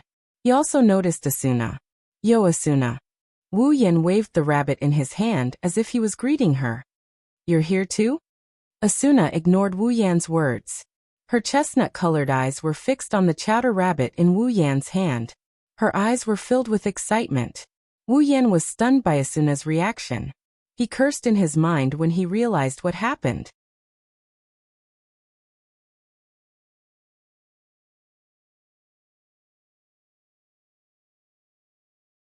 Chapter 681. Asuna has been visiting him for a long time, so how could Wu Yan not know what's going on with Asuna's expression? Asuna might look majestic and beautiful on the outside, but Wu Yan is 100% sure that her hidden attribute is that she's a glutton. Now, Asuna must have recognized the chowder rabbit in his hand as an S-grade super rare ingredient. How could Asuna, who was a hidden foodie, not be tempted? Wu Yan quickly hid the chowder rabbit behind his back and looked at Asuna vigilantly. When the chowder rabbit disappeared from her sight, Asuna finally came back to her senses. That. Don't tell me. Asuna's eyes trembled. Her face was filled with excitement. She said in disbelief, "Chowder rabbit? S-grade ingredient?" When the words S-grade ingredient entered the ears of everyone present, it caused the whispers that had been faintly echoing to abruptly quieten down. Wu Yan narrowed his eyes and looked at the excited Asuna. He knew he couldn't hide it any longer. He sighed and took out the chowder rabbit. "As expected of you, you recognized it at first glance." "Really?" Asuna stared at the chowder rabbit and said with a hint of envy, "You actually got an S-grade ingredient. It's just luck." Wu Yan said humbly. Others might not be able to see the pride on his face, but Asuna, who has been with Wu Yan for a long time, could see it. If it was the usual Asuna, she would definitely give Wu Yan a blow or two. But now she didn't have such thoughts. Instead, she looked at Wu Yan with a smile. She looked unusually sweet. Wu Yan's mouth twitched. Asuna continued to smile. Wu Yan's mouth twitched. Asuna's smile disappeared. Wu Yan broke out in cold sweat. Asuna's eyes turned sharp. Wu Yan was defeated. Wu Yan shrugged sadly. He forced a smile and said to Asuna, Why don't we eat together?" "Sure." Before Wu Yan could finish, Asuna grinned from ear to ear. It's obvious that she said sure. She had been brewing in her stomach for a long time. The Knights of the Blood standing behind Asuna finally realized what was going on. It seems like Asuna wants to have a meal with the Fey swordsman Wu Yan. Looking at Asuna's smiling face, the members of the Knights of the Blood almost exploded in their hearts. She was willing to lower herself for an S-rank ingredient. Is she still our vice leader, who is known as the Ghost of Strategy? S-grade ingredients might be rare, but in the eyes of the Knights of the Blood, their noble and sacred Asuna wouldn't be moved by such a tacky item, right? As the vice leader of the Knights of the Blood, Asuna shouldn't be short of money. Is she after the taste of the S-grade ingredient? How is that possible? The Knights of the Blood didn't know that their guess was correct. Asuna-sama. At this moment, a discordant voice came from behind Asuna. The smile on Asuna's face disappeared when she heard the voice. Her expression darkened and turned a little ugly. Wu Yan frowned and turned to the source of the voice. Wu Yan paused for a moment before smiling. His smile was quite intriguing. The owner of the voice was none other than the skeletal face that had been following behind Asuna like a servant. Wu Yan recognized this guy the moment he saw him. What a weirdo. Wu Yan only knew one person in Sao, Corradil. Corradil was the one who had twisted feelings for Asuna in the original work and tried to kill the main character Kirito. Moreover, his previous self was a member of Smiling Coffin, a red name guild whose members killed other players for fun. In the end, he was annihilated by a team of 50 clearers. In short, Corradil was an evil player who pretended to be good on the outside, but had a twisted personality on the inside.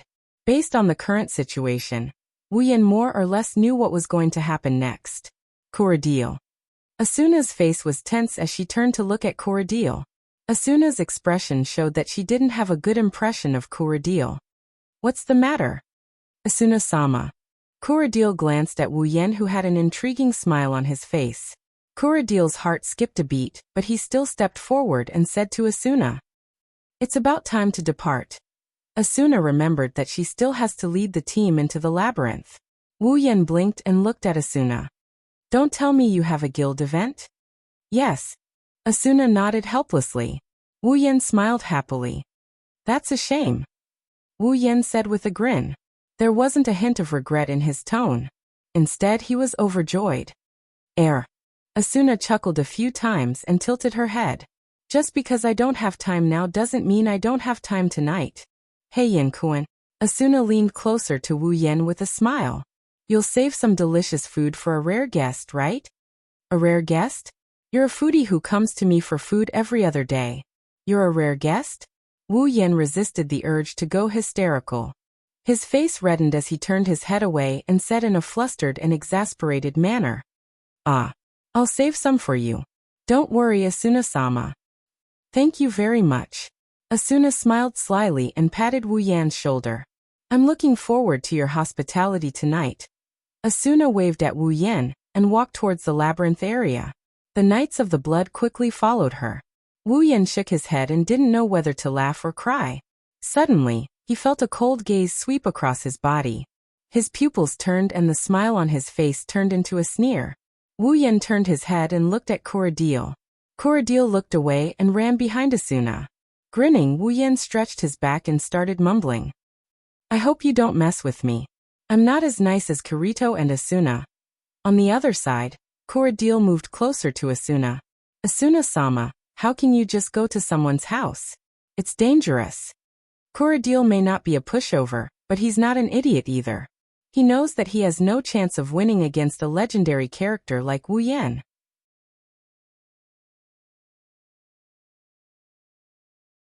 That's why he suppressed his displeasure when he saw Wu Yan and Asuna getting into a heated fight. But now that he's gone, he's starting to make things difficult for Wu Yan. Sometimes being too famous isn't a good thing. Asuna had some unpleasant incidents in the past. That's why the Knights of the Blood assigned Asuna a bodyguard. Corradil was Asuna's bodyguard. Usually, Corradil would use his authority to meddle in Asuna's private affairs. Obviously, he was doing the same now. Asuna's eyes flashed with disgust when she heard Corradil's words. But she quickly hid it. "Corradil." Asuna stopped and slowly turned her head to the side. "He's a legendary character who defeated our leader fair and square. Do you think he'd do something so despicable?" "Asuna-sama." Corradil raised his voice and said righteously, "No matter how legendary he is, he's still a solo player. These solo players are very selfish. They only care about themselves because they have some skill. They're not worthy of your friendship." "You." Asuna's eyes narrowed. Her expression turned cold. How dare he speak ill of her? Asuna looked at Corradil coldly. She didn't say anything and walked away.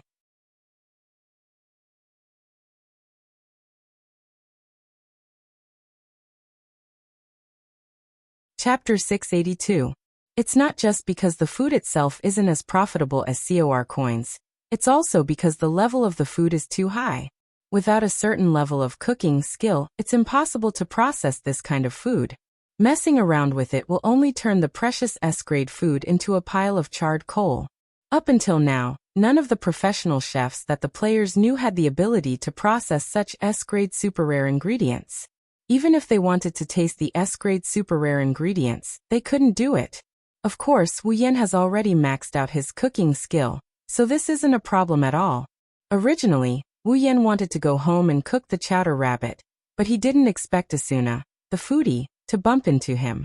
Under Asuna's threat, Wu Yan had to suppress his impatience and save the chowder rabbit for tonight.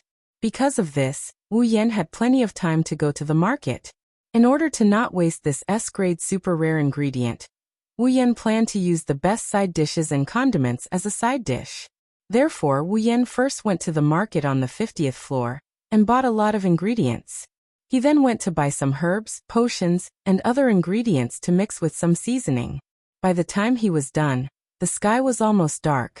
Wu Yan put away the day's harvest, including the S-grade super rare ingredients he got from the chowder rabbit, into his item inventory. He then looked up at the sky. Asuna should be back soon, right? Wu Yan muttered to himself. He shook his head with a bitter smile and cursed in his mind. I should have just killed the chowder rabbit.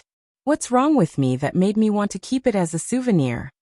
Asuna's hidden attribute is that she's a foodie, but strictly speaking, she's only half a foodie. She likes delicious food. Her appetite isn't that big, but now that she has an S-grade ingredient, she won't stop until she's finished half of it. He bitterly smiled again. Wu Yan had no choice but to accept his fate. He walked towards the teleport gate plaza. Let's go back. Ein grunt. 22nd floor. Wu Yan walked along the wooden path, and it didn't take long for his wooden house to appear in front of him. To Wu Yan's surprise, Asuna is standing in front of her house with her arms crossed behind her back. She's standing in front of her house with one foot tapping on the ground. Asuna. Wu Yan quickened his pace. Hearing the voice, Asuna turned around and crossed her arms in front of her chest. Her face became impatient. You're too slow. You're even later than me. Well, I spent a bit of time to buy some ingredients. Wu Yan opened the door and Asuna walked in like she's familiar with the place. She asked him while walking, You're here to buy ingredients?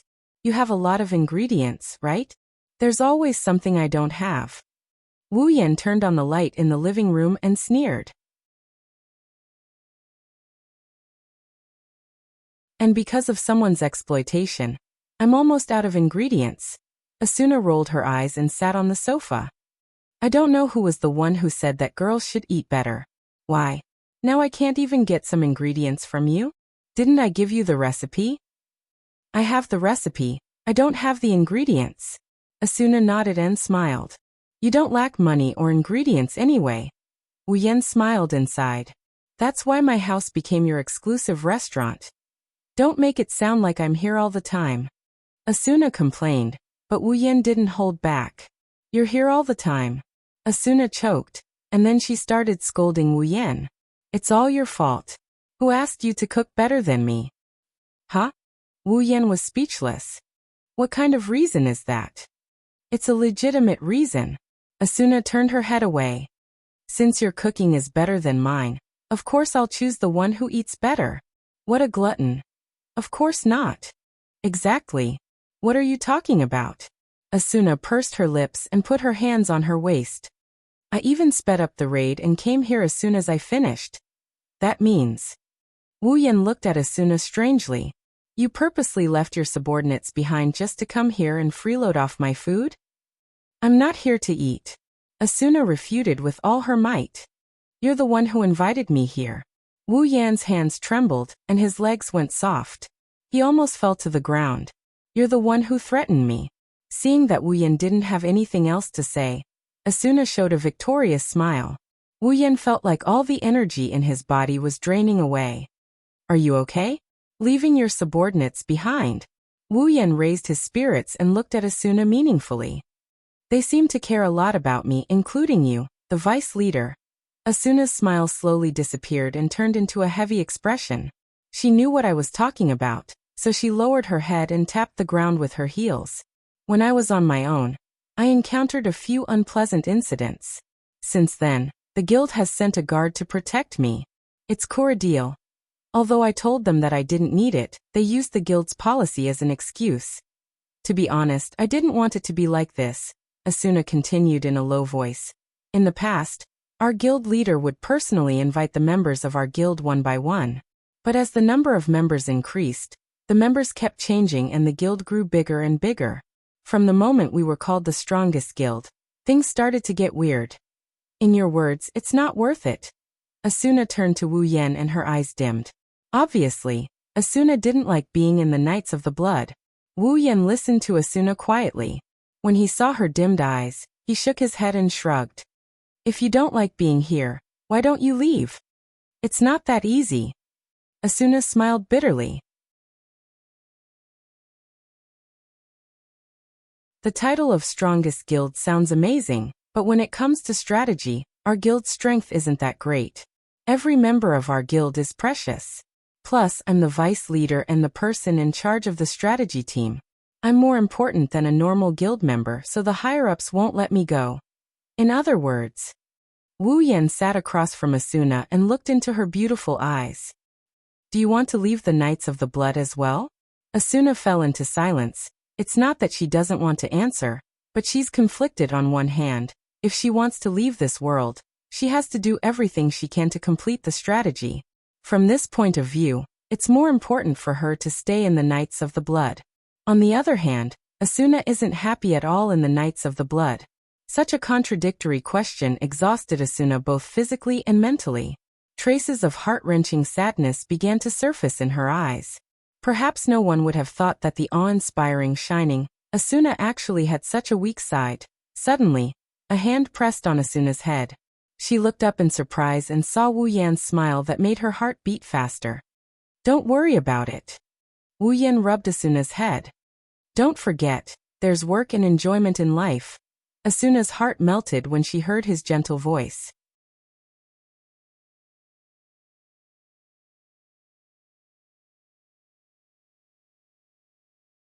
Chapter 683.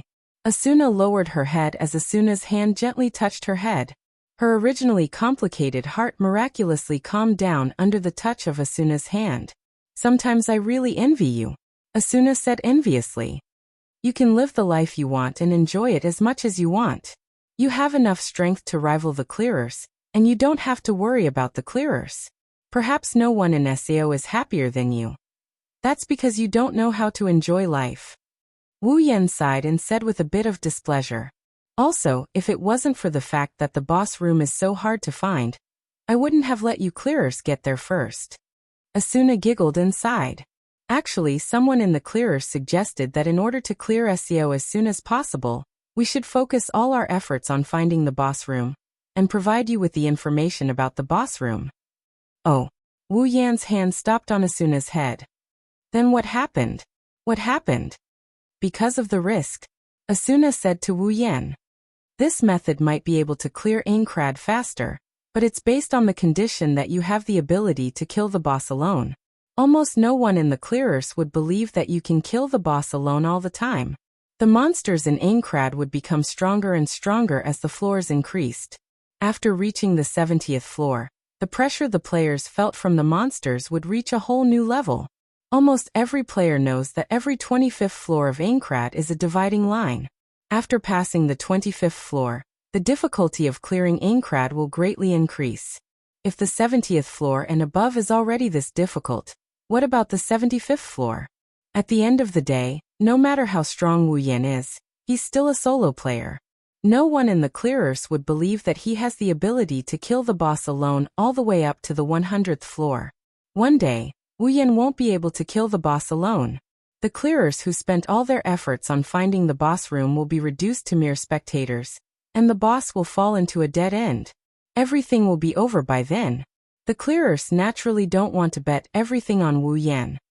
Also, if the clearers change their focus from clearing Aincrad to exploring, then not only will the clearers not be able to level up, they won't even be able to get benefits from the boss monsters. Who's going to feed the clearers then? Asuna turned to look at Wu Yan and said with a helpless tone. Coupled with the fact that Divine Dragon Alliance is a profit-oriented guild, this proposal will be left unsettled. That's a pity. Wu Yan pursed his lips. Although he said it was a pity, he didn't seem to feel that way at all. Asuna pursed her lips and hesitated for a moment before turning around. Yan, why don't you join a guild? Asuna tilted her head in confusion. If you join a guild, you'll be able to combine your strength with the clearers.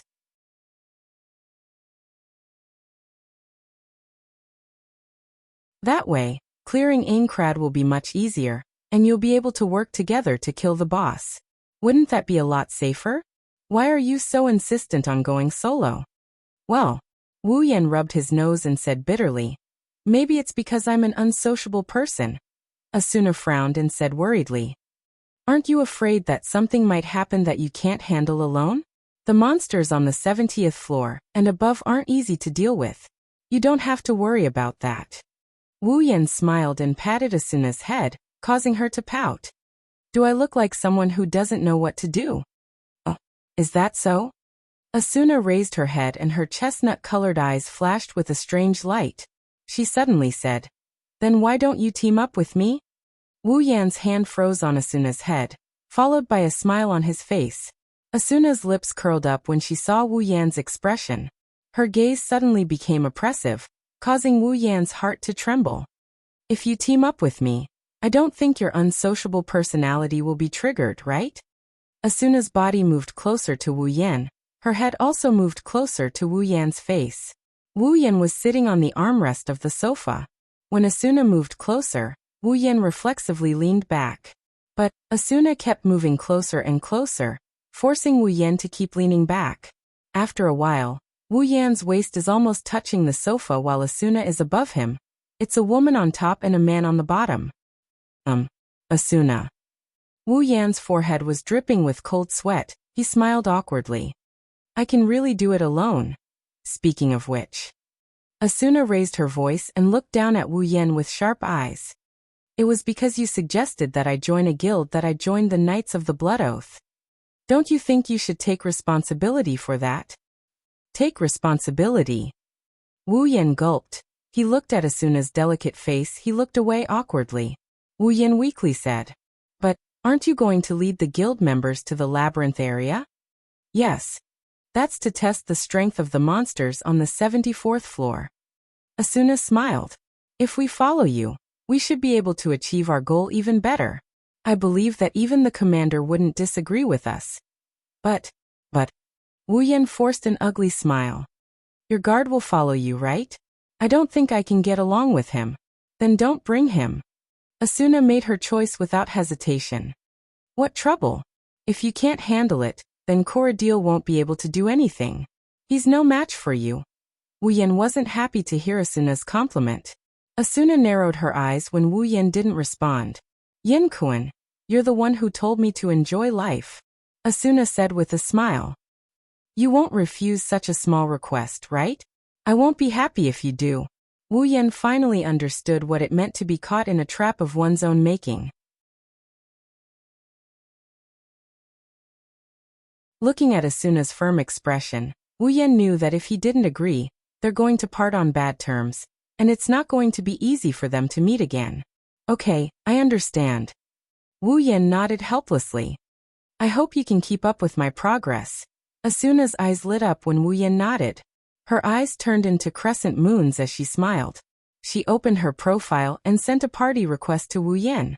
She then looked at Wu Yan nervously. Wu Yan didn't know whether to laugh or cry. He accepted her request under her expectant gaze. That's great. Asuna cheered and jumped up. I'm finally in a party with you. Back on the first floor, Asuna kept an eye on Wu Yan when he said he couldn't find anyone to team up with him. She's been keeping an eye on him ever since. A year ago, when she met Wu Yan again, she learned from Sutta that Wu Yan is still a single person. She had an idea in her mind. She hoped that one day, she would be able to team up with Wu Yan. Now that this little idea had finally been realized, Asuna felt as if the clouds had finally parted, and the moon had finally seen the light. She felt as if a huge rock had been lifted from her heart. Why are you so happy? Wu Yan didn't know whether to laugh or cry. Asuna smiled happily. You don't understand.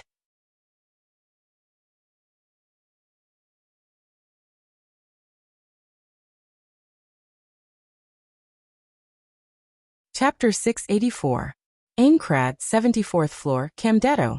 After coming out of the portal, Wu Yan yawned and stood in front of the platform, waiting for Asuna's arrival. Last night, the two finished a table full of super rare grade S ingredients. After that, Wu Yan agreed to meet with Asuna today and sent her back to Selmbrook's house on the 61st floor. Wu Yan arrived a bit late due to his lazing in bed. He's already past the appointed time. Wu Yan was about to get scolded by Asuna when he didn't see her. Wu Yan was a bit surprised by the fact that he didn't see her. Asuna wasn't the kind of person who didn't keep her promise. In the past, Asuna would always arrive on time. She was the kind of person who would rather be early than late. Not showing up after the agreed time was something that had never happened before. Did Asuna leave in a fit of anger because I'm late? Wu Yan glanced at his party interface. He opened his profile and started tracking Asuna's location. In SEO, there's no time limit for forming a party. If they want to, they can stay in the same party for as long as they want to. Ever since they formed a party with Asuna last night, they haven't been in the same party, and members of the same party can track the location of other members of the same party. Not only parties can track each other's location, but they can also track each other's location if they're in the same party. Because of this, it's very important to have friends in SEO.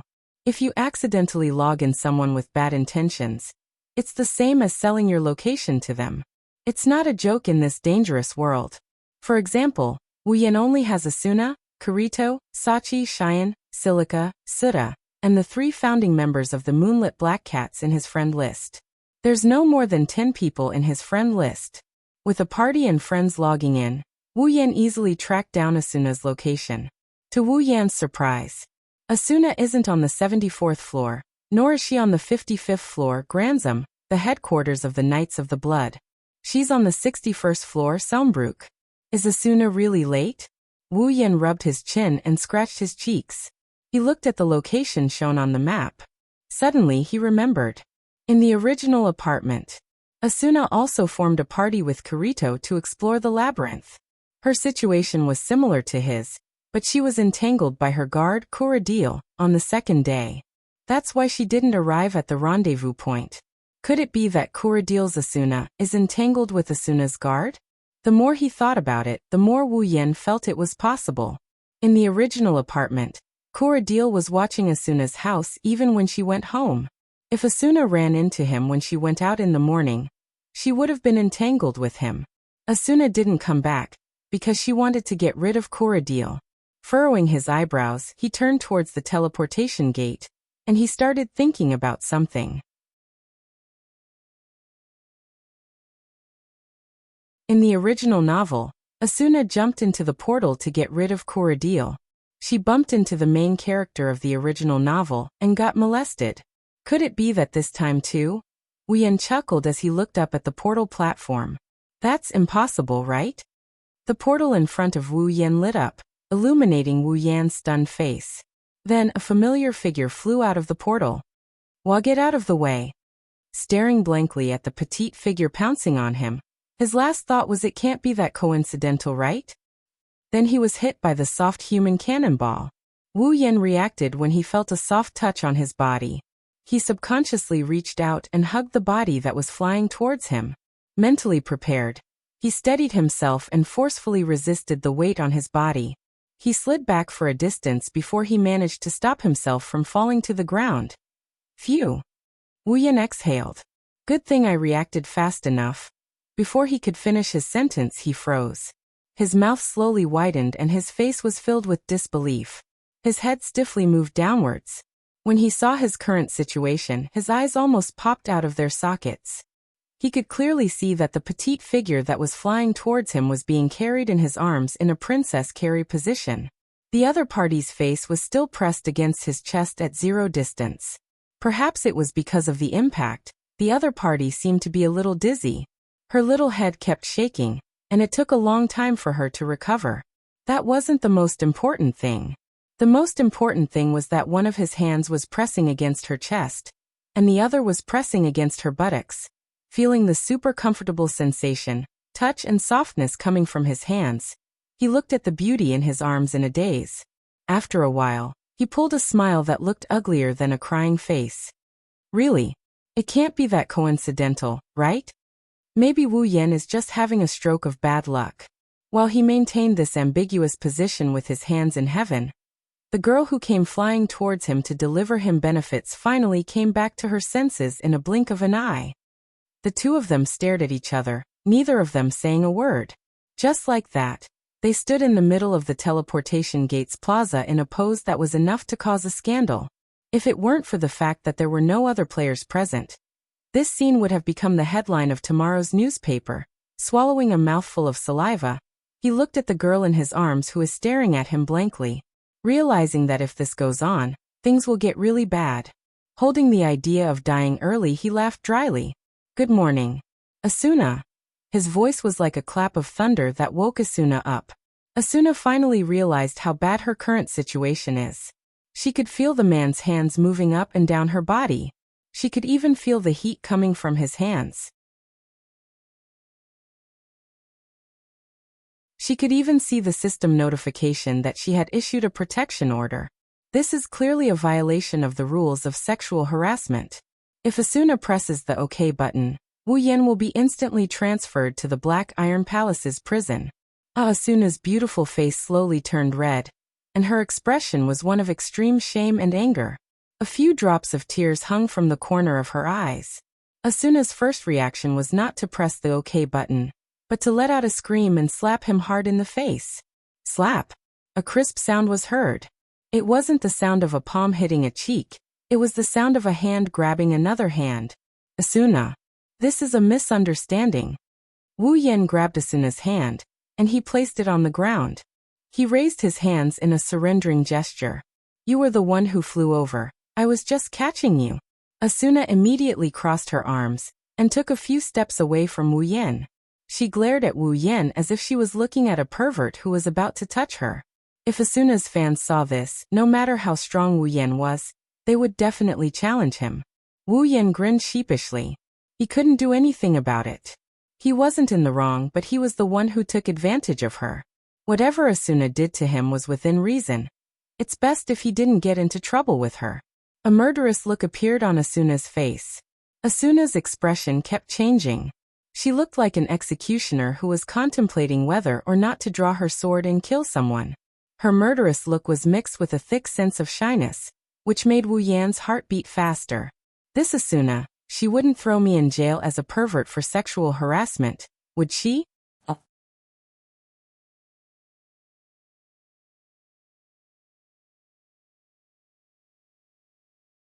Chapter 685.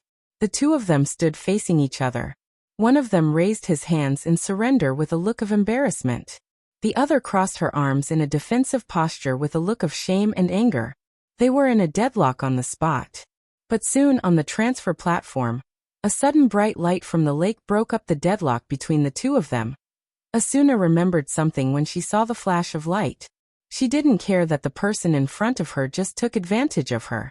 She quickly ran behind him and grabbed his clothes. She looked at the direction of the portal cautiously.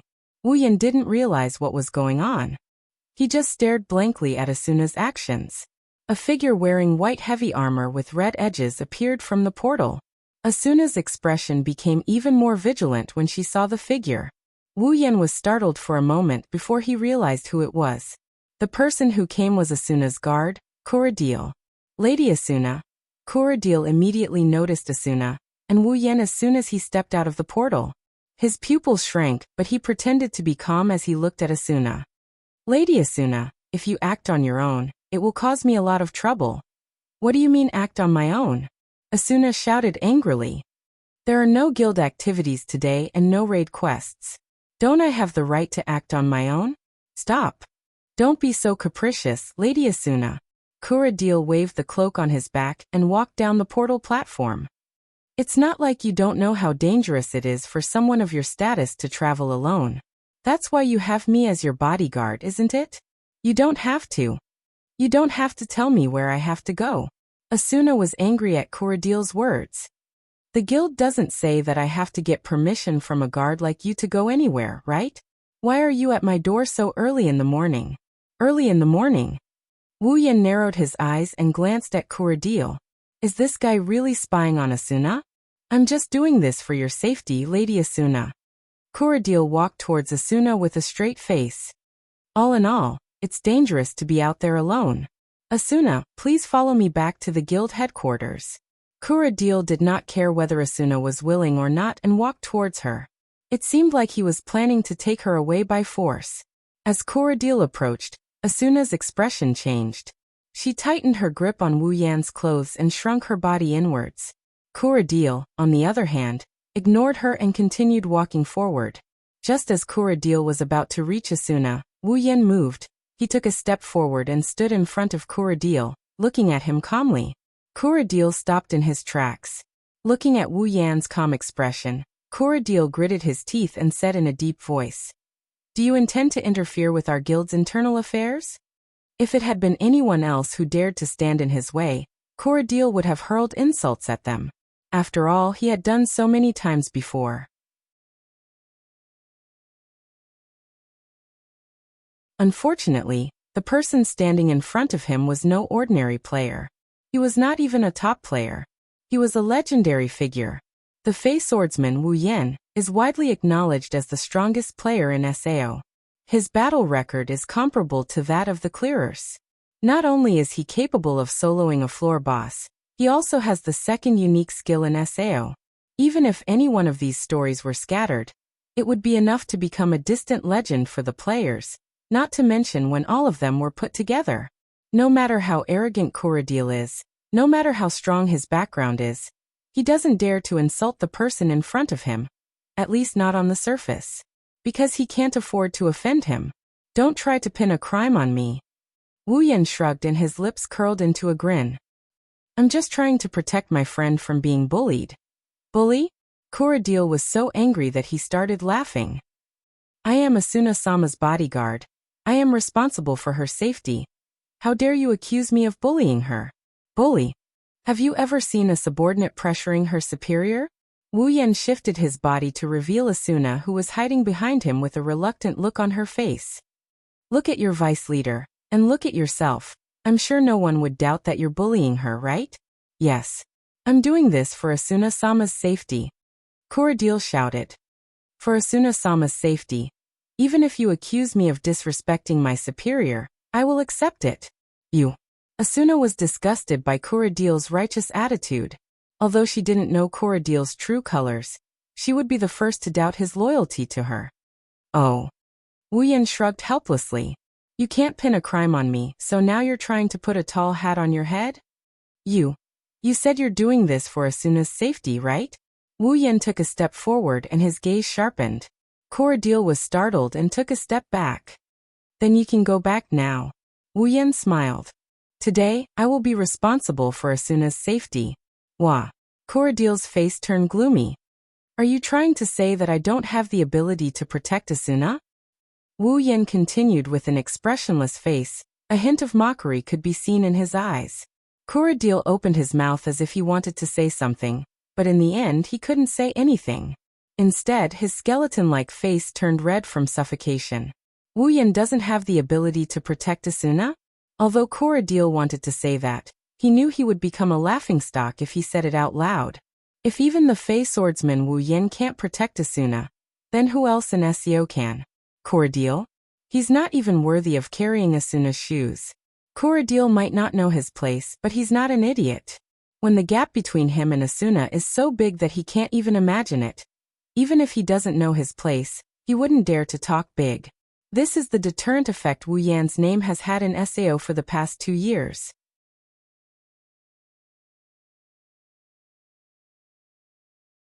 Corridil's face turned green, but Wu Yan only chuckled. Wu Yan grabbed Asuna's hand and said coldly to Corridil, Asuna is with me today. You can report to the Knights of the Blood and tell Heathcliff that I said that. Wu Yan glanced at Corridil. I'm sure Heathcliff will do me a favor. After that, Wu Yan ignored Corridil's reaction and pulled Asuna towards the labyrinth. Corridil's face contorted as he watched the two of them walk away holding hands. His body began to tremble, and an indescribable murderous intent appeared in his eyes. I'll kill you. I'll kill you. I'll definitely kill you. On the way to the labyrinth, Asuna walked beside Wu Yan. Her chestnut-colored eyes never left Wu Yan's body. It made Wu Yan's hair stand on end. Why do you keep looking at me like that? Wu Yan rolled his eyes at Asuna and looked at the direction of the town.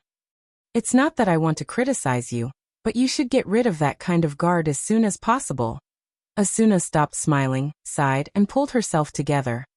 I don't want to think about that today. I'm here to enjoy life. Before Wu Yan could react, Asuna ran forward and looked at Wu Yan with a beautiful smile on her face. You're especially handsome today. Wu Yan didn't know whether to laugh or cry as he shook his head. You're tuning in to the Li Mei's Wuxia Whispers YouTube channel. We're so grateful for your support, and don't forget to subscribe to join us on this incredible journey through captivating stories. Your generosity through donations truly makes a world of difference, as it's the primary source of revenue that allows me to expand and enhance this channel for you. Thank you from the bottom of my heart for being a part of this adventure.